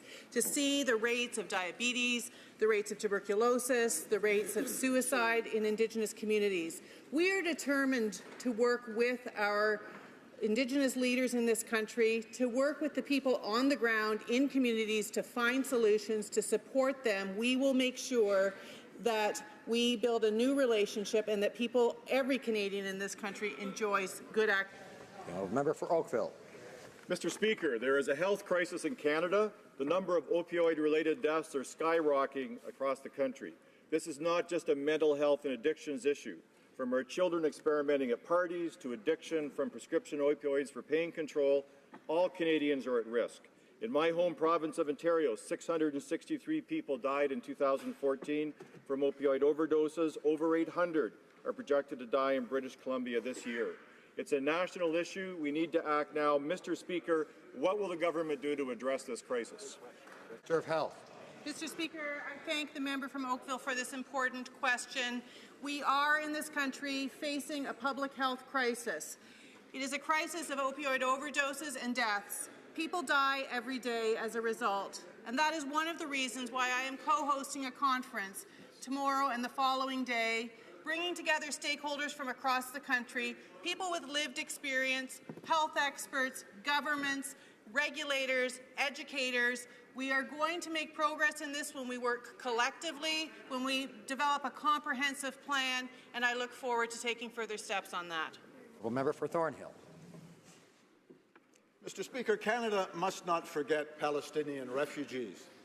We should also not forget the Palestinian leadership that is keeping them refugees, holding them hostage, refusing to peacefully coexist with Israel. Now, Mr. Speaker, there's abundant evidence that misdirected UNRWA aid is part of the problem. Our Conservative government successfully delivered more than $70 million in aid to Palestinians by other means, not through UNRWA. Mr. Speaker, why will the Liberals not guarantee all aid gets to the refugees? Honourable Parliamentary Secretary to the Minister of International Development. Palestinian refugees, especially women and children, are amongst the poorest and the most vulnerable. After extensive study and consideration, the Minister of International Development and the Francophonie announced putting Canada in line with all of our G7 partners $25 million in funding for UNRWA. We have put in place strong oversight provisions and robust mechanisms for this funding. This will not only support the 5.5 million Palestinian refugees to access basic services, but is crucial for the peace and security of the region. The member for Thornhill. Mr. Speaker, Canadians wonder why Canada's foreign policy initiatives with Russia must be discovered not from the minister, but from the Foreign Affairs website of the Russian Federation. It took a diligent journalist to discover, by scouring that website, that a Canadian assistant deputy minister has just been in Moscow to discuss the situation in Ukraine. Can the minister assure Canadians and freedom-loving Ukrainians that Canada will not waver in its sanctions against Russia for its invasion and occupation of Crimea and its continuing sponsorship of terrorist activities in eastern Ukraine? The Honourable Parliamentary Secretary to the Minister of Foreign Affairs. I absolutely can assure the member opposite that this government is unequivocal about our support for Ukraine and our condemnation of Russian aggression. It was this government that increased sanctions against Russia beyond those of the other government. That means there are more sanctions now under this government. This government has given more support to Ukraine than the former government. Most recently, the minister announced $8.1 million in new funding to support the National Police of Ukraine. Canada has and always will stand steadfast with Ukraine, and we will continue to hold Russia to account. Thank you. Member for Selkirk, Interlake, Eastman. Mr. Speaker, since the Liberals won't do it, we thank our troops for neutralizing ISIS terrorists in combat. In February, the Prime Minister told his host that we do not have any troops on the ground at the front lines. But yesterday we learned Canadians are exchanging fire with ISIS on a daily basis. Why are the Liberals trying to hide the facts that our troops are on the front line and are using lethal force to eliminate ISIS terrorists? Honourable Parliamentary Secretary, the Minister of National Defence. Mr. Speaker, we, all of us, are incredibly proud of the work that our troops are doing to eliminate the threat of Daesh in that region. Our troops are equipped with robust rules of engagement that allow them to protect themselves, our partners and civilians, from emerging and immediate threats. I can say it no better than General Ryu, who said, "My forces continue to advise and assist Iraqi security forces in their fight through the provision, training, advice, and planning, and the conduct of those operations in accordance with our mandate, with the CDS orders, and the rules of engagement." For Selkirk, Interlake, Eastman. Well, Mr. Speaker, the Liberals promised to end Canada's combat mission in Iraq. Now, the Liberal Transport Minister once defined a combat mission as the following, and I quote, "A combat operation is a military operation where the use or threatened use of force, including lethal force, is essential to impose will upon an armed opponent or to accomplish a mission." Now, that definition sounds like a perfect description of what our troops are engaged in today and possibly could even be engaged in tomorrow in Mali. Will the Prime Minister start telling the truth that he broke his promise and admit that Canadian troops are in direct combat with ISIS? Honourable Parliamentary Secretary. Mr. Speaker, the honourable member and I were in the same committee meeting on Tuesday morning with the General, the Chieftain of Defence Staff. At that time, he made the distinction between a training, advise, assist mission and a training, advise, assist, and accompany mission. He was abundantly clear. He said clearly we are in a training, advise, and assist mission. And as General Rouleau has said many times, to assist the security forces of the sovereign state of Iraq, the Chief of Defence Staff has himself made this point unequivocally. We are. The honourable member for London Fanshawe. Mr. Speaker, veterans' families struggle every day. They are not receiving sufficient support from Veterans Affairs. And as we all know, it's not just the veteran who signs up to serve, but the whole family. Natasha, a widow from Nova Scotia, shared with me that she is struggling to access benefits that her husband, a veteran of 22 years, should have received long before his death. Will the minister start listening to families, fix the gaps, and affirm the government's sacred obligation to veterans and their families? Honourable Minister of Veterans Affairs. Mr. Speaker, I thank the member for her question, and I couldn't agree more that when a man or woman serves, their entire family serves along with them. That's why it's very important that any individual who needs help and assistance reach out to our department, go through the processes, and we will work diligently to process those claims. I also know if there's an issue with Veterans Affairs Canada, we also have a robust appeal process that is an arm's length appeal where people can get their claims rectified through that manner. I encourage her to continue to reach out to Veterans Affairs Canada to get the help they need where and when they need it. We're here to listen. The honourable member for Laurier St. Marie. Mr. Speaker, we have very little information from the government concerning the selection criteria used for Canada's next peacekeeping missions. To date, the government has refused to include opposition parties in the discussion. Can the minister tell us when this issue will be debated in Parliament, and can he confirm that the Central African Republic is one of the potential choices for the deployment of a peacekeeping mission? The Honourable Parliamentary Secretary, the Minister of National Defence. Mr. Speaker, we are working closely with our allies and multilateral organizations in the fight against terrorism and in meeting today's security challenges. The minister, as you will know, has been to Africa twice. He's brought with him General Dallaire and Justice Biwa, and both not Biwa, and both are experts on conflict, and as he's taken advice, he is going into these missions with his eyes wide open. I apologize. The member for Kamloops, Thompson, Caribou. Mr. Speaker, when we look at the history of the Liberal Party, they paid little attention to grassroots Indigenous community members. They did not support protecting women and children through matrimonial real property rights, and they refused to ensure that basic financial information is easily available. This is a track record of paternalism. We now have band members being forced to go to court. Why is the minister refusing to empower community members who just want to know how their money is being spent? Well, Minister of Indigenous and Northern Affairs. Mr. Speaker, I think it's appropriate to remind the member that she seems to forget that during the Kelowna Accord, developed in true partnership with Indigenous people, there was a First Nations Auditor General to have been created. The member is also forgetting how her government tore up the Accord when they took office. Then, after years of doing nothing, they pushed through an ill-conceived law made in Ottawa, top-down. On this side of the House, we're committed to working in partnership towards real measures that will increase transparency and accountability, and we will get that done. Member for Kamloops, Thompson Caribou. Mr. Speaker, you just are hearing the minister defending that band members have to go to the basement of her department or go to a secret website to get information. This reality was described by Loretta Burnstick. Quote, you take your concerns to Indian Affairs say you have to go back to the Chief and Council, you bring it back to the Chief and Council, it gets swept under the rug, you go to the RCMP, you got to have proof, so they spin our people around. How can the minister justify creating this runaround for community members? Minister of Indigenous and Northern Affairs. Mr. Speaker, I remind the member that the Chief and Council are duly elected and that they are elected on an every 2-year basis. It is absolutely, that is the ultimate accountability for every one of us in this room.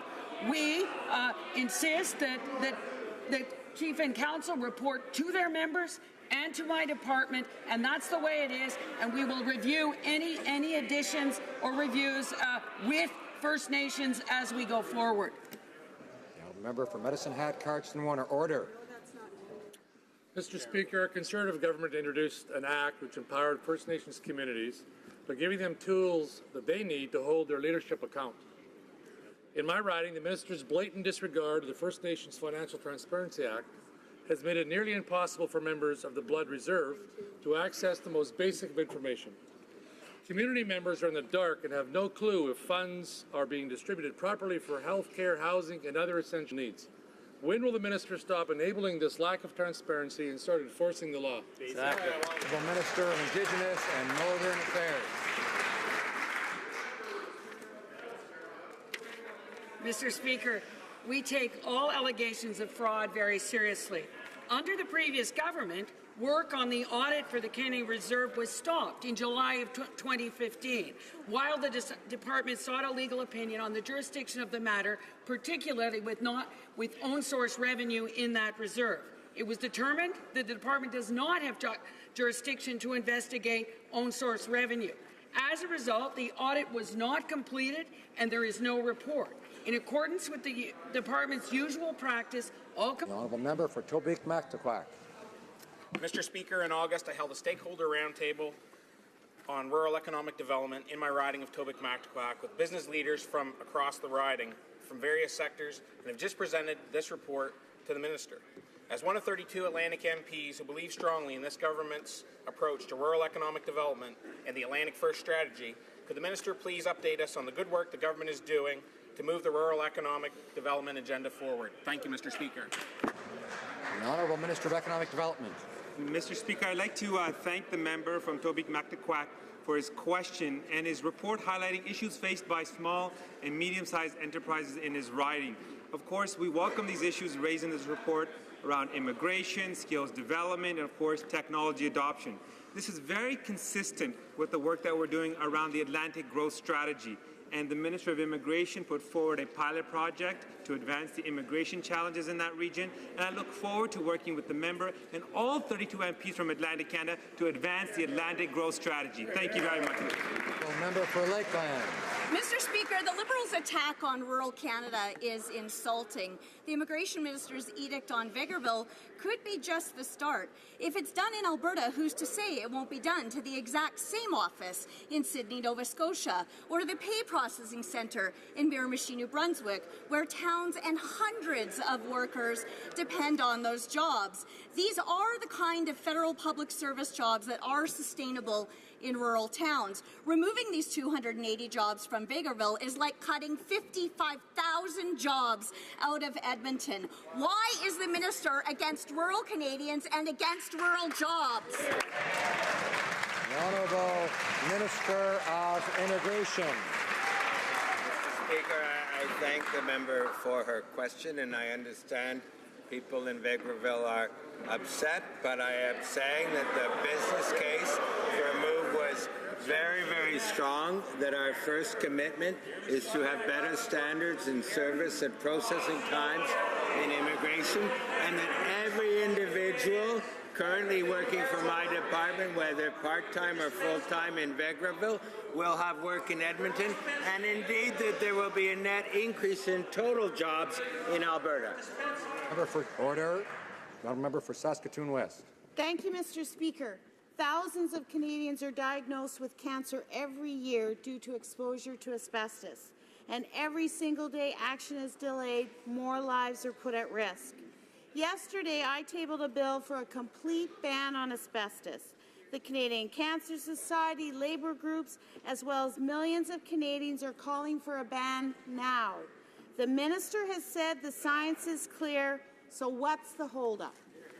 Honourable Minister of Science.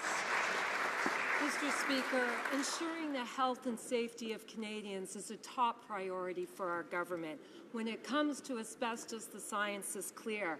That's why our government has committed to a ban on asbestos, and I will be announcing additional details on how we will fulfill this commitment, including timelines by the end of the year. Our government has already taken important steps to reach this important goal, including a ban on the use of asbestos in new government construction and a national asbestos inventory. The Honourable Member for Madawaska Pistigouche. Mr. Speaker, middle-class Canadians work harder than ever, but many of them fear that they haven't saved enough money for their retirement. Can the minister responsible explain what he intends to do to cope with this situation? What does he pledge to do with regard to the CPP to help our fellow citizens achieve their objective of a robust retirement? Anish. The Honourable Minister of Finance. Mr. Speaker, I would like to thank the member for Madawaska-Restigouche for his question. Here in Canada, 1 out of 4 families does not save enough for retirement. This situation is unacceptable, and we are determined to take action. The CPP is designed to help Canadians to save up to 50% for their retirement. We are proud to help Canadians improve their lot, and we will continue to make that a priority. Thank you. Thank you, Mr. Speaker. It's been almost a month since the Minister of Public Works told Canadians that there was no end in sight to the Liberal Phoenix pay fiasco. Since blowing off her deadline, she's misled Canadians on the scope, depth, and severity of the backlog. Yesterday, her officials would not even provide a timeline to resolve the outstanding 18,000 cases and more than 200,000 transactions that still need to be processed. This minister won't commit to a deadline, and she won't tell us the full numbers of backlog cases. What else is the minister hiding from us about the Phoenix pay fiasco? Honourable Minister of Public Services and Procurement. Mr. Speaker, we take the issues of public service pay problems very seriously. And that is why we have taken so many additional measures to deal with these ongoing problems. In fact, the measures that we have put in place have resulted in us now being able to deal with an additional 100,000 cases a month. And we've done that on top of making sure that 300,000 employees get paid every 2 weeks. The Honourable Member for Manicouagan. Mr. Speaker, the Newfoundland government is too broke to pay the $266 million it owes Ottawa. But what does Ottawa do? It simply increases their borrowing capacity. They say, you're broke? Okay, we'll make you more broke. With the money of all taxpayers, including Quebec taxpayers, we're going to allow you to get more into debt to compete with Hydro-Quebec. But if you can't pay, Ottawa will pay in your place, in your stead. No problem. Will this government allow parliamentarians to debate the low guarantee for Muskrat Falls before signing the contract with Newfoundland? The Honourable Minister of Natural Resources. Mr. Speaker, the cooperation with the provinces and territories is at the very heart of our government's approach. It is a positive thing that Newfoundland, Labrador, and Quebec have a good agreement on energy. We give value to clean energy, and that will help reduce greenhouse gas emissions. The Honourable Member for Manicouagan. Mr. Speaker, $9.5 billion for a population of 500,000 is as if Ottawa guaranteed a loan to Quebec of $144 billion. That is too much money. Newfoundland will never be able to pay it back. We will be stuck with the bill. Ouch, yes, exactly. And in fact, Quebec is providing unfair competition to, or rather, Newfoundland is providing unfair competition to Quebec. Will they allow for a debate on the loan guarantee to Muskrat Falls? Yes or no? Honourable Minister of Natural Resources. To learn that the government of Quebec has determined that it would be a good idea to engage in conversations with the government of Newfoundland and Labrador, a very good example of two provinces working together in common cause. And when provinces work together with the support of the national government, only good things can happen, Mr. Speaker. Very good. I believe the honourable member, the honourable parliamentary secretary to the Minister of National Defence has a point of order arising out of question period. I do, Mr. Speaker, and thank you for recognizing me. In answer to the member from Laurier Ste. Marie, I misidentified Madam Justice Arbour, and I want, if I may, have the record corrected to recognize the Madam Justice's name. Thank you. I believe that the honourable member for Leeds Grenville Thousand. Oh, I see the member for Timmins James Bay rising on a point of order. Mr. Speaker, you know I have enormous respect for you in this House in the 12 years I've been here, so I come into this House to get engaged in spirited debates, and I'm very pleased that the Speaker did point out that my spirited debate with the member from Spadina Fort York was actually interfering with other spirited debates in the House, and so I very much appreciate that, and I'm very sorry if we were so spirited I forgot that we were in question period, so I thank you very much for your role, Mr. Speaker. I thank the honourable member for his gracious apology. The honourable member for Leeds, Grenville, Thousand Island, and Rideau Lakes, I believe, has the usual Thursday question. Thank you very much, Mr. Speaker. I'd like to ask the government what plans they have for business for next week. House Leader. Thank you, Mr. Speaker. Monsieur le Président. Mr. Speaker, this afternoon we will continue debate at the second reading stage of Bill C-26 on Canada's pension plan.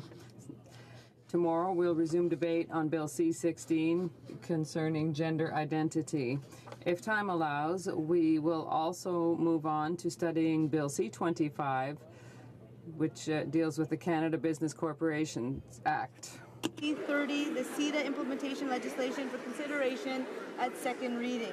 The bill will be on the agenda for Monday, Tuesday, and Wednesday. It is my hope that this bill will be referred to committee on Wednesday evening. On Thursday, we will consider second reading of Bill C-23, respecting pre-clearance. Lastly, next Friday, I will call Bill C-18, the Rouge National Park legislation, for second reading debate. Thank you, Mr. Speaker.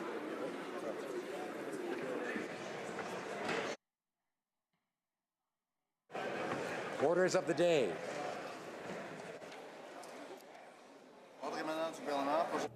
Government orders, government bills, commons. Resuming debate on an act to amend the Canada Pension Plan. Resuming debate on the amendment. I was glad to an act to amend the Canada Pension Plan Investment Board, and the Income Tax Act.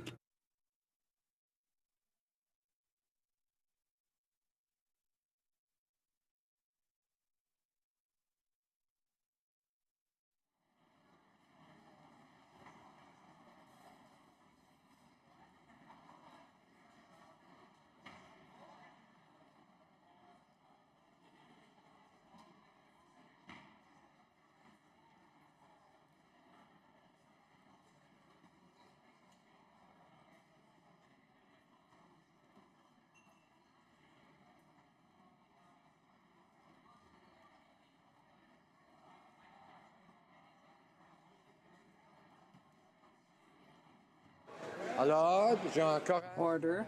I would encourage the honourable members to continue their discussions in the lobbies.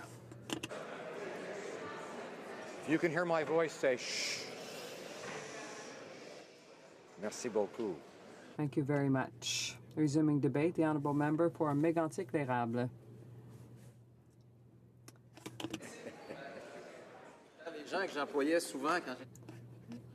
When I was mayor of Thetford Mines, that's very effective, particularly when it's the member who says it rather than the speaker. People pay even more close attention. Thank you very much, Mr. Speaker. I'm happy to have my colleagues' attention to speak to Bill C-26. I had intended to speak to this bill, but this morning what happened is that we had a time allocation motion on the bill, and so it means that several of my colleagues will be deprived of the opportunity to speak to this bill, which indeed, as the Minister of Finance says, is a very important one for Canadians. But I was surprised to hear the Minister of Finance at the beginning of question period answer a question from my colleague from Louis Saint Laurent. He talked about the official opposition mentioning, and I'll say it in English, we're the party that is playing games with the Canada pension plan.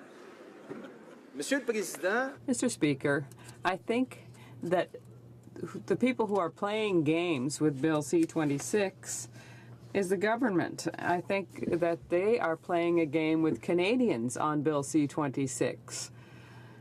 Because I remember during the last election campaign, several government MPs who were running said to people in their ridings, the people they wished to represent, that this party was going to improve their pension plan. When we talk about improving pension plans, Mr. Speaker, you have to understand that these people don't expect that it will take 40 years before the pension plan ends up being improved, and yet that's what's happened.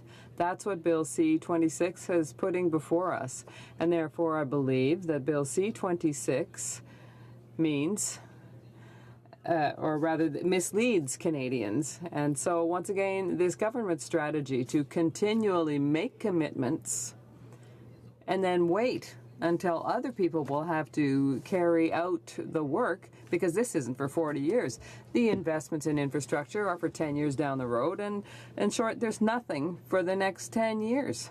So, Mr. Speaker, it's so urgent to pass legislation that won't take effect for 40 years that we had to have time allocation put on it today. And yet my question deals with the use of time allocation. It is some practice that is disdainful of democracy, and they think that this is the only way they can get this bill passed is by imposing time allocation. It means that they are not able to negotiate in good faith with the other parties, which undermines democracy in the House. The leader of the official opposition doesn't agree. And I didn't even say these things. It was the member for Winnipeg North, April 30th, 2015, when he was talking about time allocation motions. So I think that when we tell ourselves that the government is open and transparent, when one is elected with a bill in the future like C-26 and we say that things are going to be done differently in the future, but we're in a situation today where the government has passed an 8th time allocation motion in less than a year. It hasn't even been a year since the first one. It hasn't been a year since we've been sitting, and already there have been 8 of these time allocation motions. Mr. President, soon you will hear me more and more in English. But not now. Not now. I will continue, because my speech is in French, so. Monsieur le Président. Mr. Speaker, given the importance of the House's work, we all want to represent our constituents, and the respect towards them has to be shown. The members, backbenchers on both sides, have to have time to express their opinion on bills, and it is not healthy to deny that. The House leaders tried to negotiate this, and time allocation should only be imposed when there hasn't been agreement between the leaders. So are we to think that the House leaders were not able to negotiate this now? And so the government House leader felt obliged to impose this, and that this is what we'll be doing from now on in the House. Now, once again, this is something that was said on the 27th of October in 2011, once again, by the member for Winnipeg North. Mr. Speaker, is this a different way of doing things? The people across the way were getting terribly upset about time allocation motions, and we said time and time again to Canadians that they were going to do things differently. Mr. Speaker, by tabling another time allocation motion to ram through their agenda, the government is demonstrating its incompetence. It's also showing a great lack of respect for parliamentary procedure and, at the end of the day, for Canadians. They continue to try to prevent members of Parliament from participating in the work at the House of Commons and representing their constituents in this chamber. And, Mr. Speaker, once again, I am quoting the member for Winnipeg North, this time from the 3rd of June, 2015. And yet, today, this is what has happened. I'm quite justified in repeating my colleagues' comments. Why? Because the government got themselves elected under false pretenses, saying they wanted to change things and that they wanted to do things differently. And now we realize, Mr.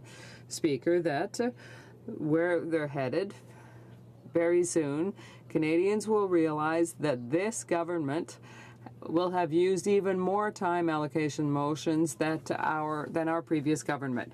8 already, and we've barely started the session. There were, 15 bills that have been passed? So 8 out of 15. It's half of the bills that have been subject to time allocation. And it's incredible, Mr. Speaker.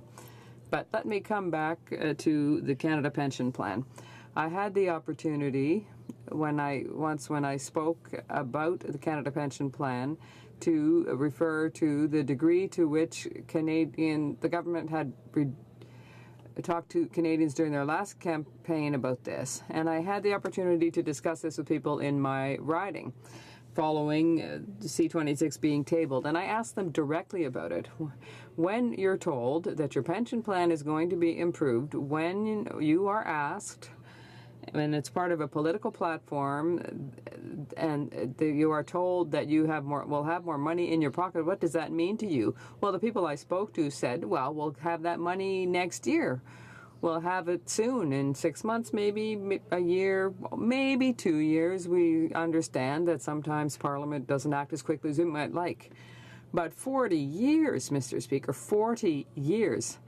When the person is 75 years old and you tell them they'll benefit from this in 40 years, let's do some simple math here. 75 plus 40, that's, if we add that all together, 10 plus 10 plus 10 plus 10, that means 115.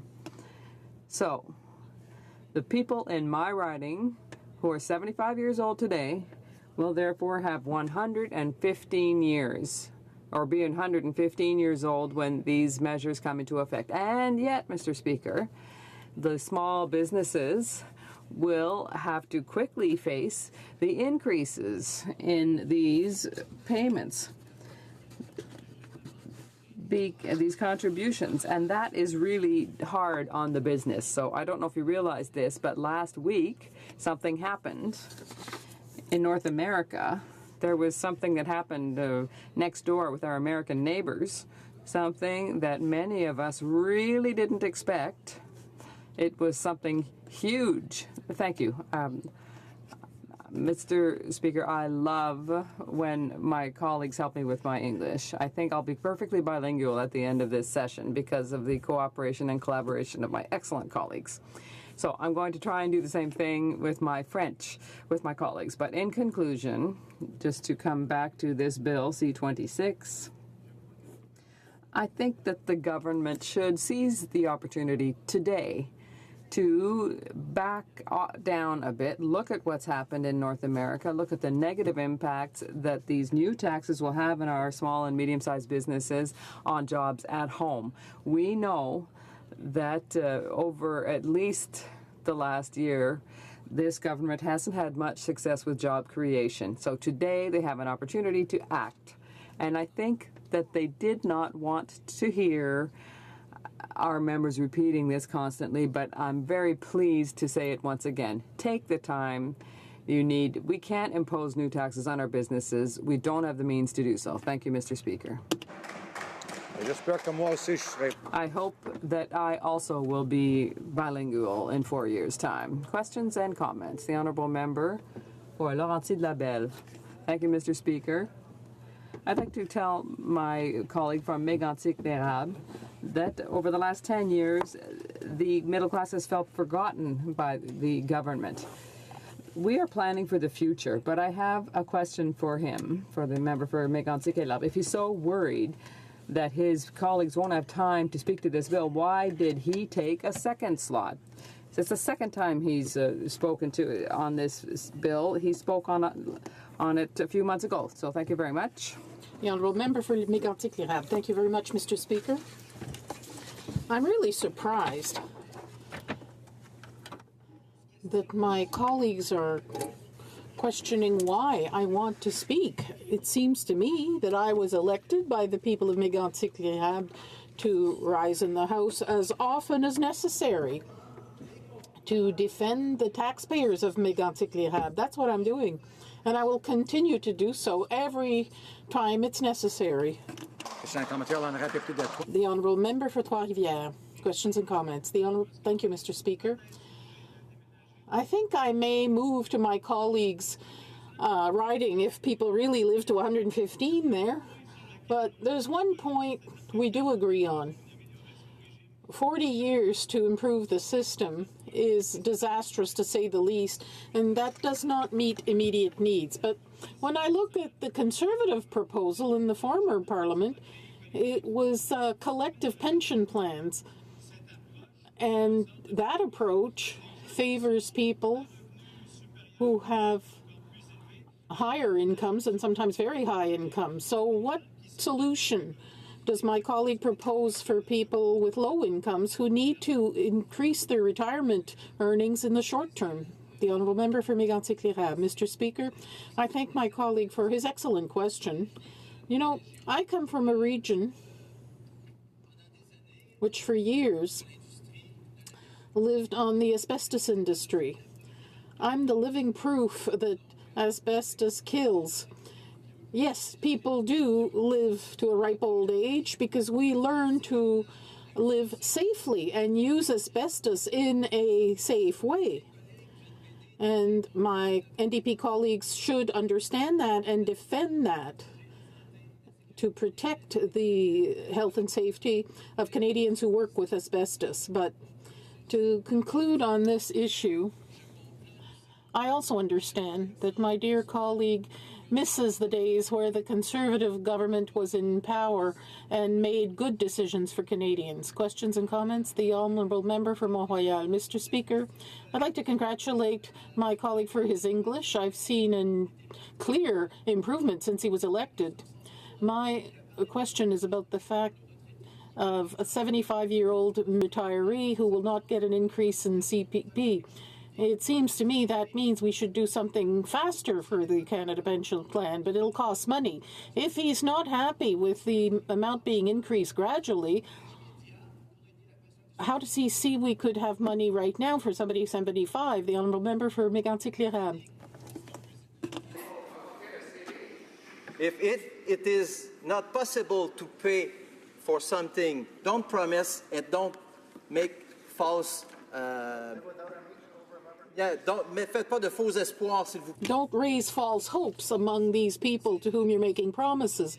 That's the only answer I can give my colleagues. That's the right answer. If you can't afford something, you don't raise false hopes. A brief question and answer. The Honourable Member for Saint-Hyacinthe-Bagotte. Thank you, Mr. Speaker. My colleague concluded by saluting what the Conservatives had done. However, the creation of these collective registered pension plans did not give rise to an increase in savings by Canadians. I'm very worried. I'm sure that when he's in his riding, he meets people, as I do, some seniors who live in poverty. We know that the most recent figures show that 30% of women who are seniors living alone live in poverty. That has tripled in the past 20 years. How does he see a way for us to lift these women out of poverty? The Honourable Member for Mégantic-L'Érable.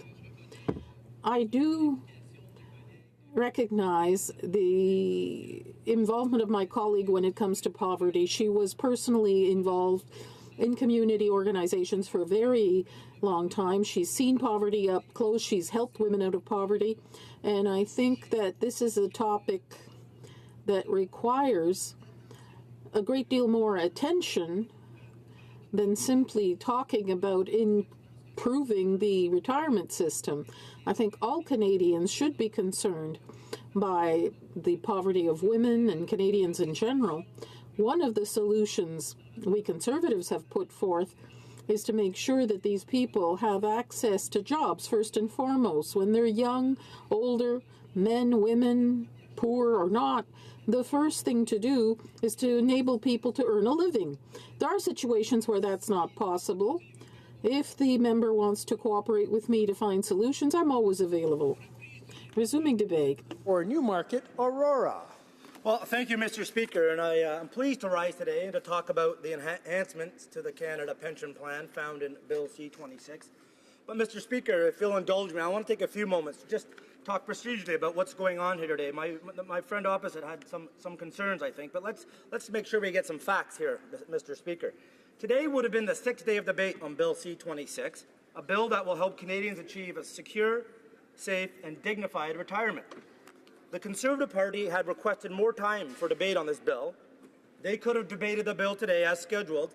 Instead, they resorted to procedural tactics to obstruct debate and attempt to shut down the House of Commons and go home. Disappointingly, it has become abundantly clear, Mr. Speaker, that the Conservatives would rather focus on these types of tactics rather than substantive debate on this important issue. This kind of behaviour is exactly what Canadians rejected when they voted for real change a year ago. As a result, Mr. Speaker, the Conservatives left us with few options on how to proceed with this bill. We have an obligation to ensure that this legislation is sent to committee for further study, and we will do what it takes to ensure that this occurs, Mr. Speaker. So it's a pleasure, Mr. Speaker, to speak today about the enhancements to Bill C-26, to the enhancements to the CPP found in Bill C-26. A moment, Mr. Speaker.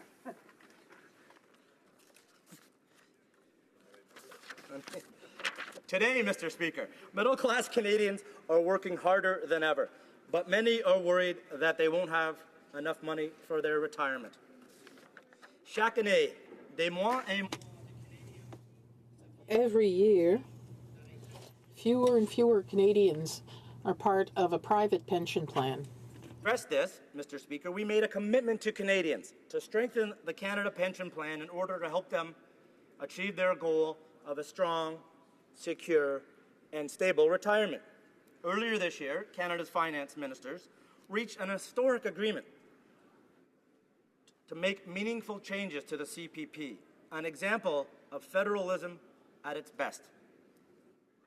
The more than 1/4 of Canadian families nearing retirement, 1.1 million families, Mr. Speaker, who are facing a drop in their standard of living will be able to retire in dignity as a result of this enhancement. The deal will boost how much each Canadian will get from their pension, from 1/4 of their earnings now to fully 1/3. And to make sure these changes are affordable, we will phase them in slowly over 7 years, from 2019 to 2025, so that the impact is small and gradual. Every Canadian, Mr. Speaker, deserves a secure and dignified retirement after a lifetime of hard work. through these enhancements, we have taken a powerful step to help make that happen. Mr. Speaker, I think it's worthwhile to look back at the CPP and its history. The CPP was first established by the Liberal government of Lester B. Pearson in 1965, a minority government, actually, Mr. Speaker. And at its creation, there were 6.5 workers for every retiree. By the 1990s, Mr. Speaker, projections indicated that there would only be 2 workers per retiree very soon. By 1996, for these demographic reasons, the CPP payouts were higher than the contributions coming in. Obviously, not a sustainable model, Mr. Speaker, and change was required. In 1997, Canadian governments acted to address these demographic changes and created the CPP Investment Board, the CPPIB. Responsible governments, Mr. Speaker, react to the realities and challenges of the day. Earlier this year, agreement was reached between 8 provincial governments and the federal government to enhance the Canada Pension Plan. The result of that agreement is what is before us in this bill. Mr. Speaker, changing demographics is not the only factor that necessitated these enhancements. However, the greatest factor is the effective disappearance of company pension plans. There was a time when nearly half of Canadians could look forward to a regular monthly retirement for a defined amount fully supported by their employer. Unfortunately, Mr. Speaker, these defined benefit pension plans are rapidly becoming a thing of the past. According to Statistics Canada, back in 1971, around 48% of people were covered by defined benefit plans. By 2011, that number had fallen to nearly half that rate. These enhancements are designed to address the disappearance of corporate pensions. An aging population, coupled with the evaporation of company pensions, makes enhancements vitally important at this time, Mr. Speaker. Quite frankly, Canada and Canada's economy cannot afford to not make these changes. Importantly, these changes will proceed at a gradual, reasonable pace, beginning in 2019 and taking 7 years to complete. Additionally, tax breaks will help employees absorb these adjusted pension contribution rates. All Canadians, Mr. Speaker, deserve a strong, secure, and stable retirement. I think all members can agree on this. The new measures, importantly, Mr. Speaker, will help young Canadians. Young Canadians today who, like all Canadians, hope to retire with dignity, hope to retire with money to live on, hope to retire in a stable economic environment, Mr. Speaker. And it's these young Canadians, I think, that we must not lose sight of when we consider and debate this bill. This bill will have long-reaching effects into the midterm and long term. It's important, Mr. Speaker, not just from a social perspective, which it certainly is, to make sure Canadians have a dignified, secure, and stable retirement. But, Mr. Speaker, it's equally important from an economic standpoint.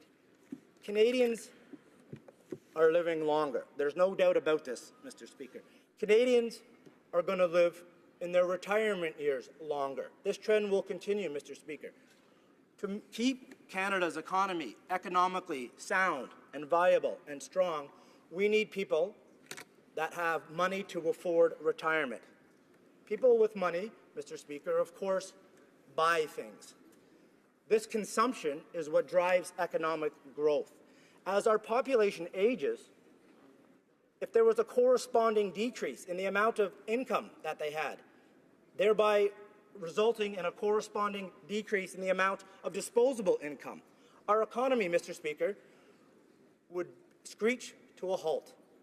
We can't let this happen. Responsible governments ought not to let this happen. We need to ensure, Mr. Speaker, that our economy remains viable well into the future. Of course, the CPP is a well-managed, professionally run investment board. The contributions, any payouts, Mr. Speaker, have to be met with contributions. This is a reasonable amount of contribution that will result in payouts to Canadians. The CPP will be around for generations to come. If we don't act now, Mr. Speaker, that reality will deteriorate. People will be living on less and less money as they retire, Mr. Speaker.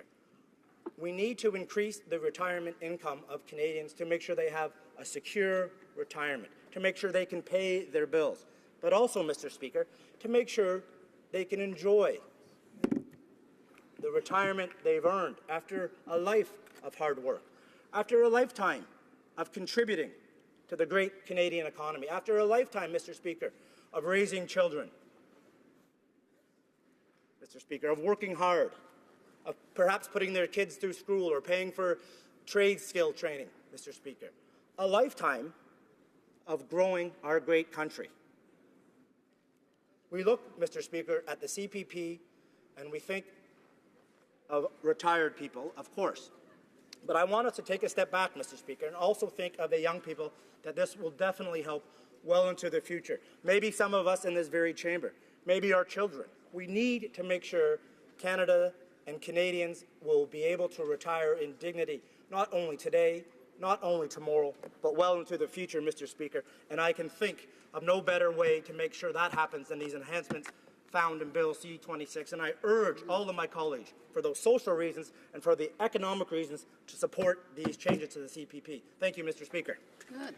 Questions and comments. The honourable member for Sherwood Park, Fort Saskatchewan. Thank you, Mr. Speaker. Two questions for the honourable member. First of all, I'd like to know why he doesn't think we should instead empower people to save for their own retirement by enhancing savings vehicles, things that the government has pulled back from. But secondly, and this may seem like a fine point, but the government talking points continually refer to this issue of dignity.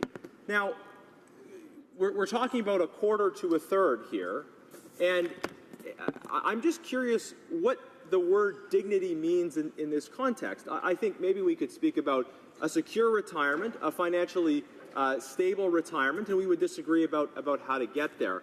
But I have concerns about the use of this word just because I see human dignity as something that's immutable, not something that is sort of at issue at the difference between, say, a quarter of a percent and, 25% and 33%. I'd be curious for his thoughts on what he means with that word in that context. Honourable member for Newmarket, Aurora. Well, I want to thank my friend from Sherwood Park, Fort Saskatchewan, for his question. And his questions, Mr. Speaker, are normally, and this is no exception, informed questions. And he really, I think, wants answers to these questions, Mr. Speaker. And I do appreciate it. And the first part, Mr. Speaker, I think involved, if I recall, about how we can empower Canadians to perhaps privately invest into their retirement. And Mr. Speaker, there's nothing in this bill that will take away from the ability of Canadians to invest in other instruments and other retirement plans, for sure, Mr. Speaker. And I encourage all Canadians who have the wherewithal to diversify their portfolios and to make sure that they're in portfolios that they can tolerate the risk of, Mr. Speaker. And this is why I think the CPP is different than some private investment strategies, is because the risk is zero. The risk is zero, Mr. Speaker. The CPP, of course, is fully funded and fully backed up by the Canadian government. There's no risk to the Canadians who invest in the CPP, whereas even a GIC carries a small amount of risk, Mr. Speaker. And that's why I think the CPP is so important. And on the other hand, there are Canadians who can't, Mr. Speaker, afford things such as TSFAs and RSPs. So this is a way of making sure that they're saving what they can for their retirement, Mr. Speaker. Questions and comments. The honourable member for Hamilton Mountain. Thank you, Mr. Speaker, and I appreciate my colleague and certainly agree with him that the CPP does need to be changed. It's gone on too long. We're caught in this little retirement problem because no changes were made to it previously, and so it's good news to hear. However, it doesn't go far enough, Mr. Speaker, and it won't do anything for the people now, but it will do something for somebody in the future, such as might help my daughters, or it could help my grandchildren for sure. The problem is the child rearing dropouts and the disability dropouts, provisions that we have now in the existing CPP. It's still there. However, and the enhancements that you're so proud about that you're going to help people is now going to, it's omitted in the enhancement parts, which is going to penalize women and people on disabilities. So is the government, I keep asking this every day, nobody's answering me, okay? I need an answer, and so do Canadians. Are you going to put that in, on that mistake, there's a mistake, put it back in, and make sure that people aren't penalized, and that way we can all go on for being happily married after and saying we all got a good deal in the CPP. Thank you. The honourable member for Newmarket Aurora. Well, Mr. Speaker, I thank the honourable member for his question. It's a good question. I also, Mr. Speaker, want to let the member know, obviously, I can't speak for the government, as he's fully aware.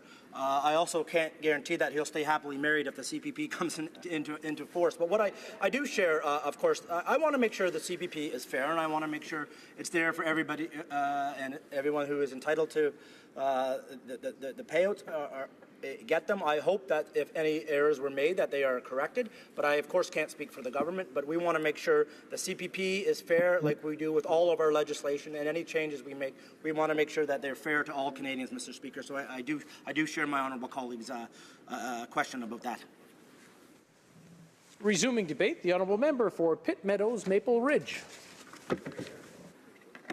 Thank you, Mr. Speaker. It's a pleasure to rise today to share my enthusiasm for Bill C-26 and the updates being proposed for the Canada Pension Plan. The ability to have a safe and secure retirement is something that is incredibly important, not just to Canadians broadly, but to the folks in my riding of Pitt Meadows, Maple Ridge, as well as myself. They have been rightly concerned about what retirement will look like for the young people in our communities.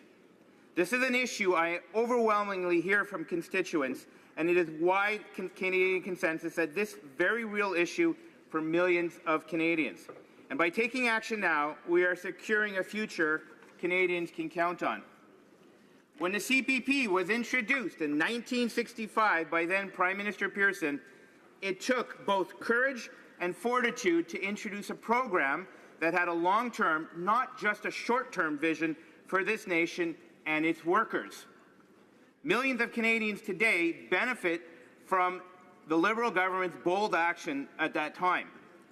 Today, we are witnessing the same courage and commitment to the long-term economic prosperity of Canadians by the Minister of Finance, the Prime Minister, and all those in this House who are thinking about Canadians not 3 or 4 years from now, but in 50 years, Mr. Speaker. I know generations to come will look upon this Parliament for its strength and its willingness to do the right thing. Mr. Speaker, there has been an overwhelming desire from families and workers across this nation to be able to look to the federal government for national leadership on this issue.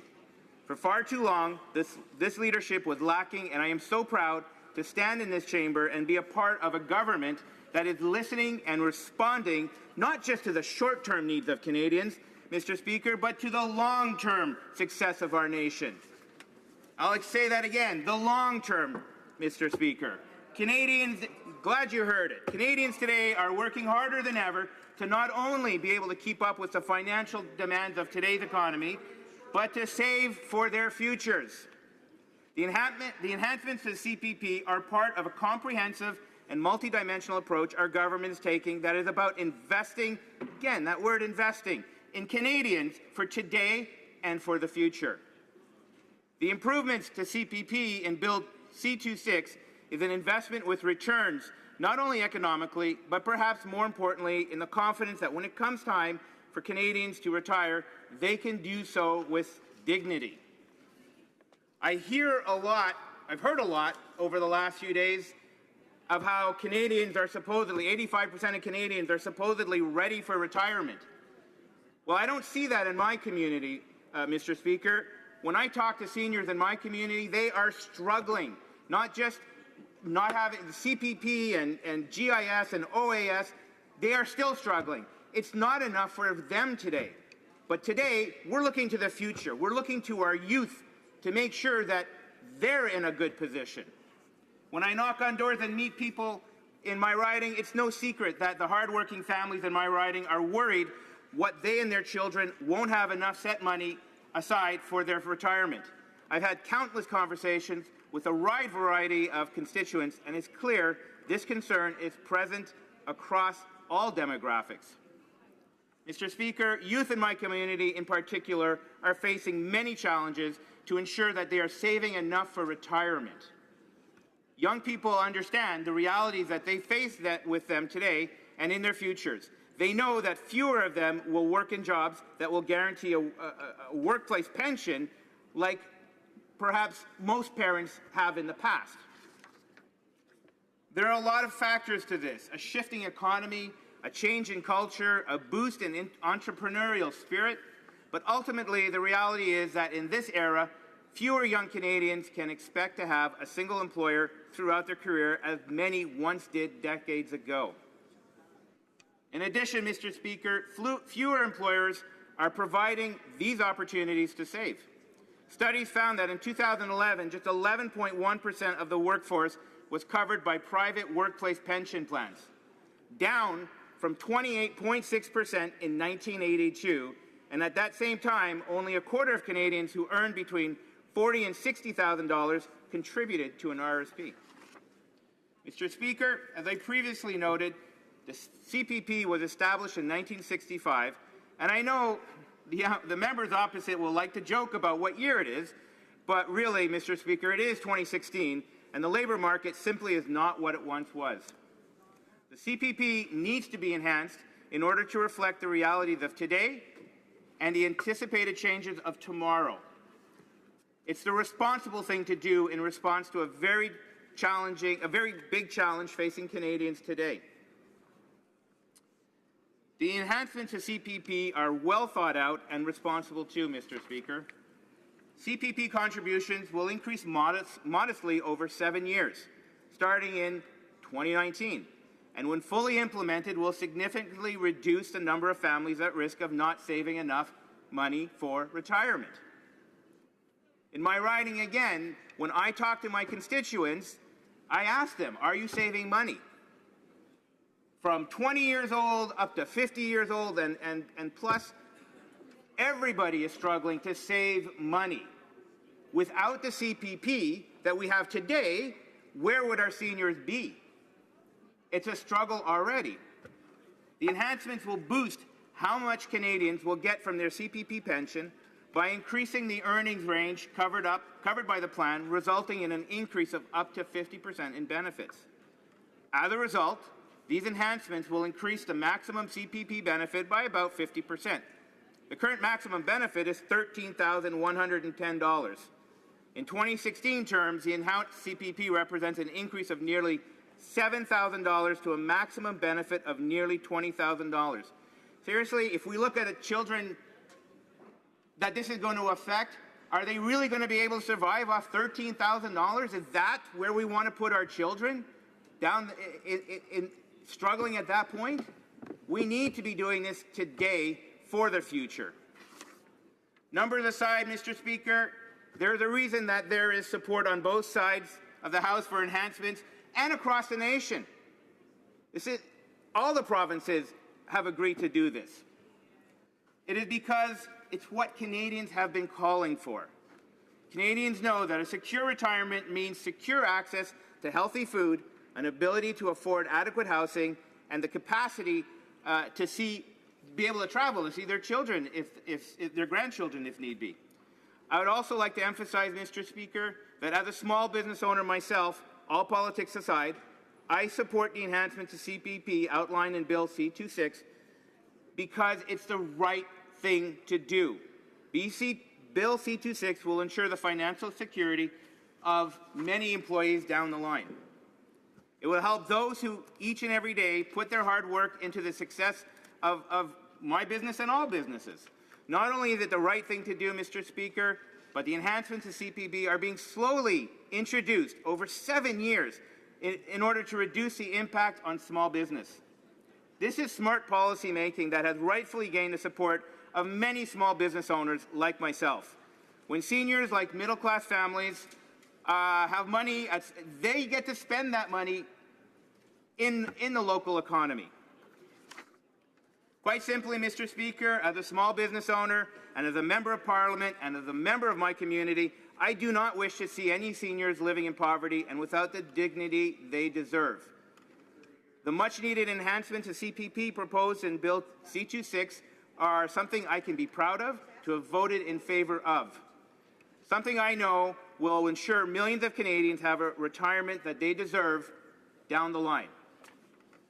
I want to conclude again by acknowledging the leadership our government has shown in making the tough decisions that will benefit Canadians not only today, Mr. Speaker, but for generations to come. I think this demonstrates a sincere willingness to think beyond the next election cycle, something the previous Conservative government put before the best interests of Canadians. The enhancements to CPP, Mr. Speaker, is something Canadians have been demanding for years, something the provinces and territories, organizations, think tanks, workers' representatives have been advocating for. The time is upon us, and I welcome all members to reflect on what it would be like to work an entire lifetime, a lifetime every extra dollar has gone to putting healthy food on your family's table, to wake up in retirement where you must get back to work in order to put food back in your own mouth. Thank you, Mr. Speaker. Questions and comments. The honourable member for Sherwood Park, Fort Saskatchewan.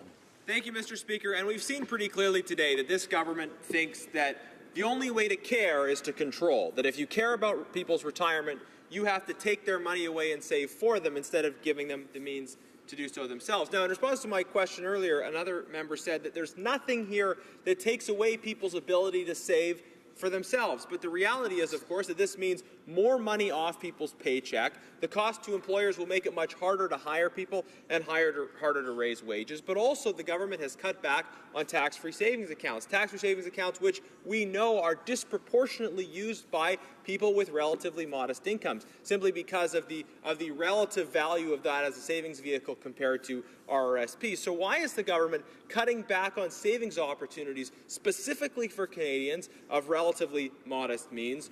Why are they taking money away from Canadians? Why do they think the only way to help Canadians save for retirement is to take away their ability to save for retirement?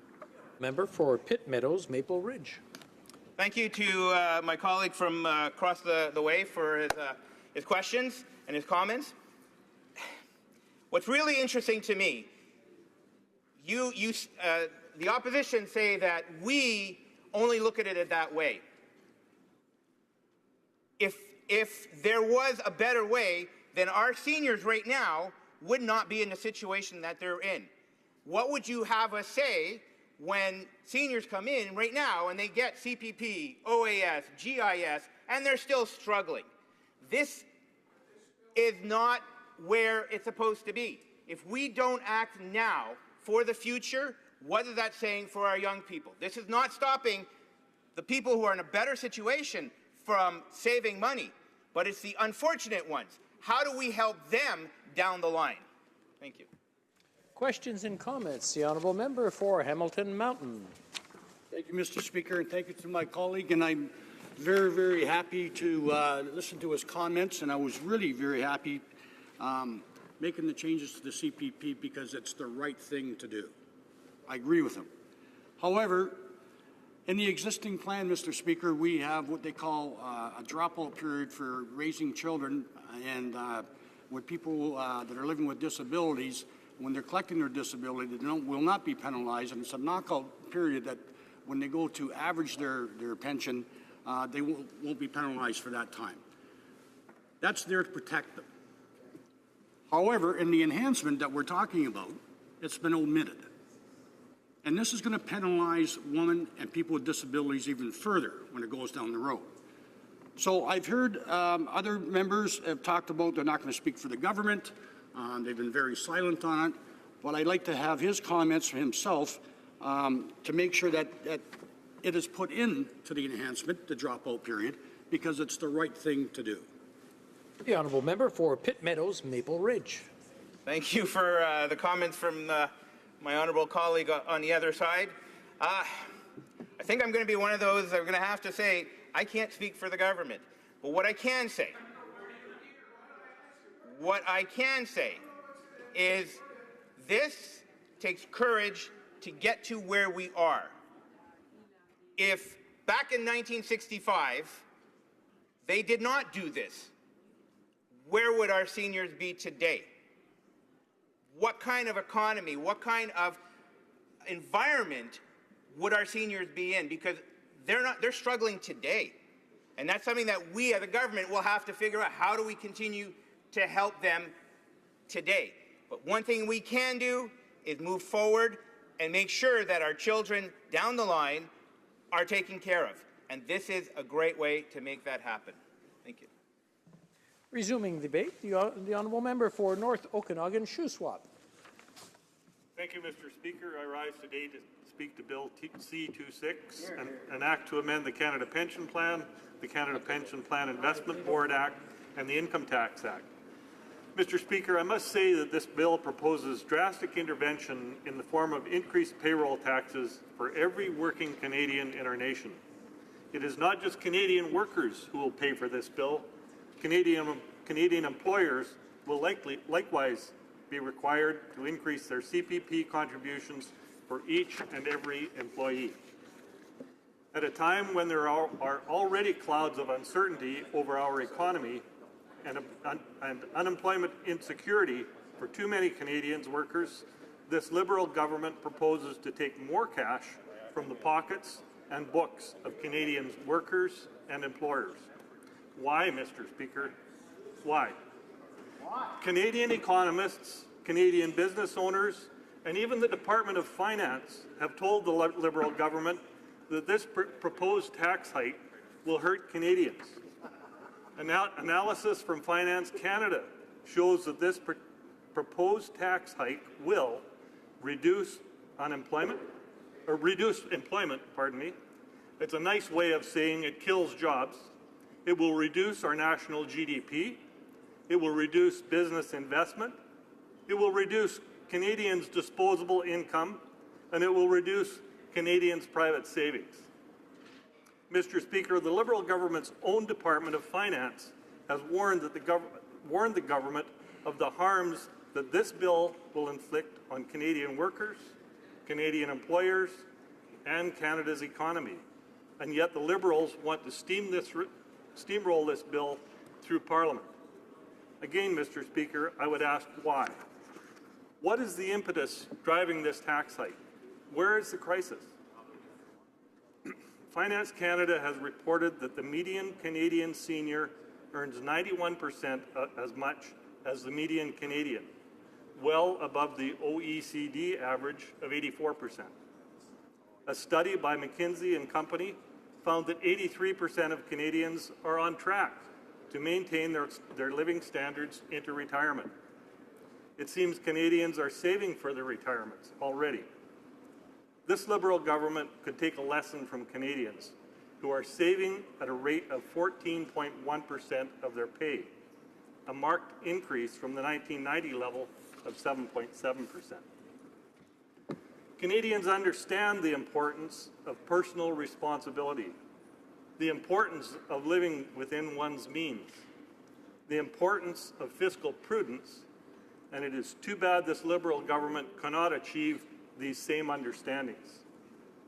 It is my belief, Mr. Speaker, that the people are best served by government policy when such policy supports and provides incentives for Canadians to make sound decisions such as savings for their future. This is why Conservatives introduced tax-free savings accounts, TFAs, to support and provide incentive for Canadians to save for their future. Unfortunately, this Liberal government has chosen to reduce the amount that Canadians can save in TFSAs. This is also why our Conservatives expanded the Guaranteed Income Supplement, or GIS, as a means of reducing the poverty rate amongst seniors, those that need it the most, and it was a logical policy that actually worked. I do congratulate the Liberal government for following our lead and by increasing the GIS rate by a further 10% in Budget 2016. I hope I can stand in this House one day and congratulate them for restoring the contributions to TFAs also. Today, the poverty rate amongst seniors is reported to to be 3.7%, a significant decrease from the rate of 29% in 1970. As Charles Lamon and Hugh McIntyre of the Fraser Institute wrote in the Financial Post on June 22nd, and I quote, "Instead of expending political energy on debating CPP expansion and the misguided belief that many middle and upper income Canadians are not saving enough for retirement, the focus of public debate should be on how best to help financially vulnerable seniors." And I say today. Mr. Speaker, savings are up and the rate of poverty amongst seniors is down. Despite these improvements, I believe that governments ought to concern themselves with the responsibility of supporting our seniors who need support, especially the 3.7% who remain in poverty. Unfortunately, Mr. Speaker, this bill will do little to support these seniors this year, or next year, or the year after that.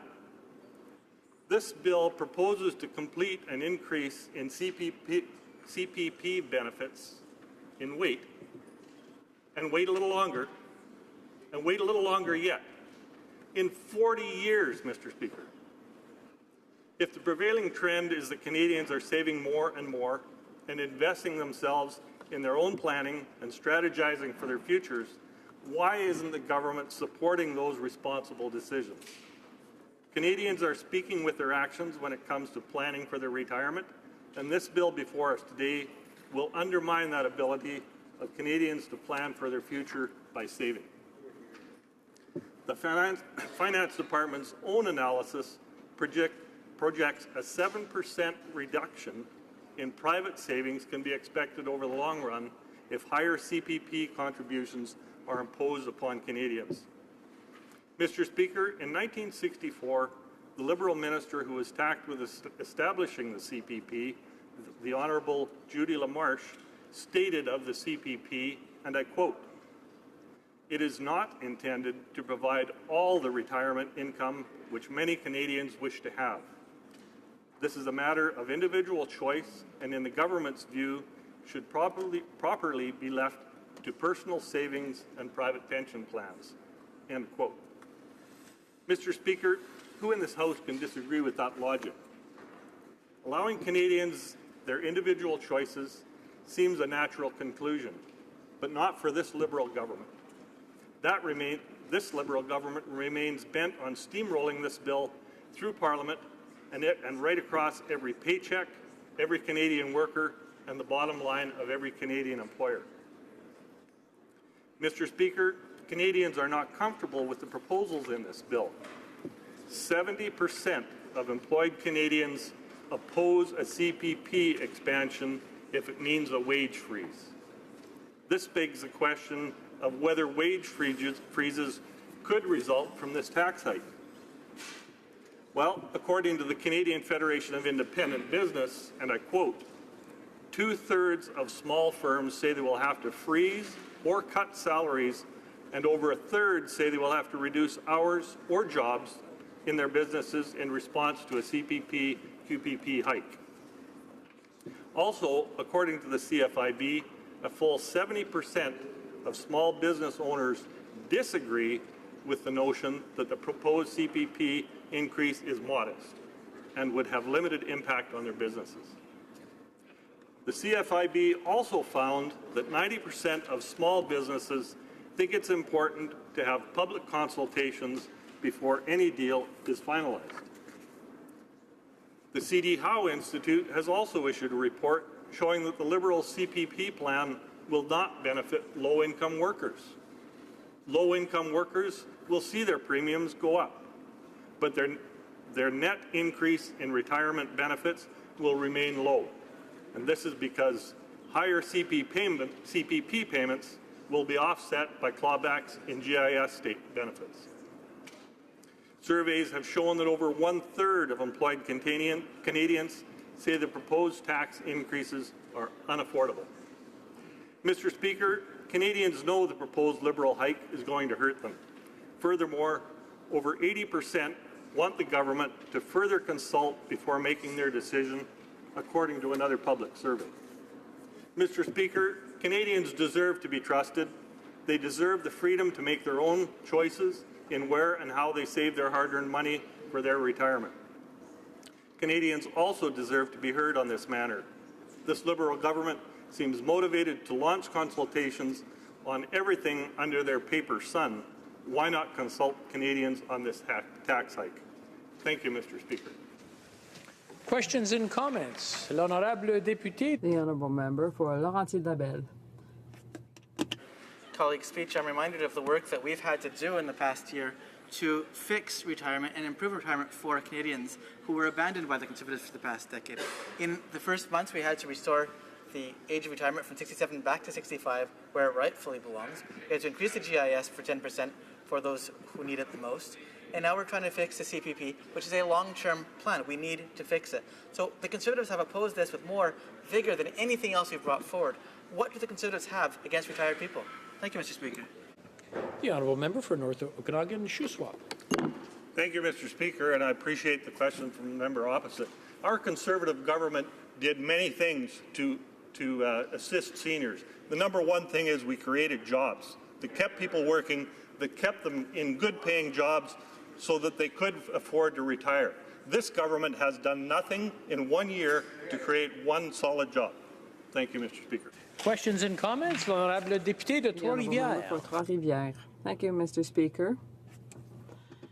When I visit my riding and meet with my constituents, they are many who are unable to deposit the maximum amount into their RRSP, and so the tax-free savings account becomes impossible at that point in time. So what can we do to protect these people's pension revenues? The Conservatives wanted pooled pension funds, but I think that the people in my riding are light years away from that kind of a system. Does the member not think that for people who have modest income, that the improvement of the Canada Pension Plan is an unavoidable reality? Thank you, Mr. Speaker, and I appreciate the question from the honourable member. The challenge with this bill that's before us today is that people today will not see any benefit from it. As I said in my speech, the benefits from this, or the proposed benefits, are seen 40 years down the road, long after the people that need work, need jobs, and need help in their retirement have passed, unfortunately. Thank you, Mr. Speaker. Questions and comments. The honourable member for Caribous Prince George. I find it laughable listening to the debate about the members opposite and the government and saying, what do we have against seniors? You know, Mr. Speaker, under our government, we had the largest increase of GIS in 25 years. We also introduced income splitting for seniors. We introduced a tax-free savings account, which I might add had 11 million Canadians participating with that, mostly low to middle income earners. We also we had a minister of seniors, which we have yet to see this government even focus on. We took 380,000 seniors off the tax roll, all completely, Mr. Speaker. This new introduction, what they're proposing with the CPP and also with the carbon tax, Mr. Speaker, this is going to hurt the job creators of Canada. And we're already seeing a deficit in jobs. We have hundreds of thousands of Canadians that are out of work. Mr. Speaker, through you, I asked our honourable colleague, clearly, does he feel the same as us, that this government is clearly out of touch, they have no idea what they're doing, and they're making it up as they go? The honourable member for North Okanagan-Shuswap. I thank the member from Caribou Prince George for his question, and I have to agree that this government is out of touch with small business. I came here from a background of small business. I understood what it took to meet payroll every 2 weeks, every month, and to worry if there was jobs for my employees next month, 6 months down the road, and so on. The last thing I needed as a business owner was more taxes, more payroll taxes, and higher costs of my business. Everything I've seen promised from this government for small business has been chopped, and everything else that they're doing is attacking small business. Thank you, Mr. Speaker. Reprise du débat. Resuming debate, the honourable member for Vimy. Mr. Speaker, I'm pleased to rise in this debate on Bill C-26, which is intended to improve our Canada Pension Plan. This is our public system, and since it was implemented in 1965 under the Liberal government of Lester B. Pearson, it offers contributors, when they reach the age of eligibility, payments that will help them to deal with the cost of life at their retirement and ensure their future and their old age, rather. This is part of our public financing system for the Canadian system. It also allows Canadians and their families to keep their savings while living comfortably without without financial insecurity. As members all know, probably, the Quebec government manages its own pension plan, which is the Quebec Pension Plan, which works in the same way as the Canada Pension Plan. The improvements to the Canada Pension Plan that this bill makes does so with making this investment in the future. This is a complete system that is available to contributors when they reach the age, as I said, of eligibility, and it will be available to them for future years. The improvement proposed will be deployed incrementally and will work through the creation of a new account that is distinct and separate for extra funds dedicated to retirees. And this will not impose a financial burden and as indicated in the bill, the changes will be administered by the Canada Pension Plan Investment Board, which will be in a position to prepare financial statements concerning the amounts that are managed, and it represents the extra contributions and benefits. The number of people, according to Statistics Canada, who will be 65 and over is now more than the number of children between the ages of 0 and 14. In effect, between July the 1st, 2015, seniors count for 16.1% of the Canadian population versus 16% for young children. Currently, there are almost 6 million seniors in Canada, and this number will increase by 50% over the next 21 years. In my riding of Vimy, within the heart of Laval in Quebec, the population of seniors is already significant. Because the population is aging, it is of tremendous importance to improve the current mechanisms that offer financial assistance to retirees. We have the facts before us, and we know which way the wind is blowing. Bill C-26 will gradually improve the current system in order to help the needs of the population of seniors that we see on the horizon. Some members of the opposition believe that this is just simply another tax increase, and they an increase in taxes, it's an absurd argument because it is a better way of saving money, and it is limited and very specifically laid out. The opposition members are always talking about the tax-free savings account, but this doesn't work for Canadians who have a low income and even for people in the middle class. The higher the ceiling was, the less the poor people of this country would benefit from it. Let's be realistic. The previous government brought the maximum for tax-free savings account to $10,000. Does anyone really believe that low-income Canadians and people from the middle class manage to pay the maximum amount into these accounts? This is a mechanism that can be dealt with effectively, but we can't be fooled. The $10,000 maximum only benefited Canadians who have very high incomes, and on top of that, they used the TFSA to benefit from a tax cut. the people that the TFSA was supposed to help were precisely those who have been forgotten when this increase was put in place. It would have been better to deal with the issue of income inequality instead, or using other mechanisms, because low-income Canadians would not see extra money in their pockets and wouldn't benefit from a comfortable retirement. We've heard many people say that low-income Canadians could put the maximum amount into a TFSA. Does anyone seriously believe that low-income workers and middle-class workers who are living on their own means can pay all of their bills, eat well, pay down their debts, have a treat from time to time, and still manage to put $10,000 per year into a savings account? And really, we wouldn't be paying these people any favors, doing them any favors by saying this. Nothing to help seniors now. I think this argument is not only missing the point of this legislation entirely, but fails to recognize what this government has already done for seniors, both through the enhancements to existing programs and by fixing the mistakes from the previous government. The first budget made provisions to restore the age of eligibility to the OAS and enhance the GIS for low-income seniors, again putting money directly in the pockets of those who need it most. This particular legislation doesn't do anything immediately, because that is not its purpose.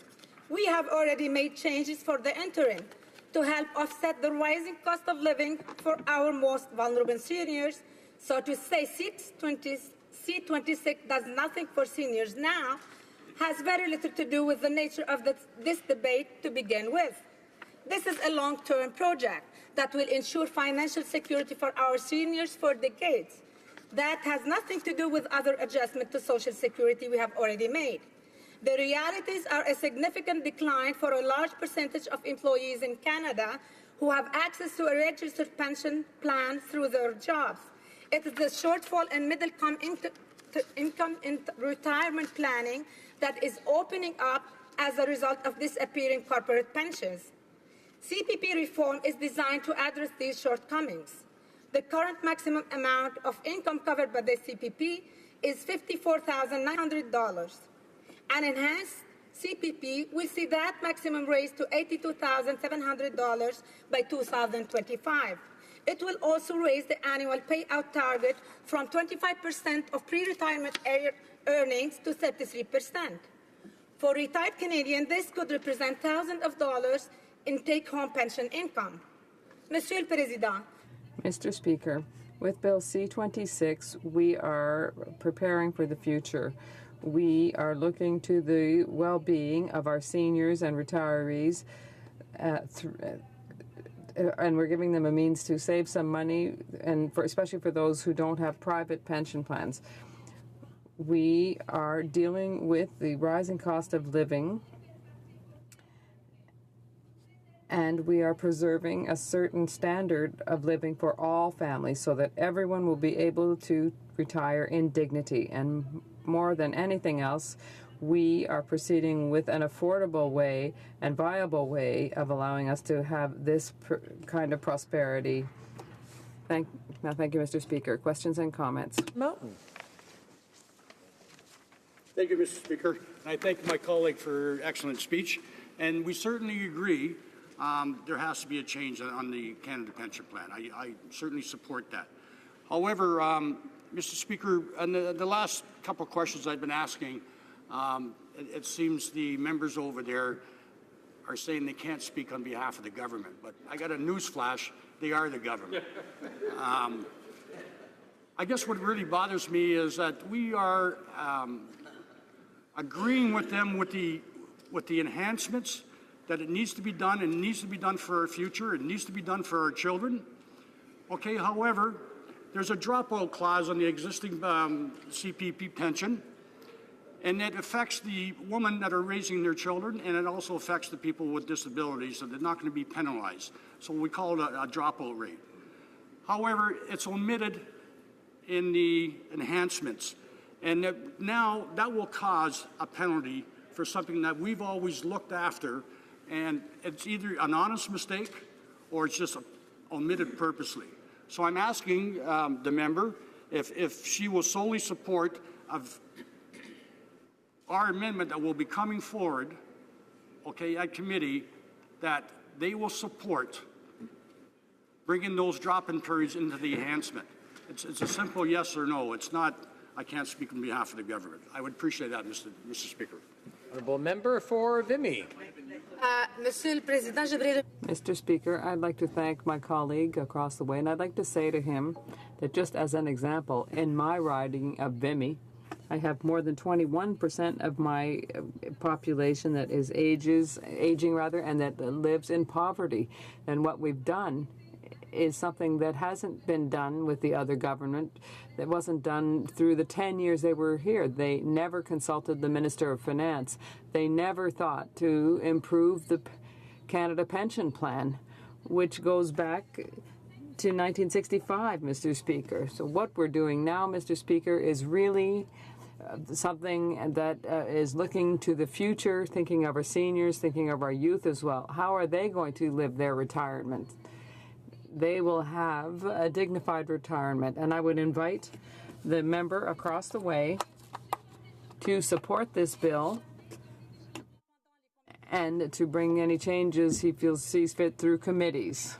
The honourable member for North Saskatchewan, Winnipeg North. Yes, thank you, Mr. Deputy Speaker, and I appreciate a wonderful speech delivered by my colleague, and you sense a passion for what is a very important issue that representing her constituents, and I applaud her on her efforts.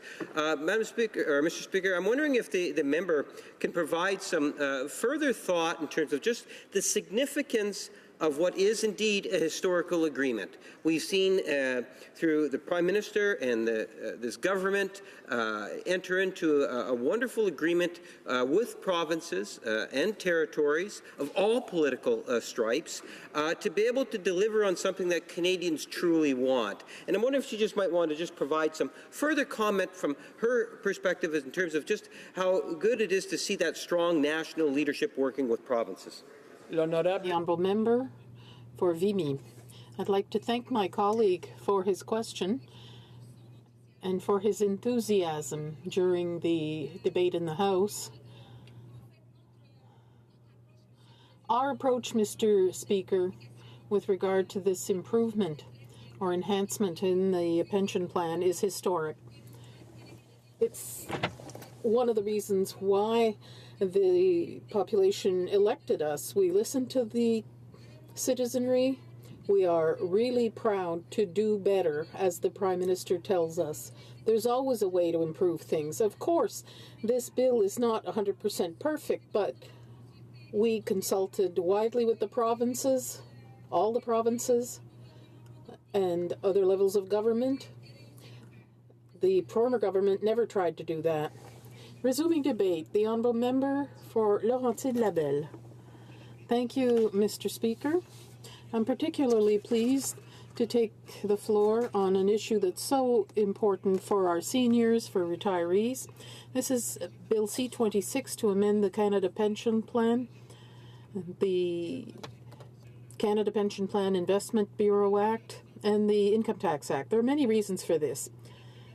This bill is the promise of a better future. It's a response to the government's commitment to help Canadians have a more secure retirement. It's a long-term project for the future, for young people who are just entering their work lives. The next generation will also have the assurance that it can retire with dignity. We're acting here beyond any electoral cycle in order to help those who will come after us. We follow in the footsteps of the decision makers of the 60s who instaured the Canada Pension Plan and increased OAS by installing the Guaranteed Income Supplement, and took measures in the long term to reduce substantially poverty among seniors. Moreover, we're here in genuine federalism because the CPC enhancement accord results from a true spirit of collaboration with the provinces that approved it. Is an enhancement of the CPP necessary? Absolutely. It's critical. And let me explain why. Canadians in the middle class work hard, but they don't always get the impression that they're progressing. One family in four approaching retirement age, that is 1.1 families, runs the risk of not saving sufficiently to maintain their standard of living. This situation means that we must act. We also have to admit that fewer and fewer companies are offering pension plans, defined pension plans to their employees. So fewer and fewer Canadians are part of such plans. That's a real challenge for Canadian families, and we have to face that. The agreement that we managed to sign with the provinces will increase retirement income for Canadians who experience this difficult situation while promoting economic growth and job creation. How will this enhancement of the CPC work? There are two main elements to bear in mind, Mr. Speaker. First of all, the CPP right now replaces 1/4 of average eligible annual earnings. The new CPP will replace 1/3.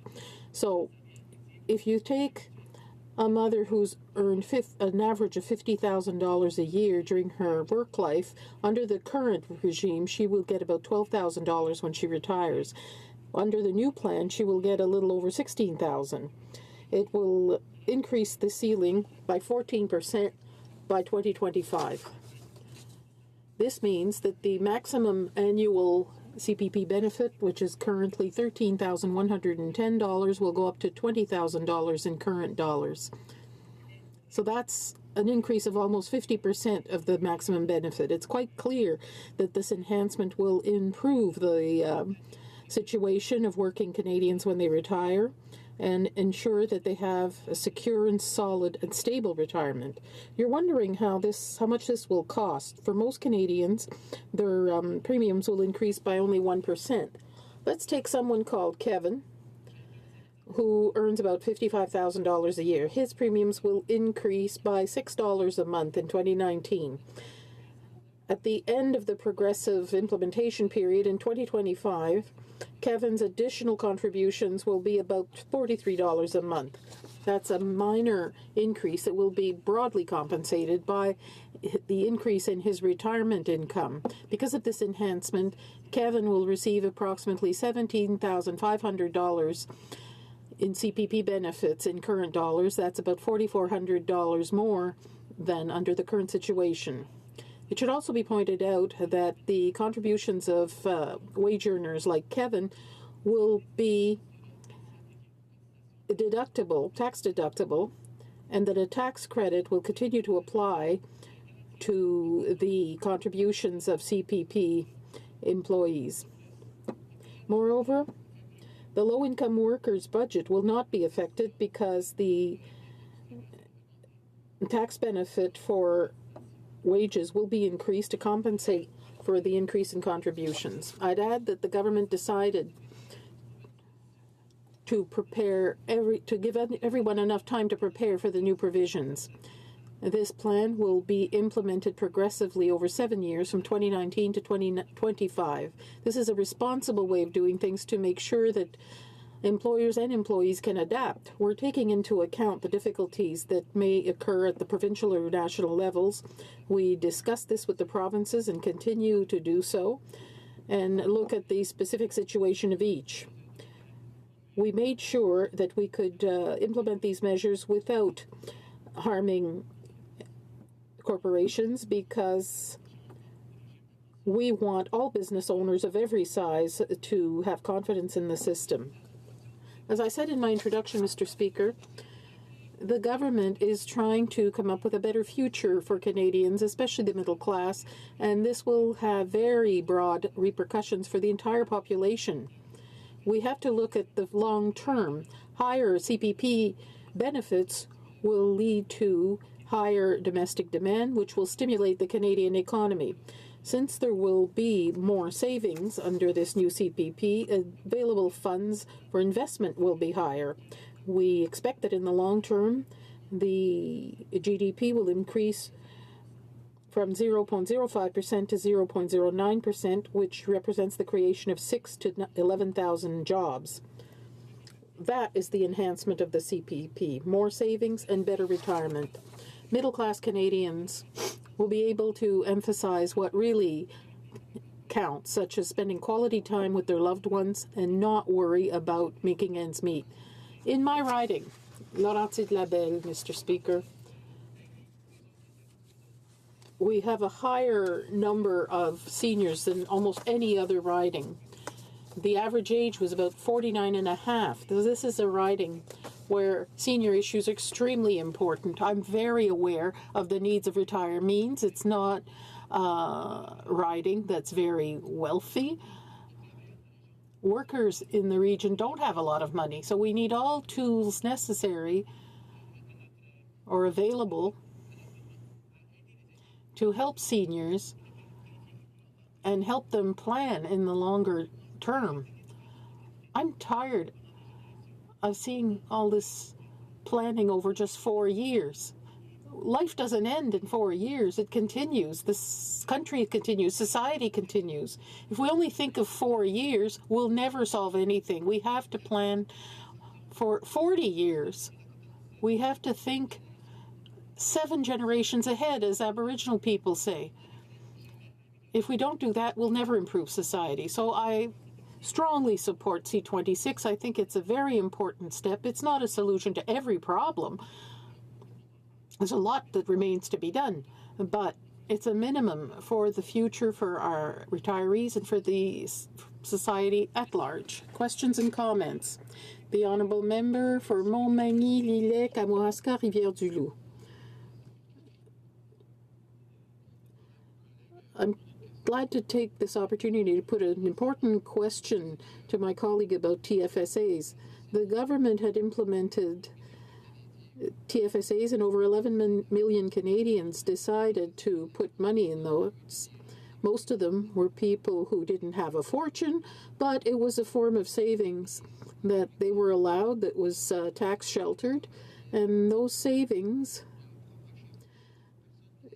came directly from them. Nobody was forcing them to invest in this form of savings. So my colleague just said, and he said it himself, the solution will not solve every problem. As an entrepreneur, I can tell you that once I have to invest $1,000 per employee per year, I may have to cut jobs eventually in order to provide that money. So I'm asking my colleague, what does he think about cutting back the TFSA back to $5,500 when millions of Canadians have put money in this important savings vehicle? The Honourable Member for Laurentides-Labelle. Thank you, Mr. Speaker. We never removed or killed that program. We put it back to the level it was not long before the election. This was helping people with too much money and had a lot of room for savings. Those who need it have it. It increases every year. It's cumulative. It's not $5,500 and that's it. It's $5,500 a year. It's also available for retirees, but it's not the only way.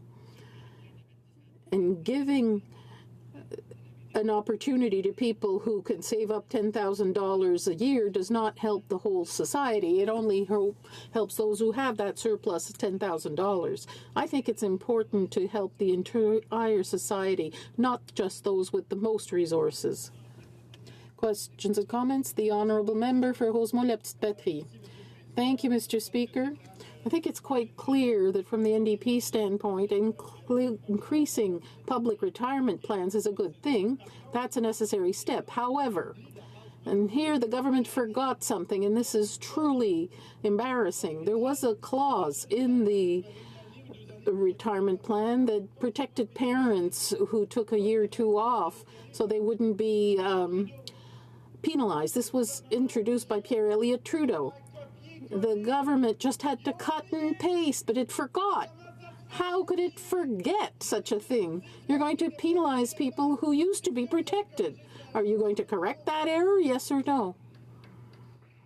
The Honourable Member for Laurentides-Labelle. Thank you, Mr. Speaker. I appreciate my colleague's question. Look, I'm not on the committee. The committee has to decide what they will change. I wouldn't discourage this. I think it's important to look at all questions raised during the debate in committee. And a third reading, we hope that the bill will be as good as possible, and that's what we're going to be voting on. Thank you, Mr. Speaker. Questions and comments? For Hamilton Mountain. Thank you, Mr. Speaker. And I thank my colleague for his speech, and we certainly agree that it has to be enhanced, the CPP, that it has to be changed for our future, for our children and our grandchildren. It's much needed. However, he mentioned in his speech that, and they were so proud that Kevin, a person by the name of Kevin, could really be proud, and this was going to help him on the enhancement going forward. However, he eliminated Susie, Jane, and Margaret that could be penalized, okay, if they go and raise their children. They won't have the same benefit. It's a bad mistake, and we have to fix it. You omitted it, and I'm not sure if you did it on purpose, Mr. Speaker, but it has to be fixed. And I'm asking the member over there, will he support to make sure that this is in to the enhancement part so that the people with disabilities and people that are raising their children will not be penalized like Kevin will not be. Member for Laurentides-Labelle. Thank you, Mr. Speaker, and I appreciate the member's support for this very important bill. I'm also pleased to note that the Speaker himself wrote this bill, so I'm very impressed with the Speaker's abilities. So thank you, Mr. Speaker. I would certainly encourage the member to take these up at committee. That's where the best place. It's too late for here as a committee. Take it up at committee. I think it's really important that we study every aspect of this bill and the best possible bill comes out of it. Thank you, Mr. Speaker. Conformément à l'article 38 du règlement, pursuant to Standing Order 38, it's my duty to inform the House that the questions to be raised tonight at the time of adjournment are as follows. The Honourable Member for Saint-Hyacinthe-Bagot, Health. For Abbotsford, the Environment. The Honourable Member for North Island, Powell River, Public Services and Procurement. Resuming debate, the Parliamentary Secretary to the Minister of Canadian Heritage. Thank you, Mr. Speaker. I would like to rise today to address what has transpired in this House over today and yesterday. As you know, Mr. Speaker, today would have been the 6th day of debate on BLC 26, a bill that will help Canadians achieve a secure, safe and dignified retirement. The Conservative Party had requested more time for debate on this bill. They could have debated the bill today as scheduled, but instead they resorted to procedural tactics to obstruct debate and attempt to shut down the House of Commons and go home. I had hoped for a negotiated consensus, but now we're going to hope and respond to political maneuvering from the other side in the Conservative Party so that such important financial measures that affect all Canadians are brought to a vote. Disappointingly, it has become clear that the Conservatives would rather focus on these type of tactics than debate substantive issues. And as a result of Conservative tactics, 6 committees were disrupted or cancelled, including the appearance of 5 ministers and important witnesses scheduled to testify on issues of relevance to Canadians. This kind of behaviour, Mr. Speaker, is exactly what Canadians rejected when they voted for real change a year ago. En conséquence, Therefore, the Conservatives give us few options regarding Member for Sherwood Park, Fort Saskatchewan. Mr. Speaker, with respect to the member, I think that if a member is quoting the government House Leader, he should attribute that quotation to the House Leader. I believe that's debate still. I'll let the Honourable Parliamentary Secretary continue. Thank you, Mr. Speaker. Now, to the matter at hand, when we're talking about the Canada Pension Plan, what does the agreement in principle mean for Canadians? As my honourable colleagues may not like to understand, but is true now that we have so many provinces agreeing, once fully in place, the CPP enhancement will increase the maximum CPP retirement benefit by about 50%. The current maximum benefit is $13,110, and in today's dollar terms, the enhanced CPP represents an increase of nearly $7,000 to a maximum benefit of nearly $20,000. And my question to my honourable colleagues across the way is what do they have against making sure that Canadians have a more secure retirement? Enhanced benefits will accumulate gradually as individuals pay into the enhanced CPP, and young Canadians just entering the workforce will see the largest increase in benefits. To fund these enhanced benefits, Mr. Speaker, annual CPP contributions will increase modestly over 7 years, starting in 2019. For an example, an individual with earnings of $54,900 will contribute about an extra $6 a month in 2019. By the end of the 7-year phase-in period, contributions for that individual would be about an additional $43 per month. This will make the CPP more relevant, more effective, and ensure that we are lifting millions of Canadians out of precarious financial positions and out of poverty. To ensure that eligible low-income workers are not financially burdened as a result of the extra contributions, the Government of Canada will enhance the working income tax benefit, an existing benefit that is designed to help keep people in the workforce and encourage others to join it. One of the advantages of this CPP agreement is that it will significantly reduce the share of families at risk of not saving enough for retirement and the degree of undersaving that is prevalent in Canadian society. The Canadian Pension Plan will always be there for Canadians. It helps to fill the gap for those who do not have a workplace pension plan, and it is portable across jobs and provinces.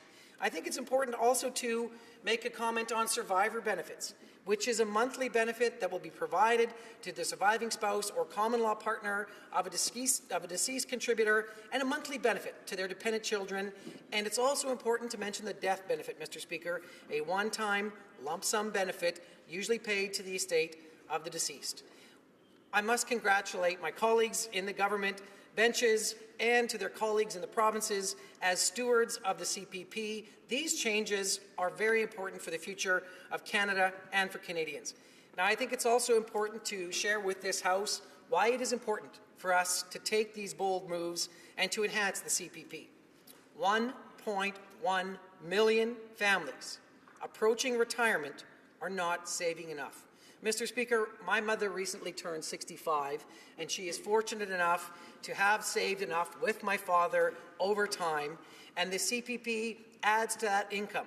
But we know from StatsCan data, 1.1 million families approaching retirement are not saving enough, and that will put them in precarious financial position.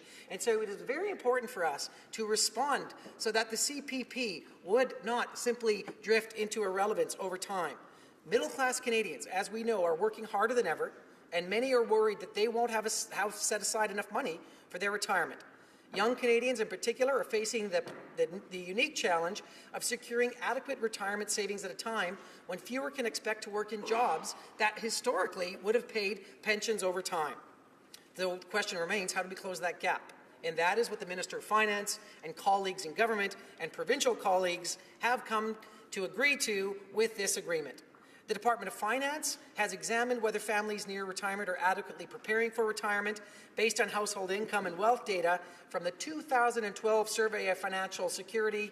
We know that families are considered to be at risk of undersaving if their projected after-tax income at retirement does not replace 60% of their pre-retirement after-tax family income. Monsieur le Président, Mr. Speaker, 1.1 million Canadians who are facing retirement soon don't have enough funds to have a safe, stable retirement. And I must congratulate the Finance Minister, his Parliamentary Secretary and provincial counterparts for having examined the demographics, the data and statistics, and ensure that retirees here in Canada have a dignified retirement. By the end of the implementation of our plan, they'll have access to $20,000. That's success. Workplace pensions are at a greater risk of undersaving for retirement. And I know what this is like, Mr. Speaker, because I grew up in a middle-class family in Morinville in Alberta. And when my dad had his first heart attack at 39, I was 16, we felt immediately the effects of that kind of a hardship on a family. And so if that happens later in life and people do not have enough money to save, the CPP, in many cases, is a life and family saver. It's estimated that 33% of families nearing retirement age who have no workplace pension plan assets may be at the risk of undersaving for retirement, compared to 17% of families who have workplace pension benefits. Overall, families in the lowest income group were found to have the lowest risk of undersaving, as OAS and CPP benefits provide relatively high income replacement at this income range. At the same time, lower income families are likely to require a higher level of income replacement than other income groups to maintain their pre-retirement living standard. Mr. Speaker, this is the kind of foresight and the kind of planning that Canadians elected us to provide. The Minister of Finance and his colleagues, Ministers of Finance of the provincial and territorial governments, also understood that this was a critical time for Canadians. We are living longer and healthier lives. Longer life expectancies increase the level of savings required at retirement to maintain comparable living standards. Mr. Speaker, in some time of our past, at 46 years old, I would be considered already an old man.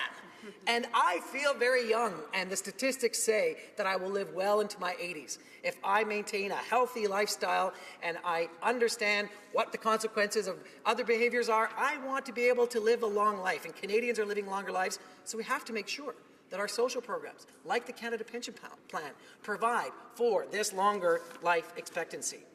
Overall participation in private sector RPPs has declined since the 1970s, and there's been an ongoing shift in defined benefit contributions, and these trends of declining workplace pension plans mean that Canadians on the verge of retiring have fewer options to plan as they live into their 80s, 90s, and we know historically now more Canadians living to 100 than ever before.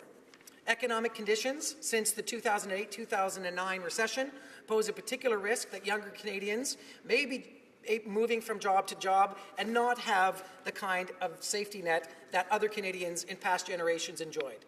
This agreement, in principle, to enhance the CPP is smart public policy. The income replacement level will be increased to 1/3 of eligible earnings. There will be a gradual 7-year phase-in beginning on January 1. We will increase the working income tax benefit, and tax deductibility has also been factored in.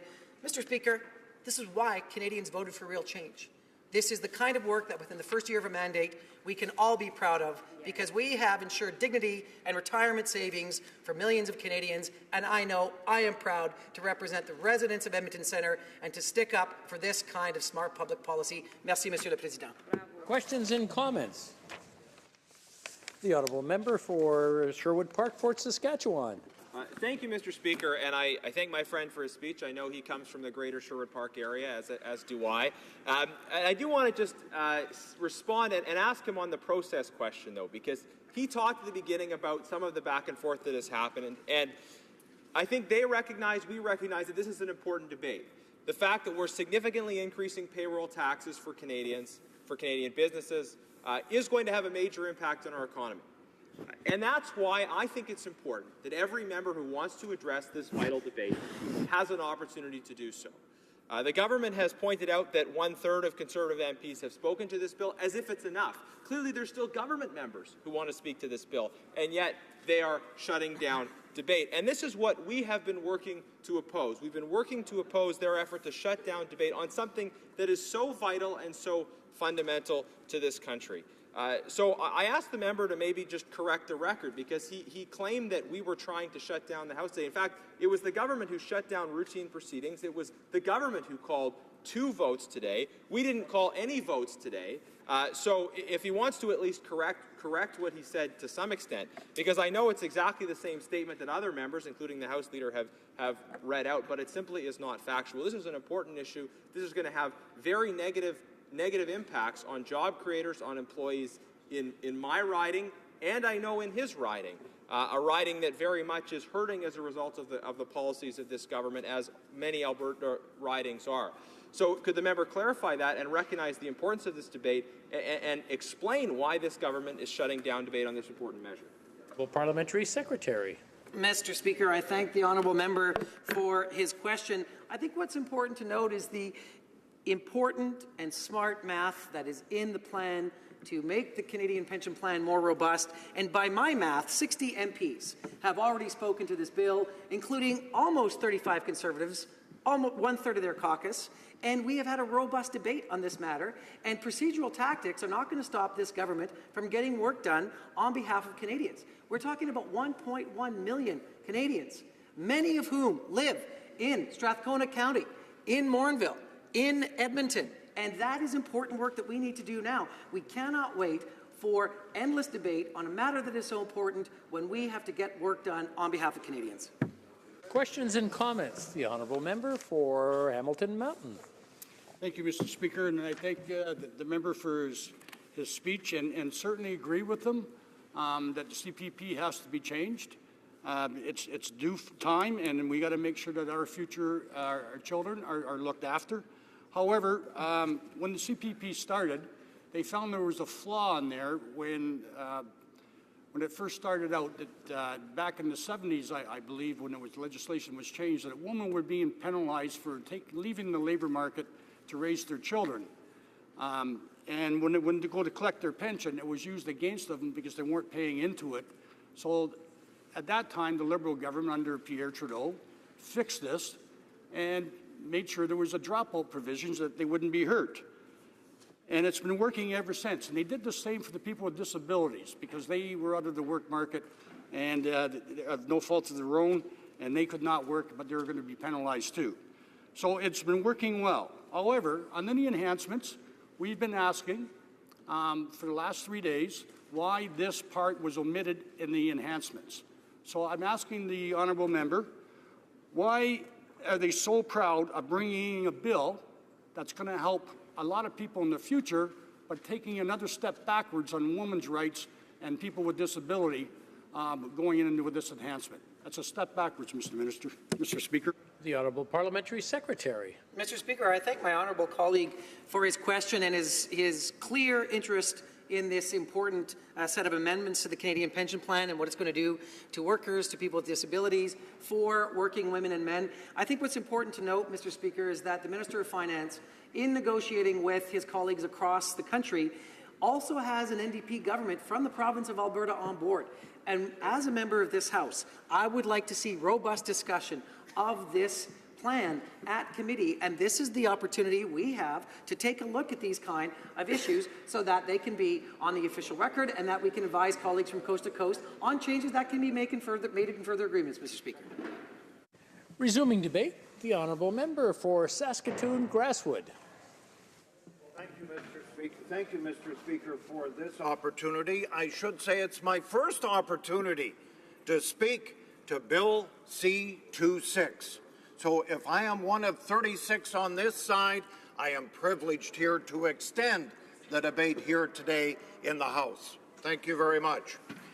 Well, this Liberal government continues its assault, Mr. Speaker, on hardworking Canadian families.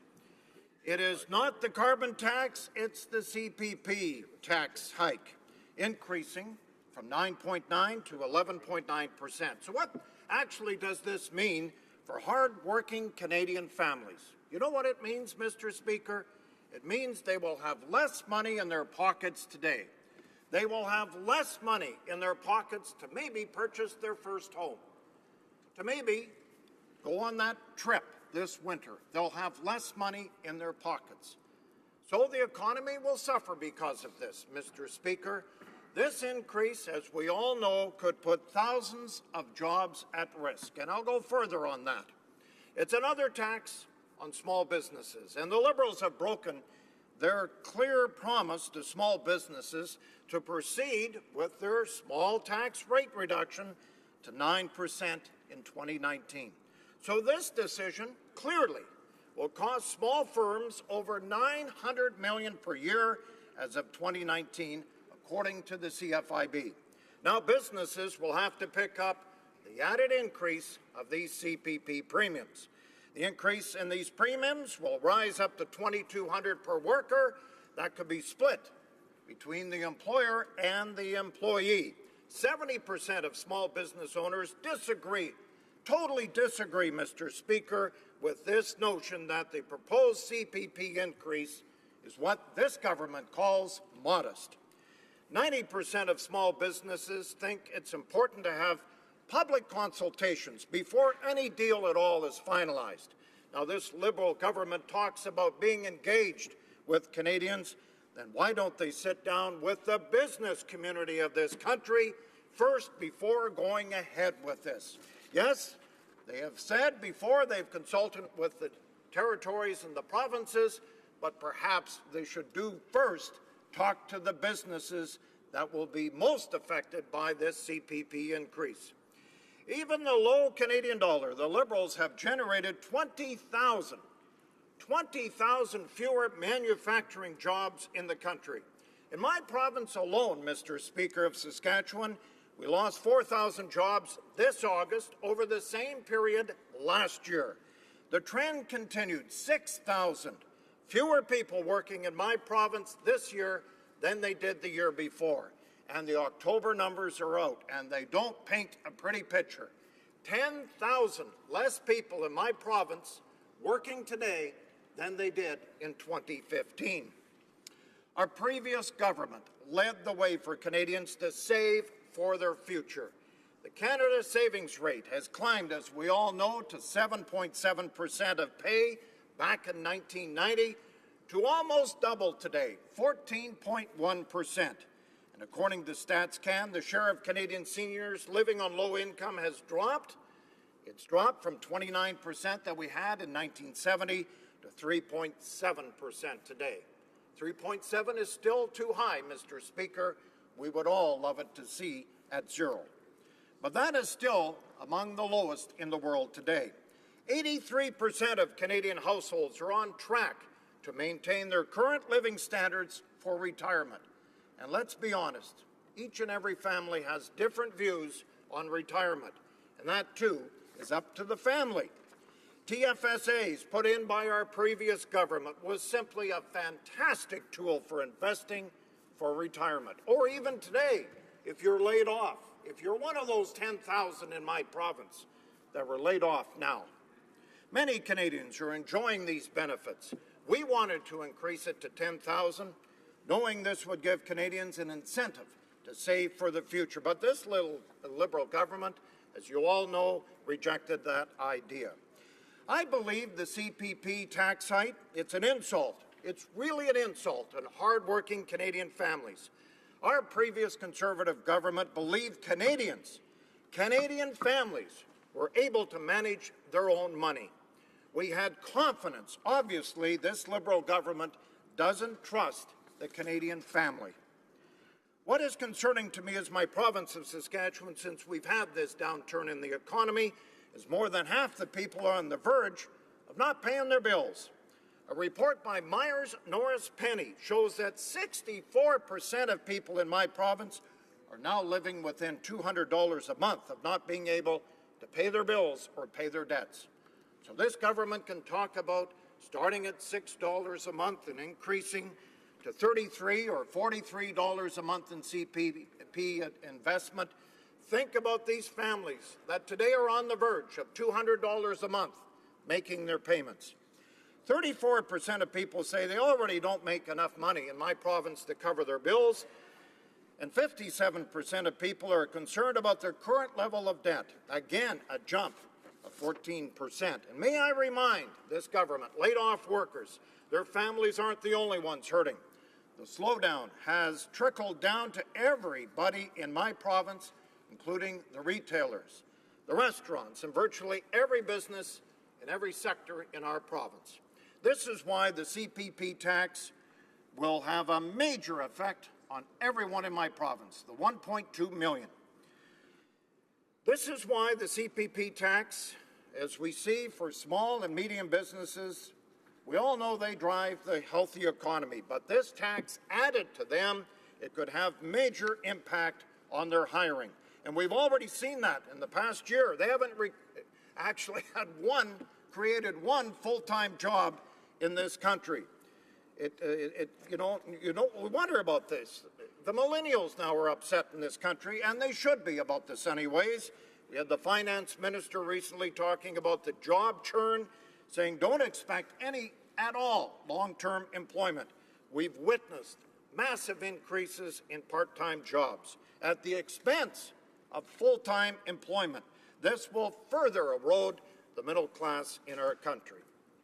Well, employees have 4 avenues of retirement. We have the pensions, we have the current CPP, we also have the improved GIS, I might add, and the OAS. Plus, let's not forget, we have other assets. We have other assets like inheritance, life insurance, and other financial assets, along with that, TFSAs.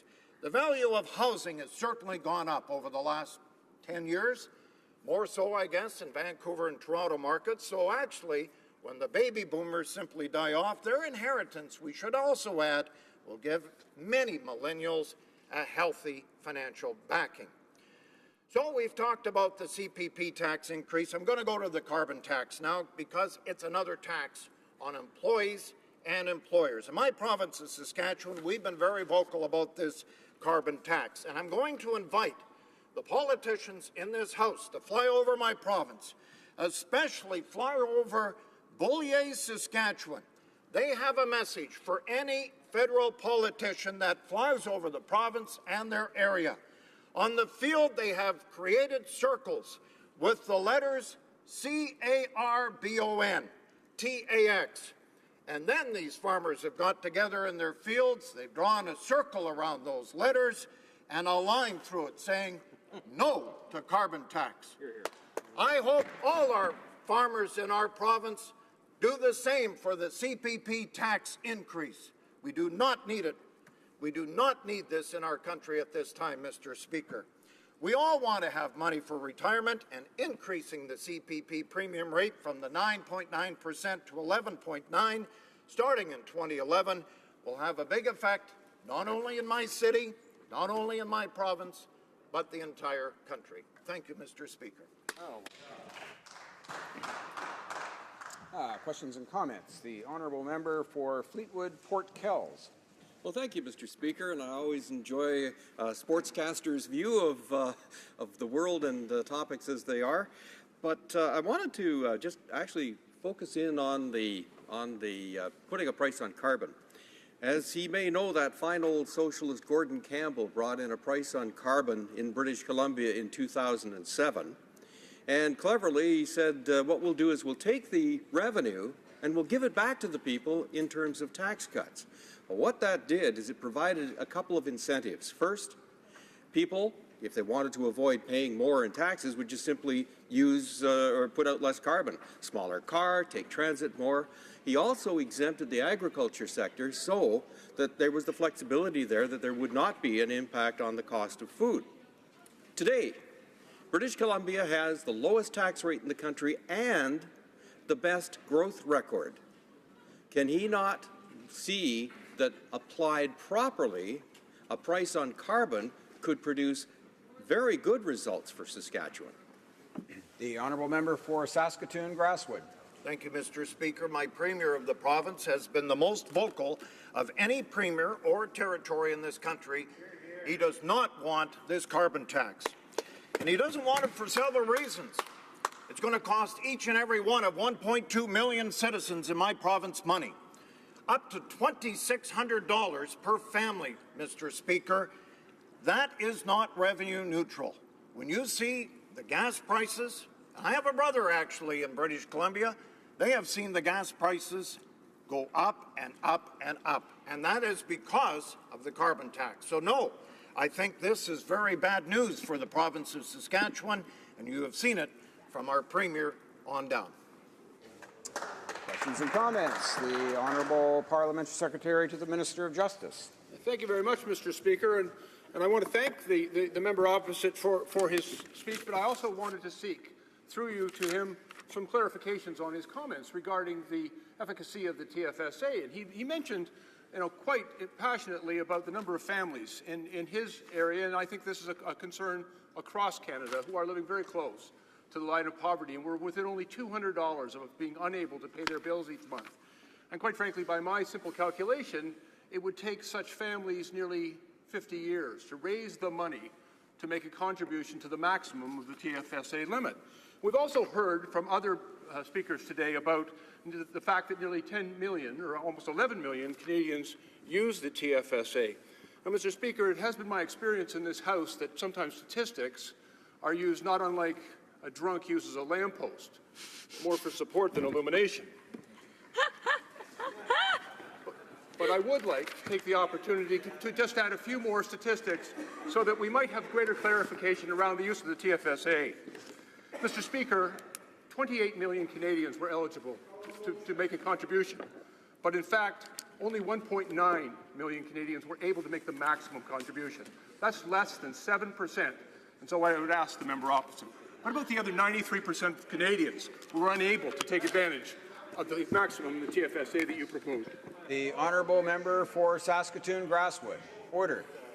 Yeah, thank you, Mr. Speaker. What we've seen, of course, with seniors right now, they're not going to benefit at all by the CPP increase. They're going to bring this in over 40 years. We've seen that right now. Seniors in my riding right now are, as you know, they've taken advantage.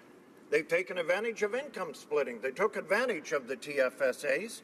We've increased the GIS. That government has followed through. And as I said in my report here, from 1970 to today, the poverty levels have really come down in this country. So, you know, we're seeing in Saskatchewan and in Canada right now, unfortunately for the TSFAs, we had an increase of 10,000 for workers that get laid off that they can withdraw it at any time. And now, because of this government's decision to scale that back, others are going in line, Mr. Speaker, for EI premiums instead. Resuming debate, the honourable member for Miramichi, Grand Lake. Thank you, Mr. Speaker, for the opportunity to address Bill C-26. Let me begin by saying that Canada is a country built upon optimism, often in the face of seemingly insurmountable challenges. But this promise of a better life has been eroded in the recent decades, and the reality is that many middle-class Canadians have had their confidence shaken. While our economy continues to grow, middle-class Canadians are struggling. Many Canadians are working harder and longer as the cost of living continues to rise. Middle-class families don't just feel as though they are middle-class families just don't feel they are getting ahead. It's time to recapture the hope and optimism for the future that existed in previous generations. We must embrace the spirit of those early founders and build upon their legacy by providing the same opportunities for advancement and mobility that they once unlocked. We need to take the next steps to allow Canada to harness the tremendous growth potential that we have in this great country. A strong economy starts with a strong middle class. Canadians understand this, and so do we. That is why building an economy that works for the middle-class Canadians and their families is our top priority. A strengthened middle class means hard-working Canadians can look forward to a good standard of living and better prospects for their children. And when the middle class thrives, we all thrive. Investments are needed today that will strengthen and grow the middle class. We know that Canadians, in particular younger Canadians, are concerned about whether they will be able to enjoy a secure and dignified retirement.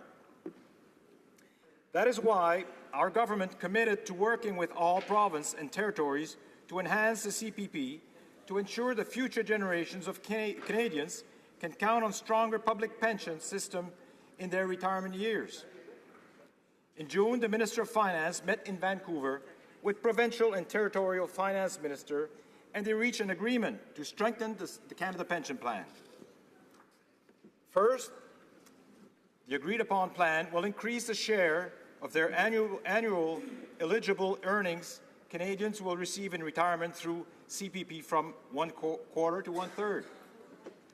For example, if they make $50,000 per year over their working life, they will receive under this agreement about $16,000 per year retirement instead of the $12,000.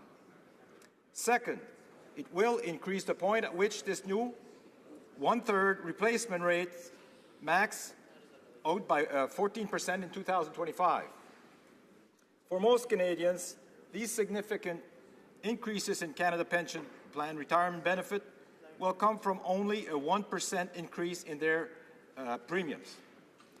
And For those higher income Canadians with earnings above the current maximum pensionable earnings level, a separate contribution rate of about 4% will be introduced starting 2024 that will provide them with the opportunity to save at a rate more in line with their higher income. The agreement would also provide a tax deduction for employees, New Canada Pension Plan contributions. Providing a tax deduction, as opposed to a tax credit, will avoid New Canada Pension contribution increasing the cost of savings for Canadians. And under this agreement, increases to the working income tax benefit to roughly offset incremental CPP enhancement will mean eligible low-income workers see little to no change in their household budgets, while still ensuring that these workers see higher benefits in retirement. In addition, we made sure the proposed changes are affordable for business by introducing a long and gradual phase-in starting in 2019 that will allow more time for business to adjust. This is the responsible way to ensure that business and workers have time to adjust to the additional contribution associated with the enhanced program. The moderate and phased-in approach, agreed upon by Canada's finance ministers, will have a net positive impact in the long term. And that is what is important about our plan. Savings for retirement has always been a challenge, and unfortunately, those numbers are not improving. In 1977, 43% of Canadians were covered by a secured, defined benefit workplace pension. By 2012, that figure had fallen to 27%. The situation in the private sector is even more stark, with the level of defined benefit coverage down to a mere 11%. This means that only a few Canadians with workplace pension plans will retire with the security of knowing exactly how much retirement income they will be getting each month. Everyone else's workplace pension is dependent upon market performance. That is why it was so important for our government to work with the province to enhance the CPP. The CPP enhancement is about helping today's young people and future generations of Canadians. And it complements a solid set of voluntary private retirement saving options available to Canadians through tax-assisted vehicle, such as the Registered Retirement Saving Plan, the Registered Retirement Saving Plan, Registered Retirement Pension Plans, and the tax-free saving accounts. In addition to our cooperation to enhance the CPP, our government is working with our provincial partners to support low cost for Canadian financial consumers who choose to make PRPPs a part of their retirement saving plans through our recent multilateral agreements on PRPPs. By making these changes, we wanted to complement private savings and pension in a way that would make our retirement savings system even healthier and more effective. Mr. Speaker, these changes to the CPP are about hope and optimism. It's about middle-class Canadians and those working hard to join them. It's about taking a fundamentally new approach and charting a new course for Canada. And we are ensuring that investment needed to support the economy will lead to long-term growth that strengthens the middle class. Canadians are the real drivers of change, and their voices will continue to guide the government as we work together to build the Canada of the 21st century. Thank you, Mr. Speaker. Merci. Questions and comments. The honourable member for Edmonton Manning. Well, thank you very much, Mr. Speaker. As the government and member opposite never mentioned what we call the payroll tax, which is a result of this bill, and it's will negatively affect the Canadian businesses across the country.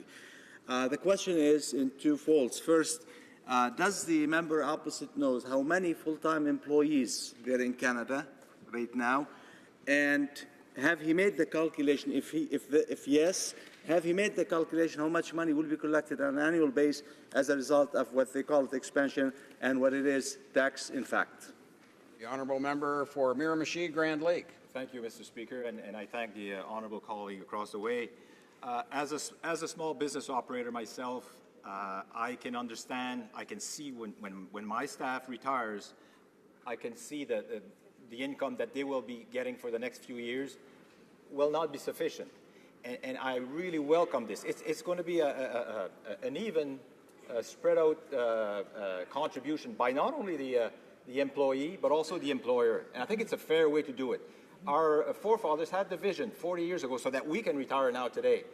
But so we need to plan ahead. And I'm confident that most employers will see the benefit of both the employees and employer contribution for the secure retirement of our future pensioners. Thank you. Questions and comments? The honourable member for Hamilton Mountain. Thank you, Mr. Speaker, and I thank my colleague, and we certainly agree that changes have to be made to the CPP plan for all the reasons that most of his members have expressed. However, we have a slight problem when it comes down to the existing plan that has a dropout period to assist women that are raising their children and the people with disabilities. However, they talk about with the enhancement what it's going to do and create some help for all the Canadians, but by omitting this piece of the language into the enhancement only gives one group of people, of Canadians, the full benefit while it penalizes the other. And so I'd like to ask the member, why would they have this type of legislation and instead of having all Canadians be treated the same? The honourable member for Miramichi Grand Lake. Thank you, Mr. Speaker, and I thank the honourable member across the way. So, again, this piece of legislation is going through committee at this stage. It is being that's where we consult our Parliament members and all of the nation to make sure that we don't leave anybody out. And I think that has been said by our minister in the past, and I'm sure that we will come up with a viable solution that will take care of everyone in their retirement years. Thank you. Questions and comments? The honourable member for Caribou Prince George. Thank you, Mr. Speaker. And it's interesting to hear our honourable colleague from Miramichi say that the Canadians and the voices of Canadians are the driving force of this government. And yet what we've seen over the last week, and indeed earlier this spring, is that they've silenced the voices of Canadians, the 338 members of Parliament that are here, and indeed over 50%. Over 50% of our Conservative colleagues have not had a chance to speak on this. Mr. Speaker, I ask, through you, to the honourable colleague. He's a small business owner, as I am as well. This proposed hike of CPP, the carbon tax, does he not see that his government are failing the job creators of our country, are putting Canadians' jobs at risk by doing this type of measures that are going to make it harder and harder for Canadian companies to compete? The honourable member for Miramichi Grand Lake. Thank you, Mr. Speaker, and I want to thank my colleague across the way. The Canadian government, if we look at the past government, the way their plan to solve this problem of a shortcoming on the pension fund that we have was to increase the pension at 67 years old. And if the Canadians had not showed them the door, we'd probably see at 70-year-old. That was their solution to how we're going to resolve that problem. And being transparent, if I may, it was announced in Europe. So here we are with a committee. We're debating this full issue in committee. So I think we are very transparent. I think it's going to be a system that all Canadians can support. Matter of fact, they do. And I'm very proud that our future generation will be able to retire in respect and dignity. Thank you, Mr. Speaker. Resuming debate. Reprise de débat. The honourable member for Yukon. Merci, Monsieur le Président. Thank you, Mr. Speaker. I'm very pleased to rise in this debate tonight. One of the main reasons was to fight poverty. And so, as anyone in this Parliament can imagine, I'm very delighted with a number of the provisions in the last budget and the provision we're talking today to reduce that, to reduce poverty. We've had provisions which I might bring up in answers to questions related to students, to families, and to other vulnerable groups, disabled. But today, this bill, we're talking in relation to seniors.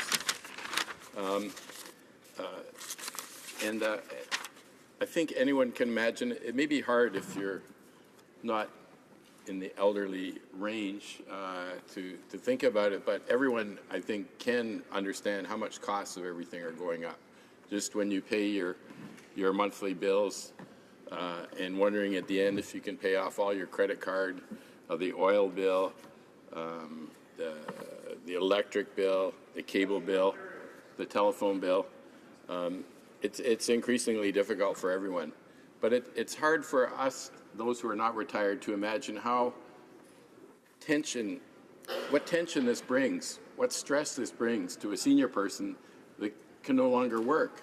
They get to a certain age, their bodies start deteriorating, they've got to compete against a younger, stronger, healthier generation that has up-to-date education in all those things needed to get a job. And the job prospects for many are very limited. And you can imagine what kind of tension that leaves, what kind of stress when you don't know how you're going to pay that heating bill, how you're going to buy food or clothing or keep the lights on. So I'm totally sympathetic with suggestions that have come from this House on how to help that group of impoverished seniors. And so I am delighted that we've increased some of the programming for seniors in general, that gets them out with their community groups, helps them progress and remain happy and healthy. I'm happy with as the Conservative mentioned, our increase in the GIC, the supplement, because that goes to the poorest of poor seniors.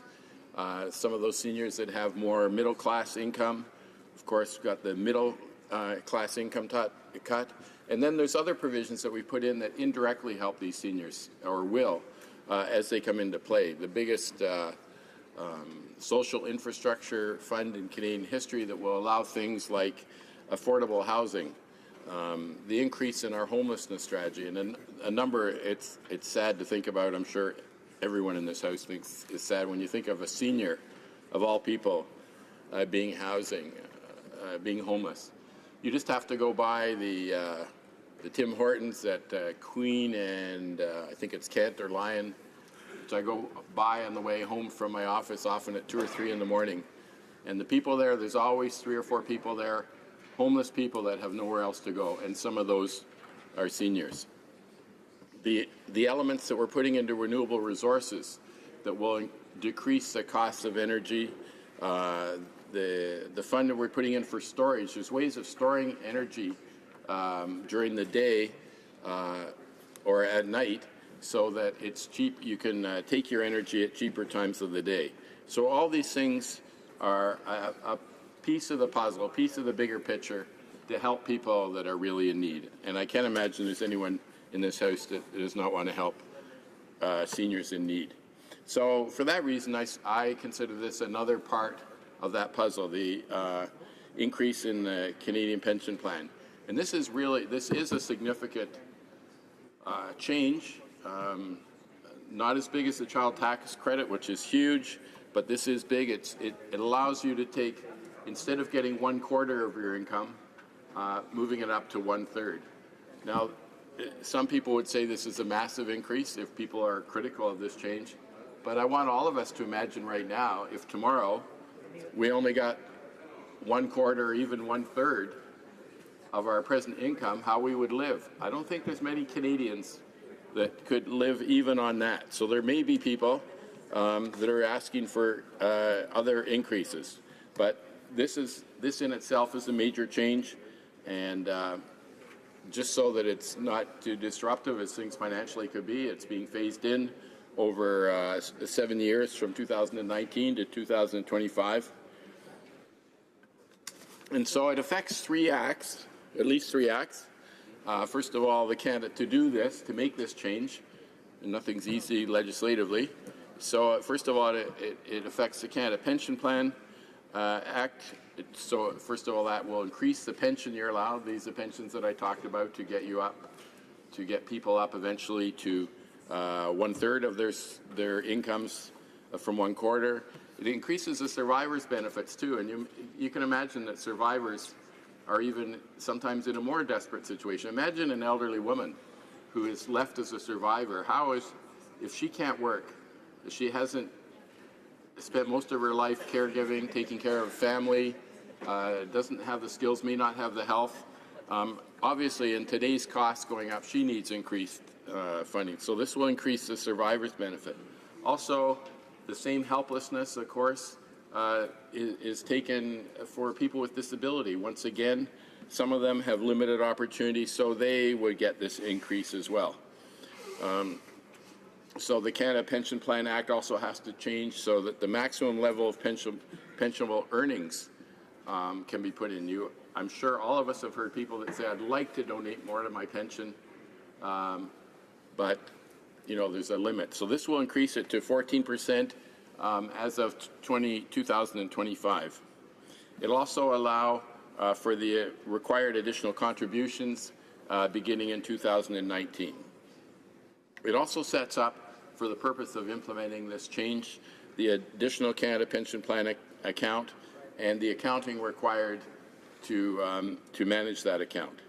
And then in the Act, there are also financial provisions for reviewing the Act, and so we have to make adjustments to those and to the Governor and Council regulations that relate to those for making sure that everything is accounted for.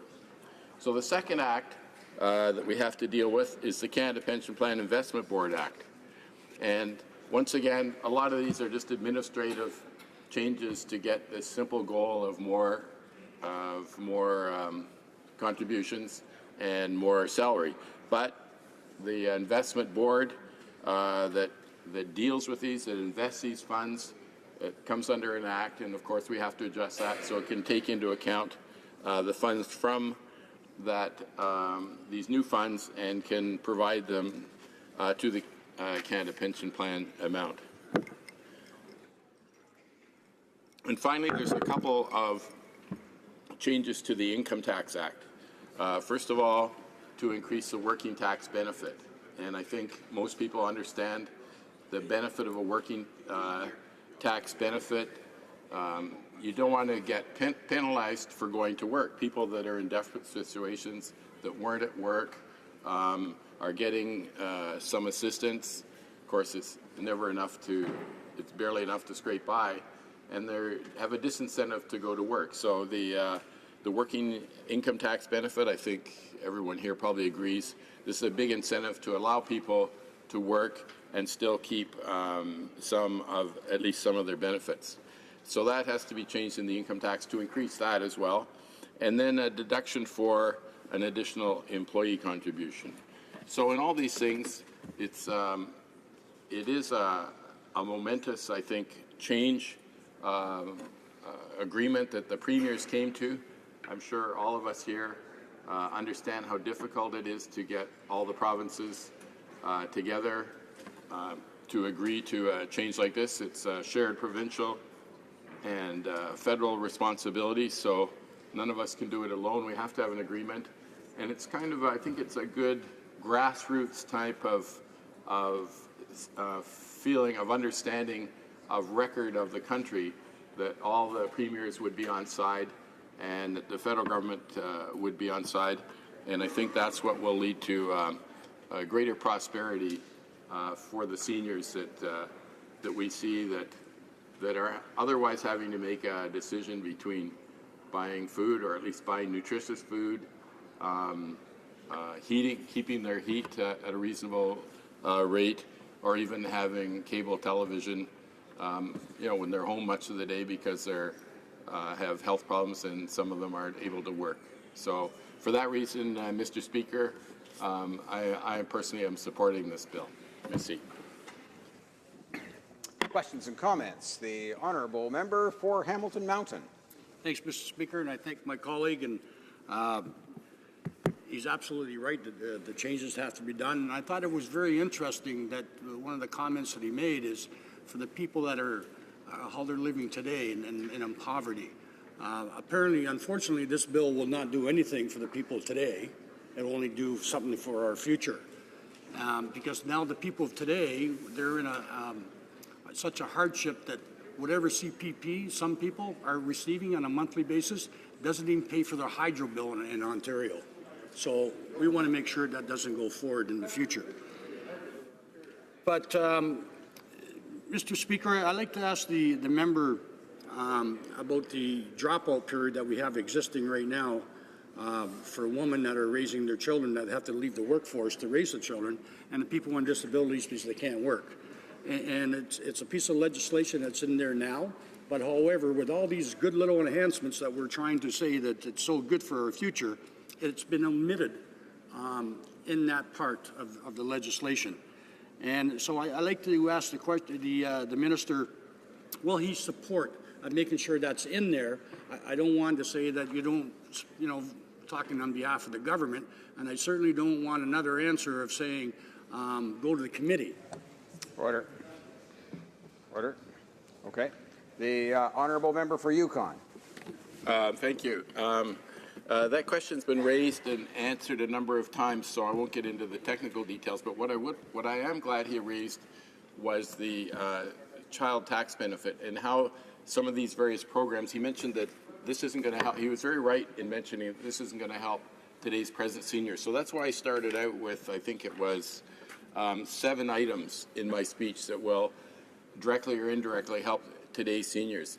In relation to families with children, this, as he probably knows, and I'm sure he's a huge supporter of the huge increase for families with children, especially being income tested, that families with low income, often single mothers, are getting a massive increase. And not only that, it's not taxable. Last year, there was I had a mother, single mother, who's a journalist, actually came to me, and she was shocked because she had a $2,000 or $3,000 bill on her child tax credit. She didn't realize it was taxable. So we've made that non-taxable to help those with families that are really struggling.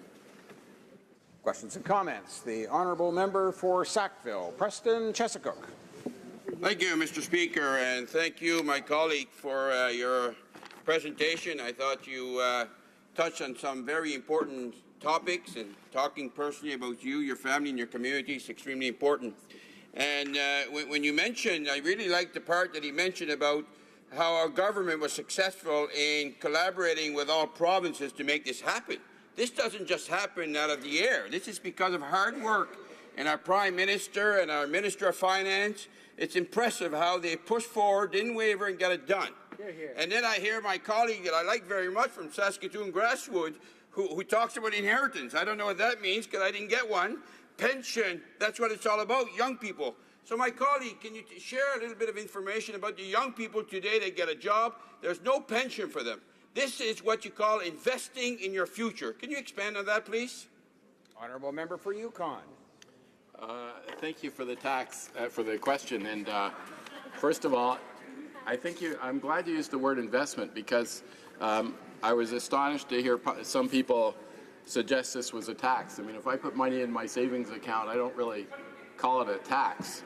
This is an investment in your future when you're a senior. And I know that myself, and I think many, many other people, I didn't have the discipline when I was that youth that you're talking about to put away the money that I should have. I bought boat and canoes and kayaks and didn't set aside the money for the old age, and that's how the youth end up as seniors at a time when they could contribute to it. And to help those youth, of course, we've increased to the student grant program. We made a big increase in that to help them to be able to afford what they're doing. At the same time, they will, when they get into the working world, they'll be able to contribute to their Canada Pension Plan when they're young and healthy enough so that they can have at least 1/3 of their salary when they retire, and try to come up with other ways. I think, as someone mentioned, that's not nearly enough. The NDP member, other ways to supplement that and survive. But this will be a help for people really in need who are elderly. Resuming debate, the honourable member for Fleetwood, Port Kells.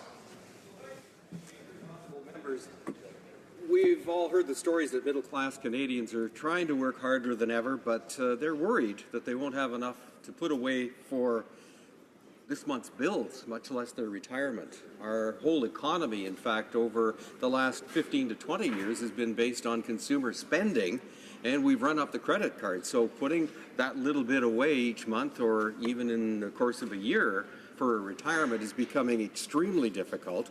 And I have to admit, I'm one of the ones not, that 20% of Canadian families that get 46% of the wealth. The rest of us are left to basically fight over the scraps, and that doesn't bode well for the future.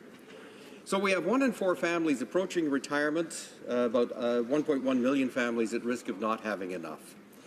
We've heard it loud and clear in our meetings with the constituents, in town halls, and on the doorsteps right across the country. I certainly heard it, and mine is a relatively prosperous riding. That's why the Government of Canada committed to helping Canadians achieve that goal of a safe, secure, and dignified retirement. And that's why we made it a core component of our commitment to work with the provinces and the territories to strengthen the CPP. And on June the 20th in Vancouver, we delivered. It was a historic occasion. Canada's governments, plural, agreed to enhance the CPP to give Canadians a more generous public pension that will help them retire in dignity. That, definition of dignity came up. What does that mean? Well, it does mean not having to split your medications in half or go without. It does mean not having to choose between keeping the house warm or keeping, a good meal on the table. So, on behalf of hardworking Canadians, I'd like to once again thank our honourable colleague, the Minister of Finance, for his tremendous efforts in advancing this dialogue, and the credit also goes to his counterparts in the provinces right across the country, who also saw the need, had the vision, and agreed with us that it needed to be done. Today, we as parliamentarians have a chance to support these quintessentially Canadian values and join their efforts to provide Canadians with a stronger CPP. Canadians have made it clear they support an enhanced CPP. They did that by an overwhelming majority about a year and a couple of months ago. So the Minister of Finance did a tremendous job when he introduced the legislation last week in the House of articulating Canadians' concerns and spelling out precisely how this bill will give them a more generous public pension that will help them retire well. So today I'd like to build on this momentum for a stronger CPP by taking kind of a look under the hood at the enhancements that the CPP changes will bring. And when we do this, we're going to see in even greater detail why this agreement is going to be so effective in meeting its objectives and why it merits support. First, it's a balanced approach on a rock-solid foundation. One of the greatest strengths of this government and this agreement is that it's based on extensive, professional, and rock-solid economic analysis. Central among its assumptions was the premise that families need to have enough in savings set aside to replace about 60% of their pre-retirement income. Now, this 60% income replacement threshold is fully consistent, and there's a considerable range of empirical literature suggesting an appropriate adequate income replacement rate should be between 50 and 70%, depending on family circumstances. At the top of the range, some suggest that 70% is sufficient to keep the consumption of an average Canadian family in line with that seen over their working years. Well, the 70% target is a benchmark typically used in defined benefit pension plans. They're a pretty rare breed these days. It's also often used by retirement planners in providing advice to their clients. We know, however, that retirees typically spend less in their older ages because they generally buy fewer durable goods like cars or because of physical limitations. Many households also downsize their homes in retirement and use those proceeds to finance consumption. This implicitly means that a lower pension income replacement rate would be appropriate. In view of these considerations, the Department of Finance, as well as many academics engaged in studying these issues, believe that using the 60% replacement rate is more appropriate, as it's generally regarded as sufficient to avoid a material drop in the standard of living. So this carefully targeted, balanced approach is reflected in the legislation we have before us today.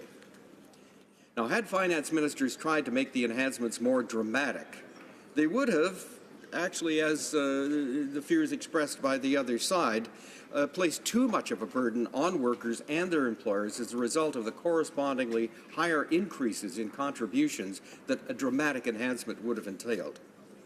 And had the finance ministers not been ambitious enough in targeting the enhancement, the resulting increase in benefits would have been too marginal to effectively support Canadians in reaching their retirement income goals. As it stands today, today's legislation will have a comprehensive package of enhancements that will increase CPP benefits while striking an appropriate balance between short-term economic considerations, long-term gains, and the provision of flexibility in retirement income decision-making. So let's talk about the balance approach and the benefits it brings. The balanced CPP enhancement contained in Bill C-26 will increase the maximum CPP retirement benefit by almost 50%. To put this in dollar terms, the current maximum benefits is give or take $13,000 in today's dollar terms, but the enhanced CPP benefits represent an increase of nearly $7,000 to a maximum of around $20,000 a year. With this increase, it'll meaningfully reduce the share of families at risk of not saving enough for retirement, as well as the degree of undersaving. The Department of Finance has estimated that the enhancements will reduce the share of families at risk of not having adequate retirement savings by about a quarter, so we'll take it from 24% to about 18%. When considering income from the three pillars of the retirement income system and savings from other financial and non-financial assets. And for most Canadians, all these increased CPP benefits will come from only a 1% increase in contribution rates. Moreover, as the Finance Minister explained last week, it also includes provisions that will help ensure that low-income Canadians are not financially burdened as the result of the extra contributions. And because of its balanced and targeted approach, it'll achieve this while also supporting a stronger economy over the long term. But above all else, it means there'll be more money from the CPP waiting for Canadians when they retire. So they'll be able to focus on the things that matter, like spending time with their family, rather than worrying about making ends meet. This outcome, Mr. Speaker, is precisely what we had in mind when we began engaging with the provinces to enhance the CPP. And with Bill C-26, we're delivering on this promise. But how have we achieved this is just as important as what we've achieved. We've done it by basing our decisions on rock-solid economic analysis and research that draws on the best elements of independent academic literature on retirement savings. So equipped with this knowledge, we've taken a carefully targeted and balanced approach that will give Canadians more money in retirement without burdening them or the economy. We've given Canadians the flexibility to invest in other discretionary retirement savings as they see fit and, as importantly, as they're able. And we've accomplished all this by working in common purpose with our provincial and territorial governments. By doing all this, we've shown the power of the fundamental principles of commonwealth and cooperation upon which this country was built. So today we have the historic opportunity to act on these principles to build an even stronger country for future generations. With Bill C-26, we have the chance to support the implementation of the agreement that Canada's governments came to on June 20th of this year to enhance the CPP to give Canadians a more generous public pension that will help them retire in dignity. And I invite you to become part of this history by giving this bill your full support. Thank you, Mr. Speaker.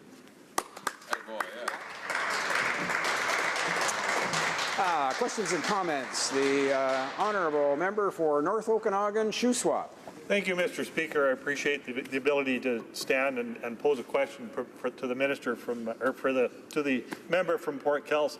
But I really wanted to propose a question to the previous member from Yukon and ask him what his members are thinking about this additional tax along with an additional carbon tax, along with tax credits that have been cut. It's going to be tax upon tax upon tax from this government.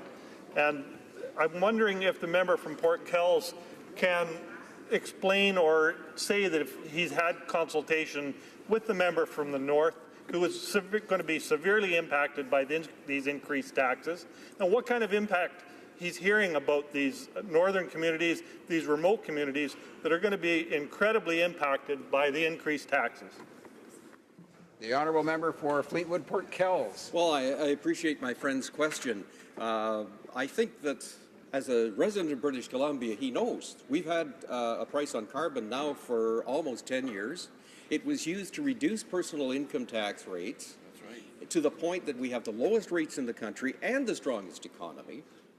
The amount being phased in the CPP enhancements is not going to have the catastrophic effect that you would hear about from groups like the Canadian Federation of Independent Businesses, who relied on 615 of their 100,000 members to come up with that statement. So have I talked to my, well, I can't talk to him now. I can't talk to him now. I can't say the rest. But the fact is that, you know, we were elected by people who saw what we were proposing, agreed with us. That's why we're here. Questions and comments. The honourable member for Hamilton Mountain. Speaker, just a short question. The member had mentioned that by doing what they're doing with the CPP, that they're keeping their promise to make sure that our Generation X will have a better pension plan. But was it also their promise to eliminate the dropout period in the enhancements? I never understood that promise. And many other people did not either. So maybe you could just comment on that. Well, member for Fleetwood Port Kells. Well, thank you, Mr. Speaker, and I've heard the honourable member's question, and I can't help but say I agree with them. I would like to see that remedied. I think that that's the value of having debates in the House, where, you know, people can bring it up and say, hey, we should do something about that. This is second reading. It's going to go to committee. There's a really good opportunity for your member on that committee to recommend the kind of changes necessary to close that gap. Questions and comments. The honourable member for St. John, Rothsay. Thank you, Mr. Speaker. And I want to thank my colleague for his excellent speech he just gave about CPP and the Liberal government making changes. And Mr. Speaker, in my riding, I have constituent after constituent come into my office and thank me and thank our Liberal government for the foresight of the changes that we are making to CPP. They thank us because we are making the necessary changes, Mr. Speaker, that is going to ensure people in the future have a safe and fair retirement and will lift people out of poverty. So my question to my colleague, Mr. Speaker, is this. Does he also have constituents and many members of his riding that are complimenting him on the great changes our Liberal government is making on the CPP? Thank you. The member for Fleetwood Port Kells. The answer is yes, and it brings to mind actually that old story about when is the best time to plant an apple tree. Well, the first best time is 20 years ago. The second best time is now. Had we taken this measure 20 years ago, we wouldn't have people in desperate shape today. Attaboy, yeah. So we're doing it now so that the future is indeed friendly. Good. That's brilliant. Let's plant an orchard. We have time for one more short question. Questions and comments. The honourable member for Sarnia-Lambton. Thank you, Mr. Speaker, and I thank my colleague opposite for his question. You know, they're talking about the CPP plan as if it's the panacea for everything, when it's an 8% increase 40 years from now. And Finance Canada has specifically said this will be bad for jobs, it'll be bad for people saving, it'll be bad for small business. Could he please comment? Yes. Honourable member for Fleetwood Port Kells. Order. I think it's reasonable to suspect that this is not the only great thing that the government is going to do to enhance people's earnings, their income, the state of the economy, the state of our social safety net in this country. This is just but one piece. Stay tuned. More to come. Order. It being 5:45 p.m., pursuant to an order made earlier today, it's my duty to interrupt the proceedings and put forthwith every question necessary to dispose of the second reading stage of the bill now before the House. The question is as follows. Mr. Morneau, seconded by Mrs. Philpott, moved that Bill C-26 an act to amend the Canada Pension Plan. Shall I dispense? Yes. Ms. Gladue, seconded by Mr. Albrecht, move the following amendment, that the motion be amended by deleting all the words after the word that and substituting the following. Shall I dispense? The following. The House declined to give second reading to Bill C-26, an act to amend the Canada Pension Plan, the Canada Pension Plan Investment Board Act, and the Income Tax Act because it privera les will deprive Canadian workers, will take more money from hardworking Canadians, will put thousands of jobs at risk, and C, will do nothing to help seniors in need. Amendment. Is it the pleasure of the House to adopt the amendment? All those in favour of the amendment will please say yea. Yay! All those opposed will please say nay. Nay! In my opinion, the nays have it. Call in the members.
Order.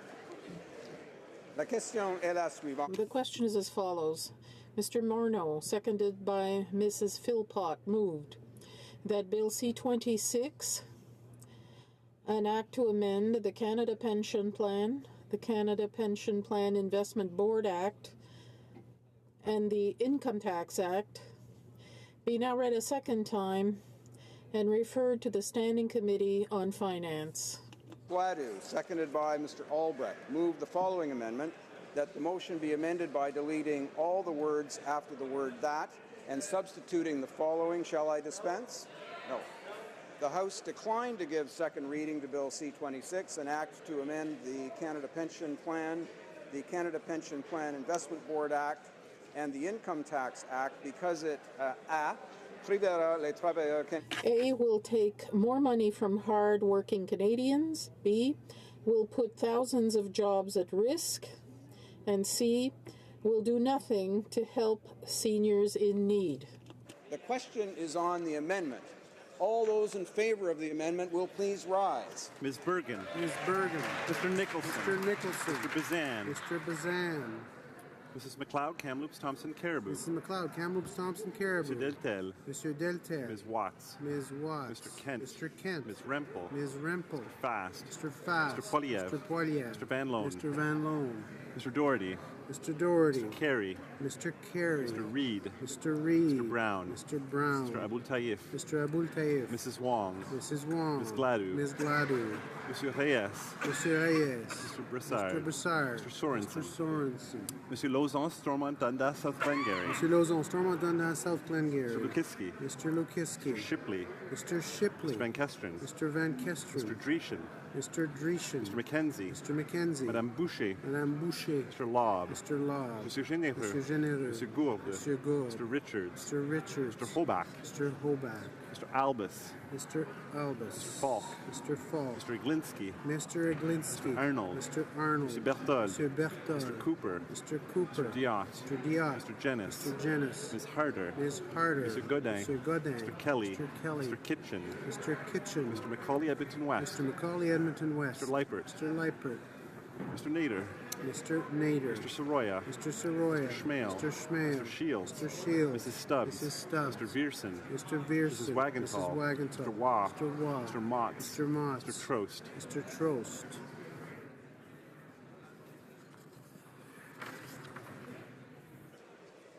All those opposed to the amendment will please rise. Ms. Chager. Ms. Chager. Ms. Qualtrough. Ms. Qualtrough. Mrs. Philpott. Mrs. Philpott. Mr. Goodale. Mr. Goodale. Madame Joly. Madame Joly. Ms. Mahaichuk. Ms. Mahaichuk. Ms. Foote.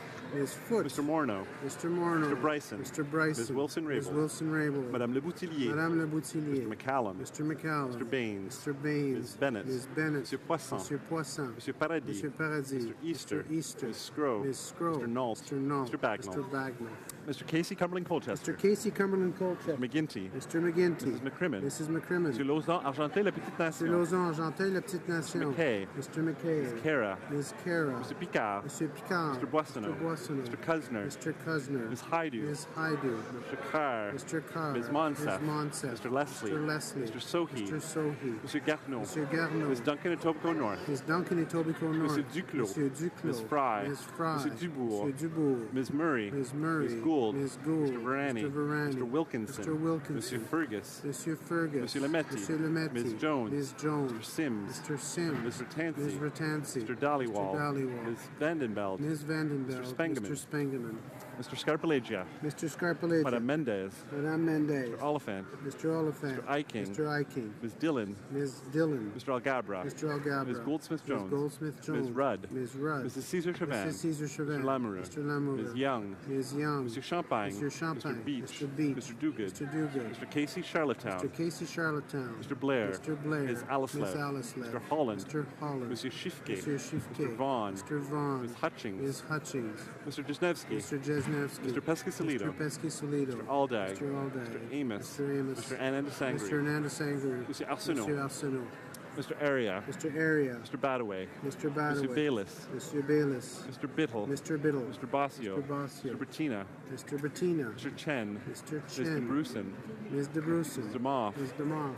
Mr. De Courcy, Mr. De Courcy, Mr. Diorio, Mr. Diorio, Mr. Drouin, Mr. Drouin, Ms. Zerowitz, Ms. Zerowitz, Mr. Assassi, Mr. Assassi, Ms. Petitpat-Taylor, Ms. Petitpat-Taylor, Mr. El Khoury, Mr. El Khoury, Mr. Ellis, Mr. Ellis, Mr. Erskine-Smith, Erskine-Smith, Mr. Ailson, Mr. Ailson, Mr. Fillmore, Mr. Fillmore, Mr. Finnegan, Mr. Finnegan, Mr. Fisher, Mr. Fisher, Mr. Fonseca, Mr. Fonseca, Mr. Fragascados, Mr. Fragascados, Mr. Fraser West Nova, Mr. Fraser West Nova, Mr. Fraser Central Nova, Mr. Fraser Central Nova, Mr. Fuhr, Mr. Fuhrer, Mr. Gerritsen, Mr. Gerritsen, Mr. Graham, Mr. Graham, Mr. Grewal, Mr. Greywall, Mr. Hardy, Mr. Hardy, Mr. Harvey, Mr. Harvey, Mr. Housefather, Mr. Housefather, Mr. Hussein, Mr. Hussein, Mr. Yacono, Mr. Yacono, Mrs. Jordan, Mrs. Jordan, Mr. Johari, Mr. Kung, Johari, Mr. Kung, Ms. Khalid, Ms. Khalid, Monsieur Lefebvre, Monsieur Lefebvre, Monsieur Lemieux, Monsieur Lemieux, Mr. Levitt, Mr. Levitt, Monsieur Lightbound, Monsieur Lightbound, Mrs. Lockhart, Mrs. Lockhart, Mr. Long, Mr. Long, Mr. Longfield, Mr. Longfield, Ms. Ludwig, Ms. Ludwig, Monsieur Massé Avignon, la Métis, Matane, Matapédia, Monsieur Massé Avignon, la Métis, Matane, Matapédia, Mr. May Cambridge, Mr. May Cambridge, Mr. McDonald, Mr. McDonald, Mr. McKinnon, Coquitlam, Port Coquitlam, Mr. McKinnon, Coquitlam, Port Coquitlam, Mr. McLeod, Northwest Territories, Mr. McLeod, Northwest Territories, Mr. Mendocino, Mr. Mendocino, Mr. Miller, Ville-Marie, le Sud-Ouest, Île des Sœurs, Mr. Miller, Ville-Marie, le Sud-Ouest, Île des Sœurs, Mr. Morrissey, Mr. Morrissey, Madame Nassif, Madame Nassif, Ms. O'Connell, Ms. O'Connell, Mr. Oliver, Mr. Oliver, Mr. O'Regan, Mr. O'Regan, Mr. Willett, Mr. Willett, Mr. Peterson, Mr. Peterson, Mr. Robillard, Mr. Robillard, Mrs. Romanado, Mrs. Romanado, Mr. Rumi, Mr. Rumi, Mr. Rusnak, Mr. Rusnak, Ms. Sahota, Ms. Sahota, Mr. Saini, Mr. Saini, Mr. Sanson, Mr. Sanson, Mr. Sanga, Mr. Sanga, Mr. Sarai, Mr. Sarai, Mrs. Schultz, Mrs. Schultz,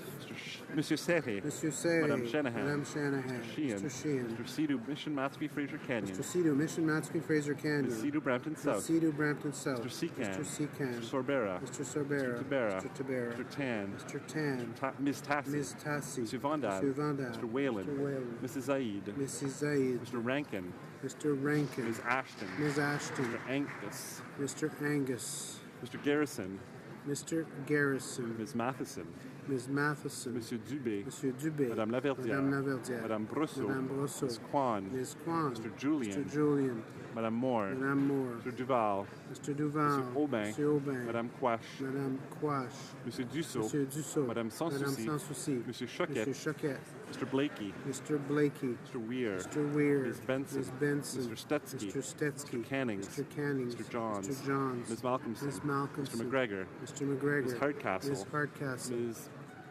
Ramsey, Ms. Ramsey, Ms. Blaney, North Island, Powell River, Ms. Blaney, North Island, Powell River, Ms. May, Saanich Gulf Islands, Ms. May, Saanich Gulf Islands, Mr. Tutu, Mr. Tutu.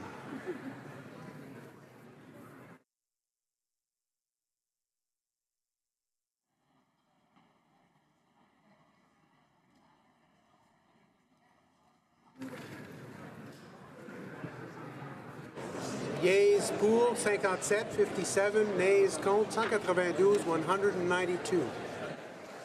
I declare the amendment defeated.